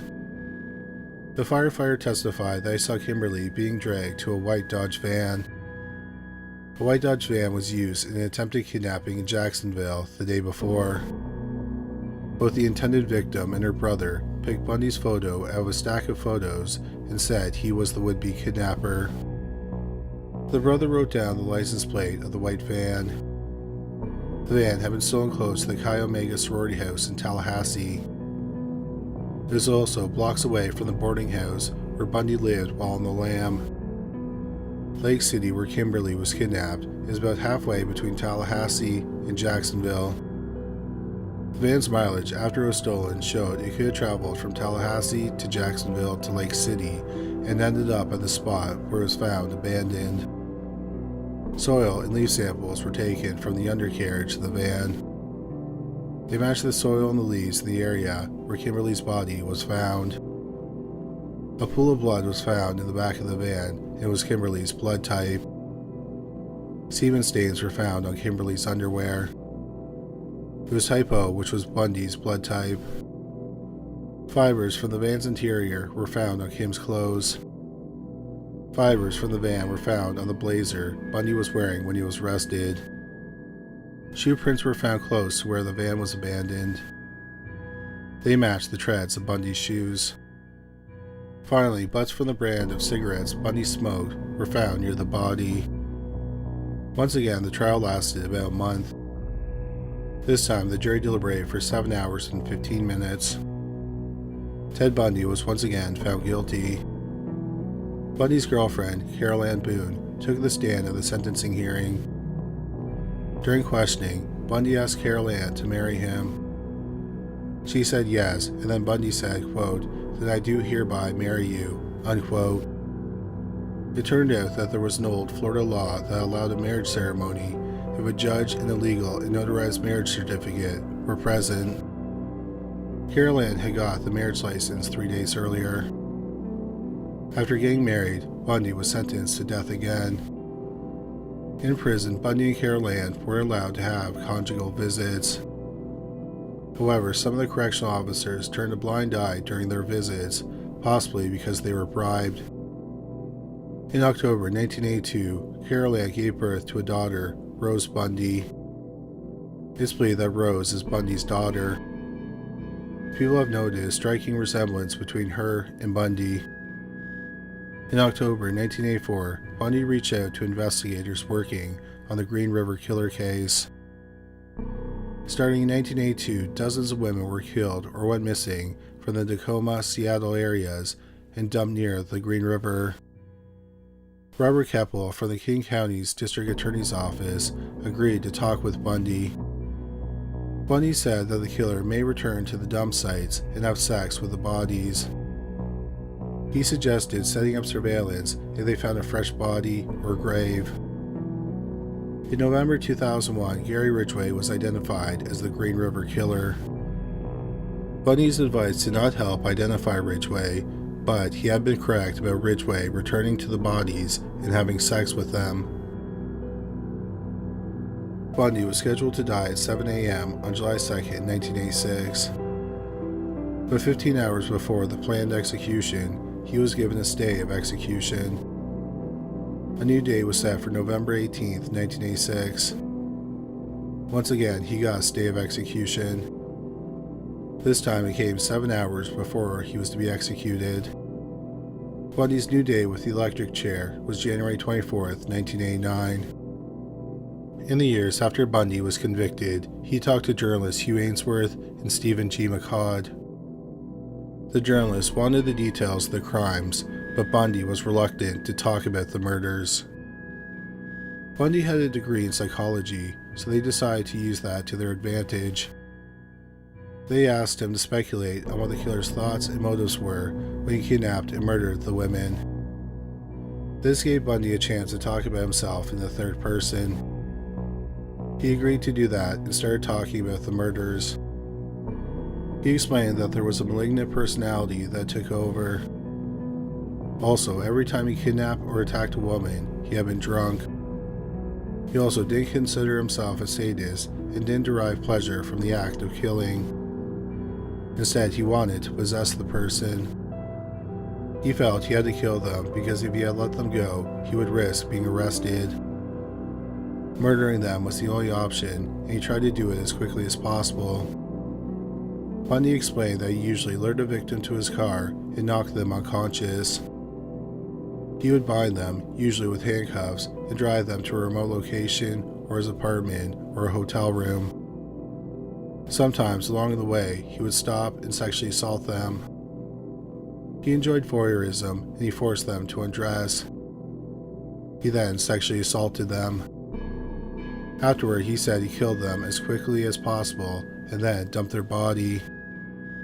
He said that sometimes he returned to the bodies and had sex with them. He also did things like put makeup on the bodies, paint their fingernails, and do their hair.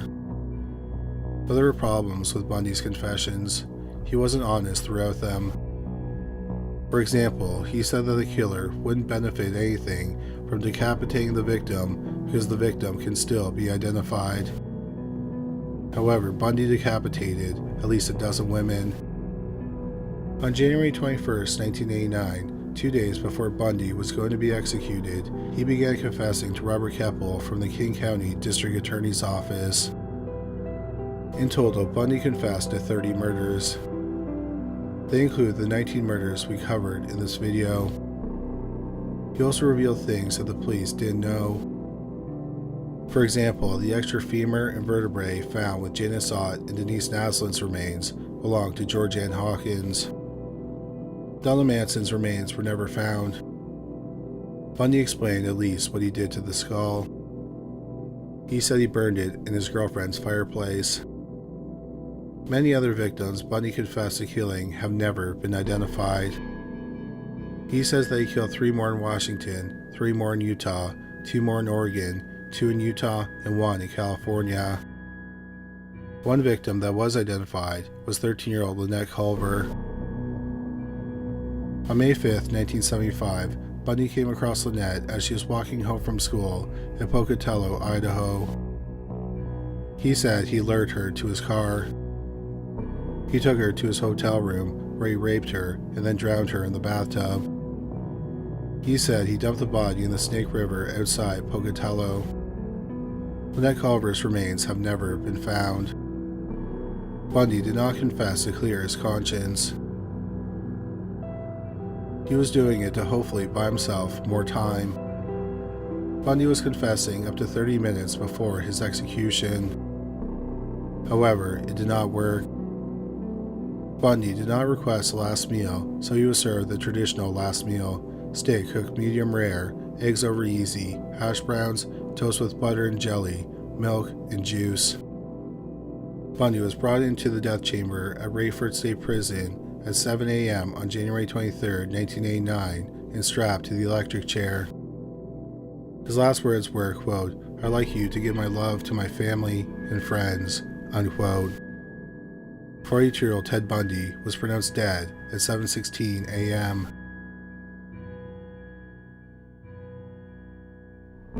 Many people believe that Ted Bundy killed more than the 30 people he confessed to murdering.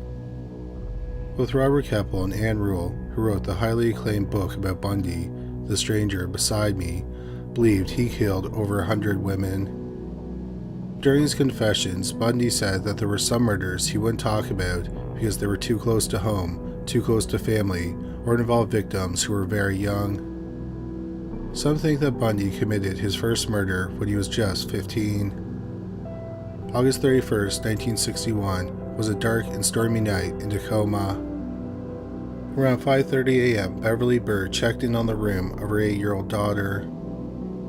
Her 3-year-old daughter, Anne Marie Burr, was supposed to be sleeping in that room with her sister, but Anne was gone. Beverly looked for her but couldn't find her. She woke up the family and they all looked for Anne. They saw that the front door was unlatched and unlocked. Beverly remembered locking the door and putting the chain on the night before. Beverly and her husband remembered the dog barking that night, but they were sure it was because of the storm. They also discovered that a living room window was left open. Outside the window was a step stool. Anne's parents called the police. Close to the open window, the police found a shoe print. They determined a kid sneaker made it. The size of the shoe was about 6 or 7. The police surmised that it belonged to either a small man or possibly a young man who was still growing. Nothing in the home was disturbed, and nothing else was missing besides Anne. The police thought that Anne might have known her killer, and that's why she didn't scream. The police suspected a teenage boy, not Ted Bundy, was the kidnapper. He lived near the family. He took a polygraph and he failed.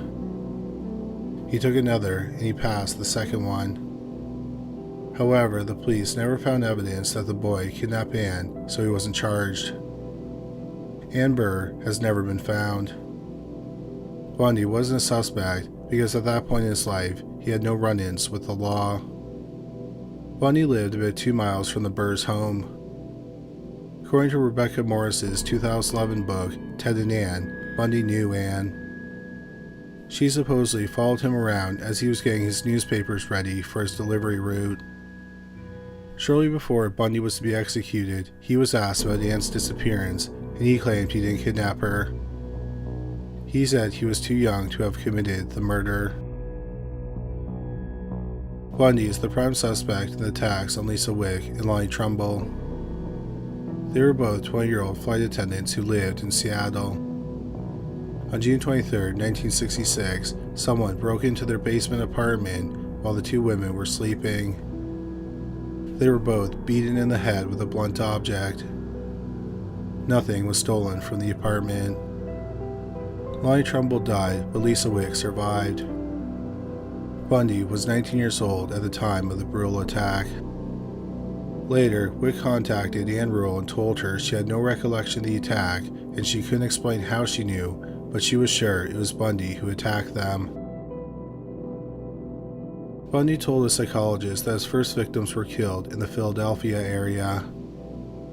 Besides his early childhood, Bundy lived in Philadelphia between January and May 1969. On May 30th, 1969, Susan Davis and Elizabeth Potter Perry, both 19, were seen picking up a young male hitchhiker in Somers Point, New Jersey. Somers Point is about 60 miles southeast of Philadelphia. Later that day, their car was found abandoned a short distance from Summers Point. 3 days later, their bodies were found in a wooded area near where their car was abandoned. They were both beaten and stabbed to death. The police released a sketch of the male hitchhiker they picked up, but no arrests were made. Bundy would have been 22 when the young women were murdered. Joyce Margaret LePage was a 21-year-old student at Washington State University. She went missing on July 22, 1971, after her friends dropped her off at her apartment in Pullman, Washington. Her skeletal remains were found 9 months later at the bottom of a canyon about 15 miles from where she was last seen. She had been stabbed 3 times in the chest. On June 17, 1974, a decomposing body was found in Millersvania State Park, which is south of Olympia, Washington. It was determined to be the body of 14-year-old Brenda Baker. Some reports say the cause of death could not be determined, while others said that her throat was slit, and others say she was strangled. Brenda was last seen alive a few weeks earlier, on May 27, 1974, when she ran away from home. It is believed she was picked up by her killer while she was hitchhiking. Bundy has never been eliminated as a suspect in her case.